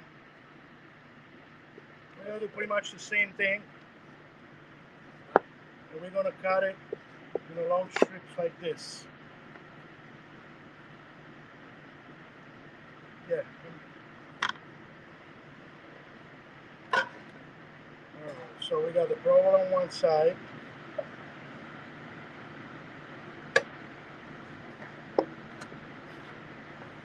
And we got the fior di latte. This is cut. Now we're gonna move around and we're gonna crush the tomatoes.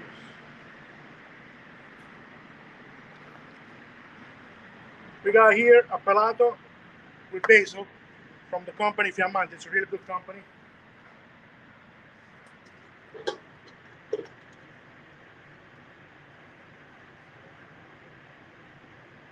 All products are from Naples. You use all these tomatoes. Yeah, we use mainly products from a lot of them from Naples, but a lot of them like southern Italy. You know, maybe the tomatoes. You know, they've been cultivated in Puglia, in Calabria, and stuff like that. Well, southern Italy. Yes. Yes. All right. So this is a real nice looking tomato. It's got a nice body to it. What we're gonna do, we're not gonna use any machine or any metal because we don't want to oxidize the tomato. What we do, we crush it by hand. Now I hope by crushing by hand, I'm not going to make a mess on my jacket, but we're going to give it a shot. So basically what you want to do, you want to kind of like get into it and have fun with it, basically. You know, get all your frustrations out. You know, take it out of the tomatoes. These are real good tomatoes. I wish you guys can smell this. It's really nice. want to make sure you break it down.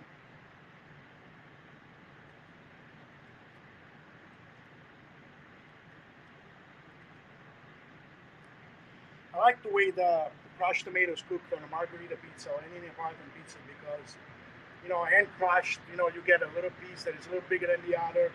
You don't get that like a smooth sauce that doesn't really look alive on the pizza. Hand crushing is really the way to go.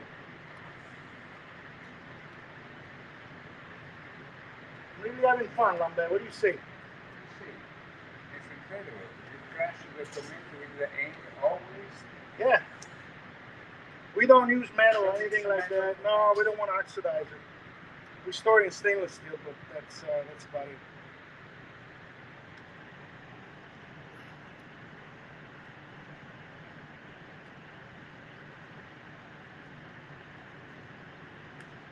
I'm really having fun here. Can you tell?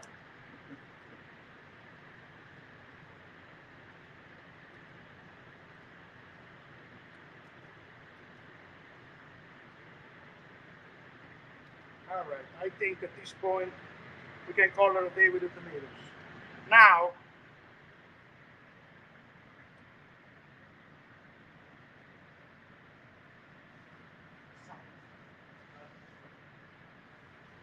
so when we prep these tomatoes, we do not make pizza sauce, never. All we use is a little bit of sea salt. Just go easy on it, don't exaggerate. You know, about a teaspoon per can.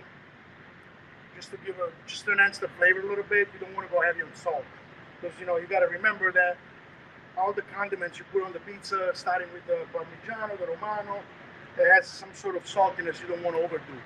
You want to always keep the balance of flavors on the Neapolitan pizza.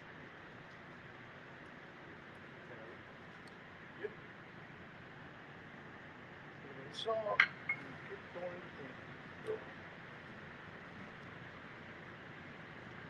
All right, I think the tomato is ready to go. Now, if you guys allow me to make a margherita or you want me to go straight to the pizza fritta, it's up to you. If you have any questions, I'm here. I hope I can hear you. Dimmi, Gianlu. Hey there. They can't hear me. You're online, but I don't know what to tell you. Okay, so I'm done with this. Allora, Gianluca, I'm done with the tomatoes. I'd just like to know from you guys if you have to make a margherita or I just have to move on to the pizza fritta thing.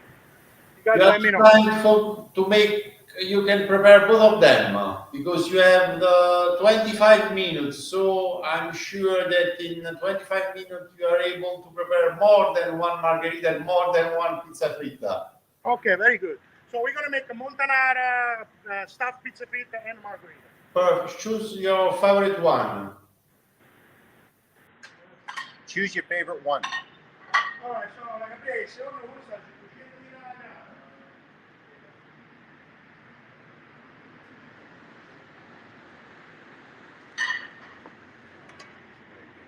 hey, Ron.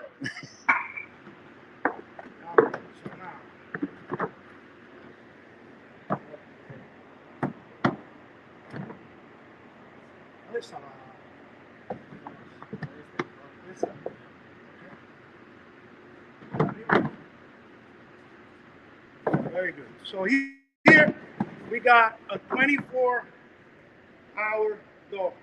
As you can see, it's really nice. It's got a lot of life in it, a lot of air, a lot of love, a lot of everything. Now, what am I getting? I need a fruity latte, got the Parmigiano.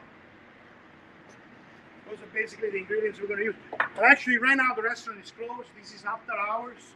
If you want to get around, everybody's gone. It's just us. It's 10:30 at night. So we got everything out of the fridge. We don't have our usual way of doing things. So we're just gonna go with the flow. We got a little bit of flour.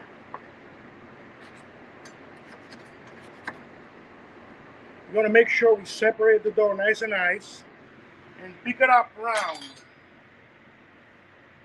We do not want to mess around, cut the dough push it, pick it up oval, because that way, you know, the way you pick it up, that's the shape of the pizza. So you want to make sure it's nice and round. Now,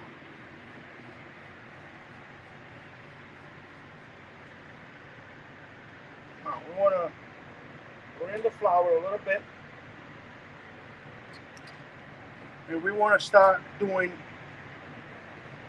this motion right here. We go from the inside out and push all the air towards the edge of the dough that we call cornicione. Right, Lamberto? Cornicione. What is a cornicione? Is it Cornicione. the place of the window? So we'll make sure that the first way of working it's in the flour, then you totally get rid of the flour, and you use the slapping technique right here.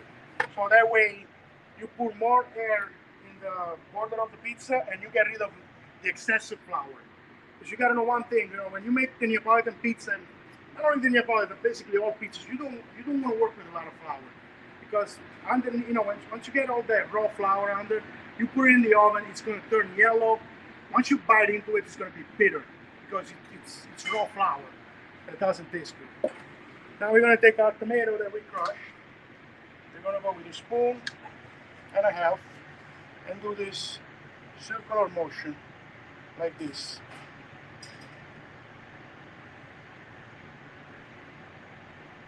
I like a little bit of fillet, as you can see.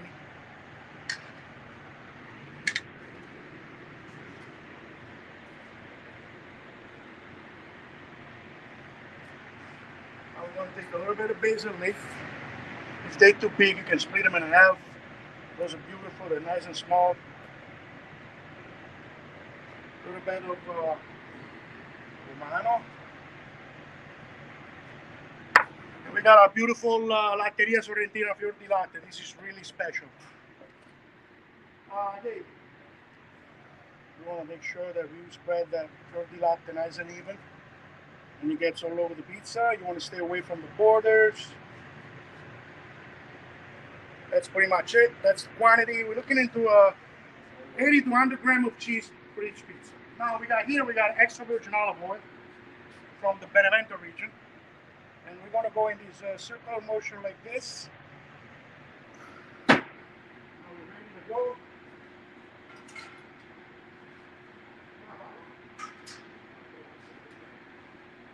Now we got these beautiful tools.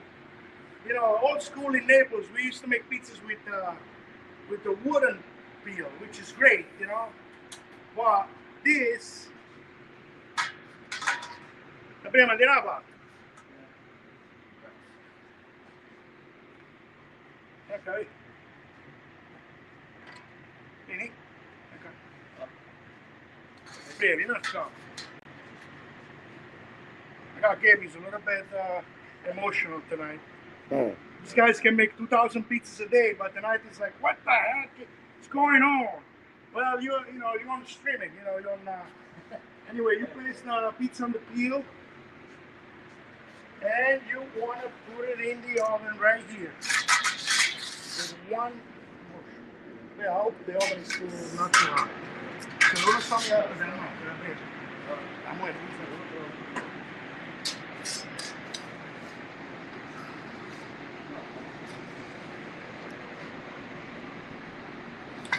I want to make sure that the temperature of the oven is not too high, not too low.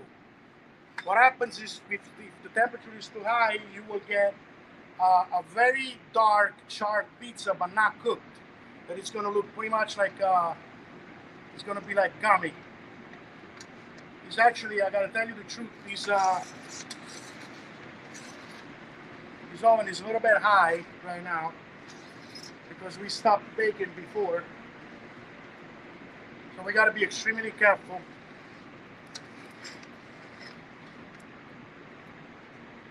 These are a little bit on the high side, but we're going to manage to move it around and make sure it doesn't burn on the bottom. Those are the technical things that we got to get through every day. All right, so this pizza is pretty much done. right here. We're gonna finish it up with a little bit of extra basil leaf. We got plenty of olive oil.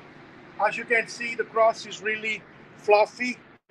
It comes back up. It's kind of fragrant. You can almost hear the crispiness, which means that it's been cooked pretty good. It's a very well proofed and it's cooked well. So this is our margarita.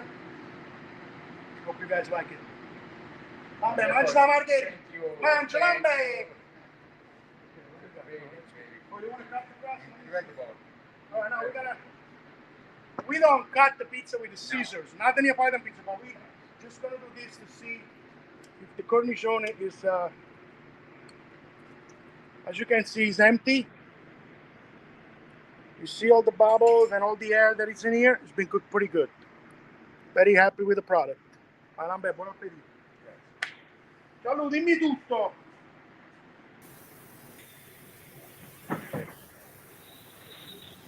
I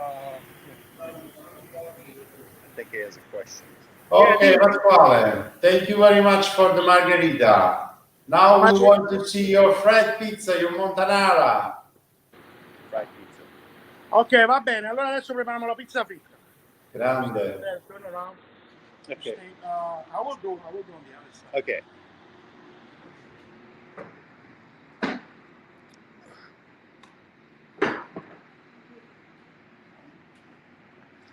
Yeah, you were right. That was cozy. So the pizza fritta, we have a weight around 220 grams. Well, a little bit smaller than the regular dough for the margherita pizza. We want to spread a little bit of flour, not too much. Again, we don't want to work with a lot of flour. Now, the thing with this process, we're gonna make it here. We're gonna go in the kitchen and we're gonna cook it because we don't have the setup here for the oil and everything. But we can manage that pretty good. All right, pizza fritta. Allora, pizza fritta, it's something really, really nice. That it's part of, like, you know, remember Sofia Loren when she was in the movie The Golden Naples? Yeah. Out of Napoli? Yeah. She was making pizzas out of the window over there. It was the people's pizza around World War II. Why? Because at the time they didn't have the luxury of the wood fired oven. Okay, so now the way you work on the fried pizza, it's different than the way you work on a margherita. The margherita, you go from the middle of the dough, you push all the air out. Over here, you want to stay real thin on the edge, because once you close the pizza, I need the. Once you close the pizza, then it won't be too thick on the side. We don't want that. We don't want the thick edges. We want it to be some sort of like even. So when you cut it, you don't have like a lot of dough.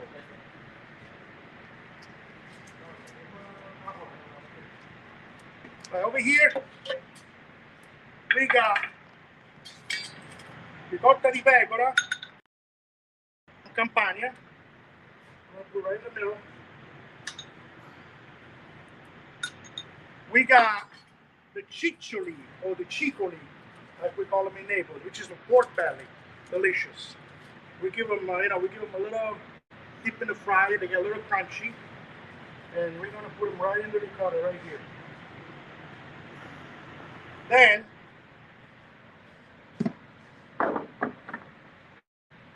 we got a friend. We're gonna plant some fresh pepper on it,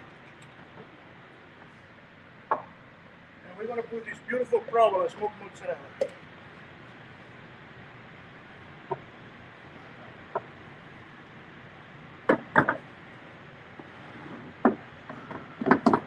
Tell you one other thing that I want to do, and I like to do it because they do it often in Naples, and I like that too.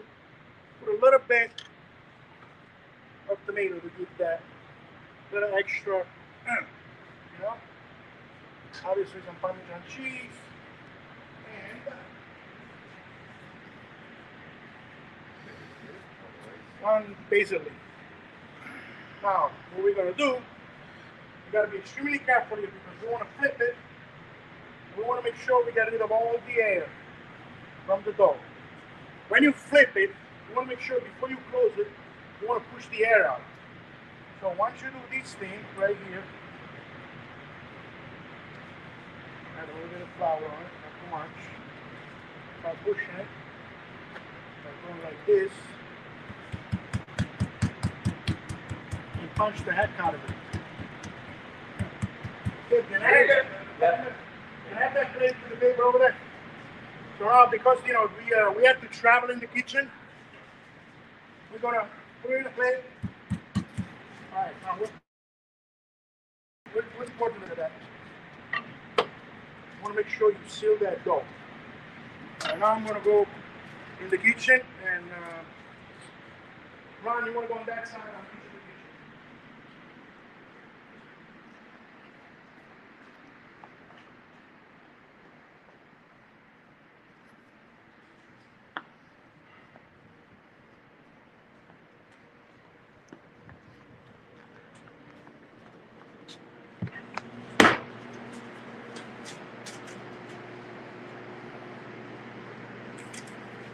Now we're gonna put in the farling.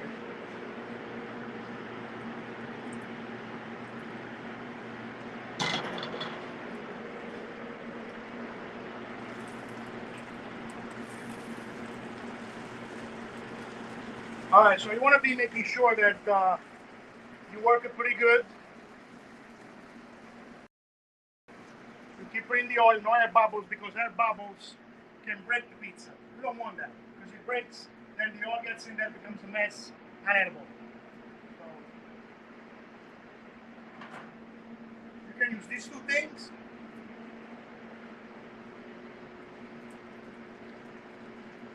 You can see the temperature of the oil is around 320 Fahrenheit, which is ready, but it's not overly hot that smokes and turns the pizza real dark.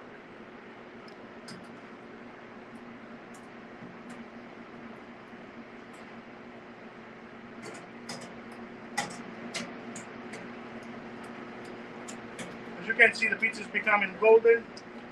The color is getting golden.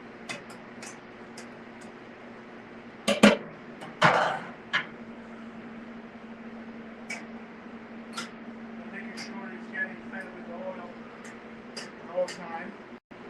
You can see it's starting to bubbling up in the middle.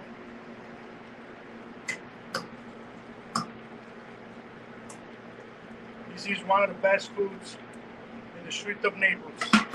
Can I have a plate with the paper? Yes, very good. I'm going to give it another flip.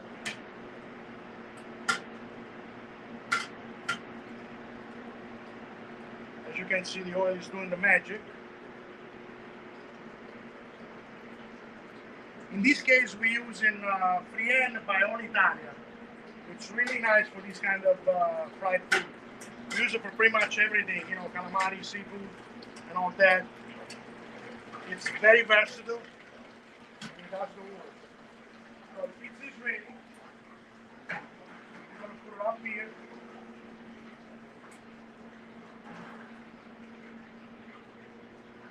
And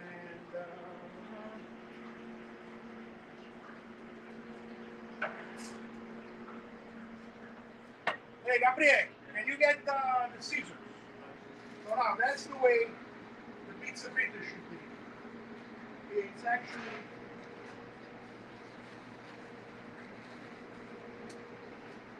there's not much oil. There's almost nothing on the paper because it was cooked at the proper temperature. It's got a golden color. Now we're gonna cut it to see. As you can see, the dough is cooked pretty good. It's got some air in it, texture.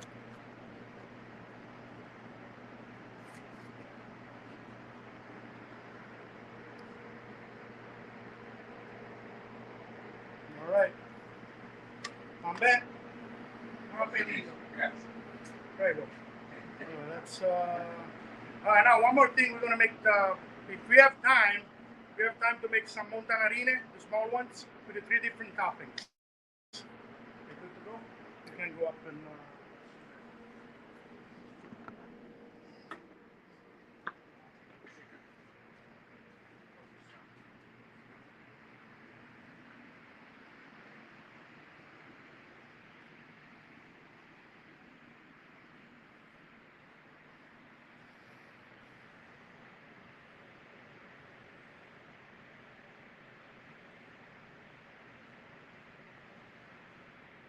Now we're going to take this.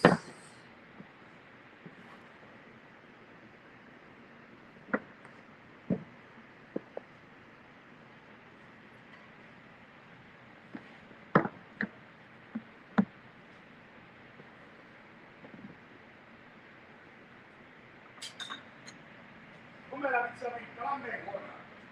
Dove sta? Dove sta? Alright, so now we're going to make 3 montanarine.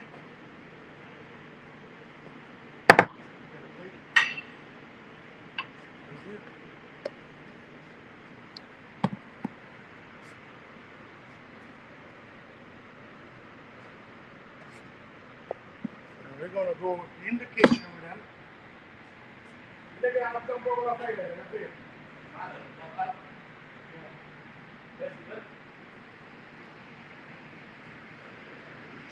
All right, let's go, man.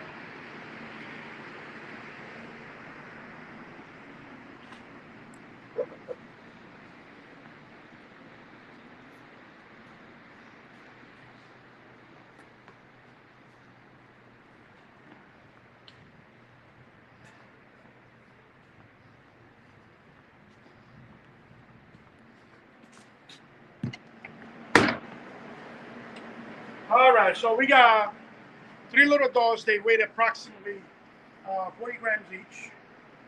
Now, what we're going to do, we're going to make sure they're nice and round.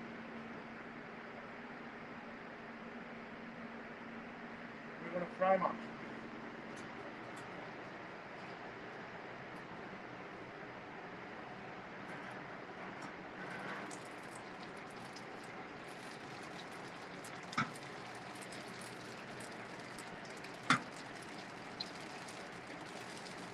Here, can I have another plate with paper, please?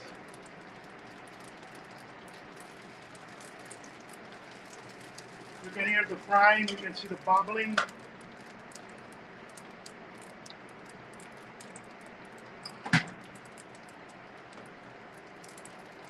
Give it a little flip.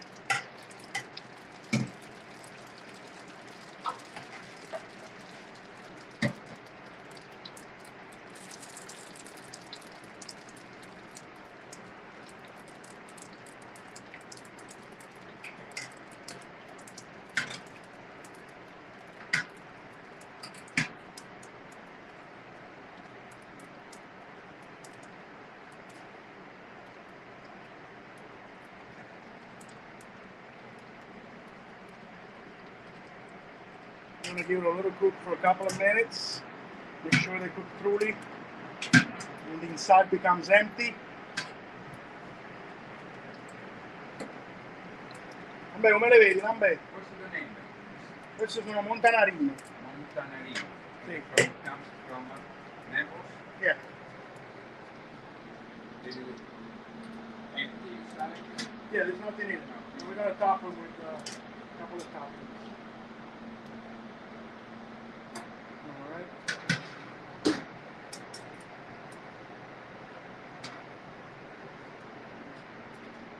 Put them on the rack right here, make sure all the excess of oil will go away. Eduardo! Now we're going to put them in, we're going to plate them. They're so light, they're like little clouds. So now, what we want to do, we want to top them. We got one with a very famous piennolo, Gianluca. This is for you. Tomatoes from Mount Vesuvio. Then we have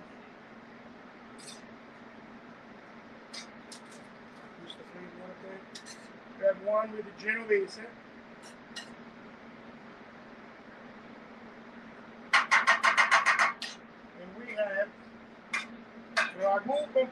patatine. I'm gonna put a couple of these little meatballs.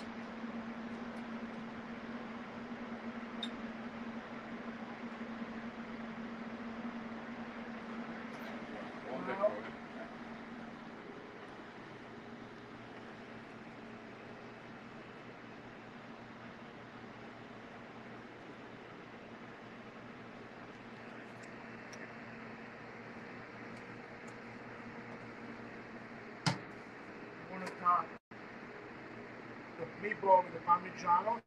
Some parmigiano on the. Make sure do not put the parmigiano on the pianola. And the genovese goes well with a little bit of parsley. So this is a piece of montanarine.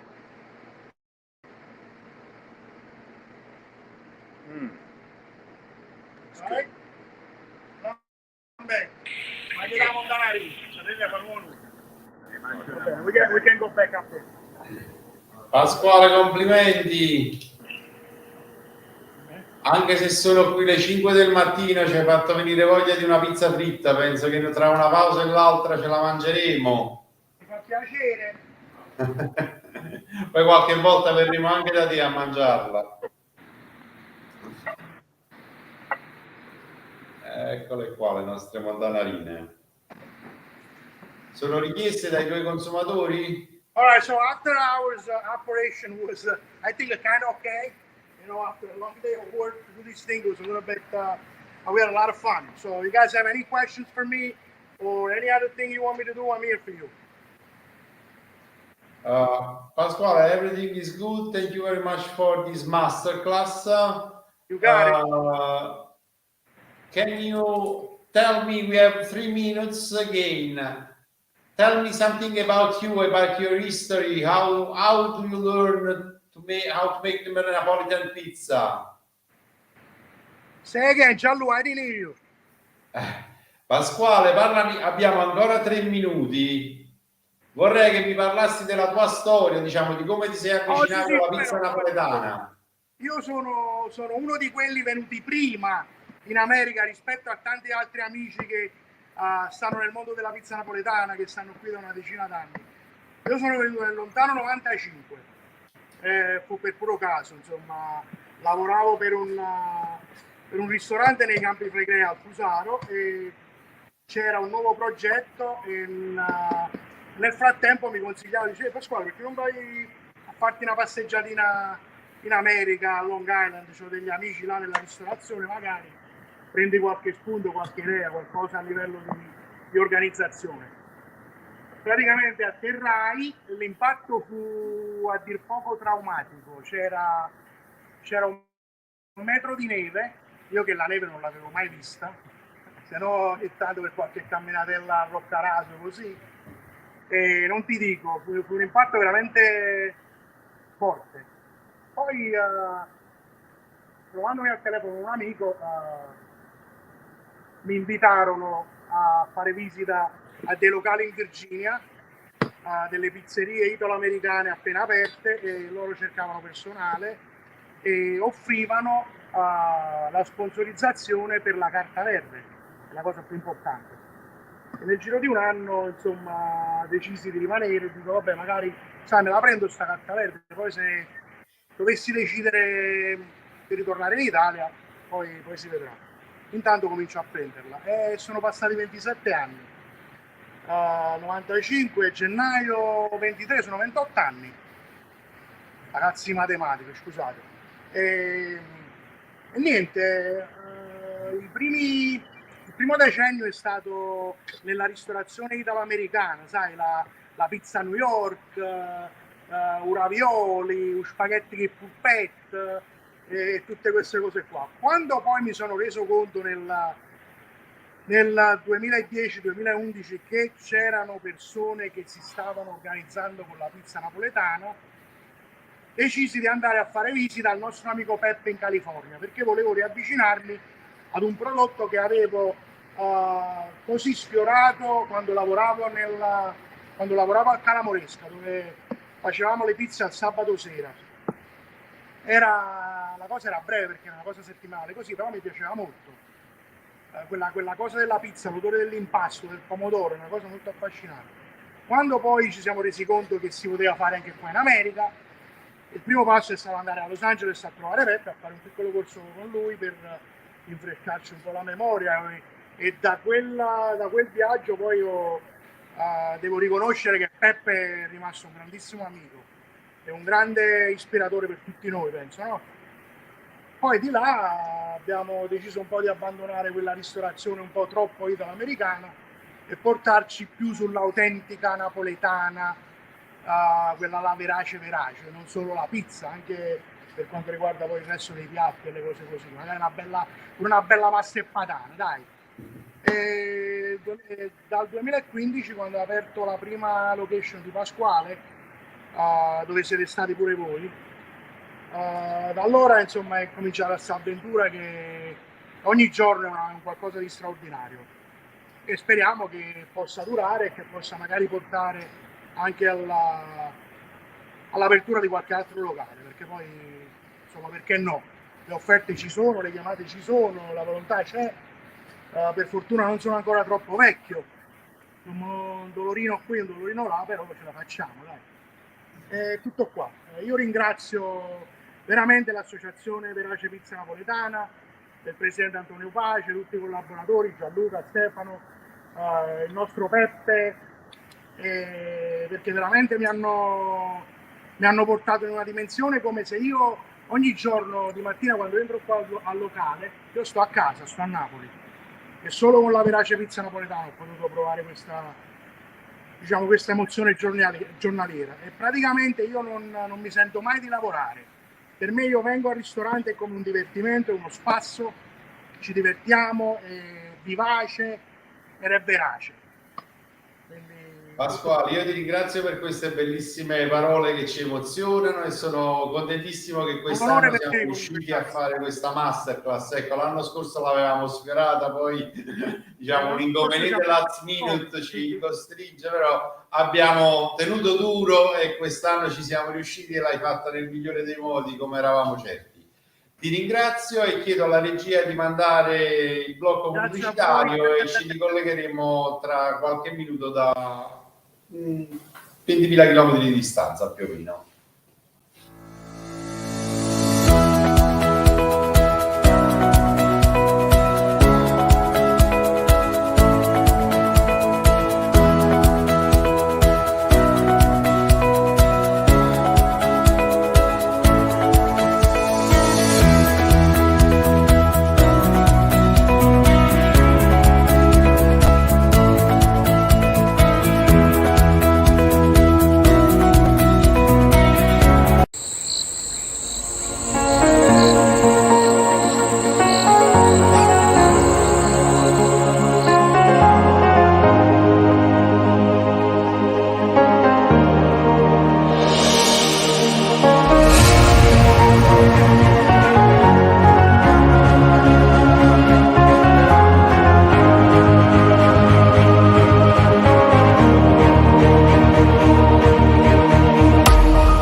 La ITS, abbreviazione di International Transport Solution SRL, è una casa di spedizioni che opera da oltre 15 anni nel settore della logistica e delle spedizioni internazionali, proponendosi da sempre quale operatore multimodale in grado di espletare pratiche doganali, servizi portuali, spedizioni import-export, servizi di logistica integrata e tutto ciò che riguarda la filiera del trasporto transfrontaliero di merci. Attraverso uno staff professionale, altamente qualificato e molto motivato, ITS offre un range di servizi globali, a prescindere da quale sia la tipologia di cargo e la destinazione da raggiungere.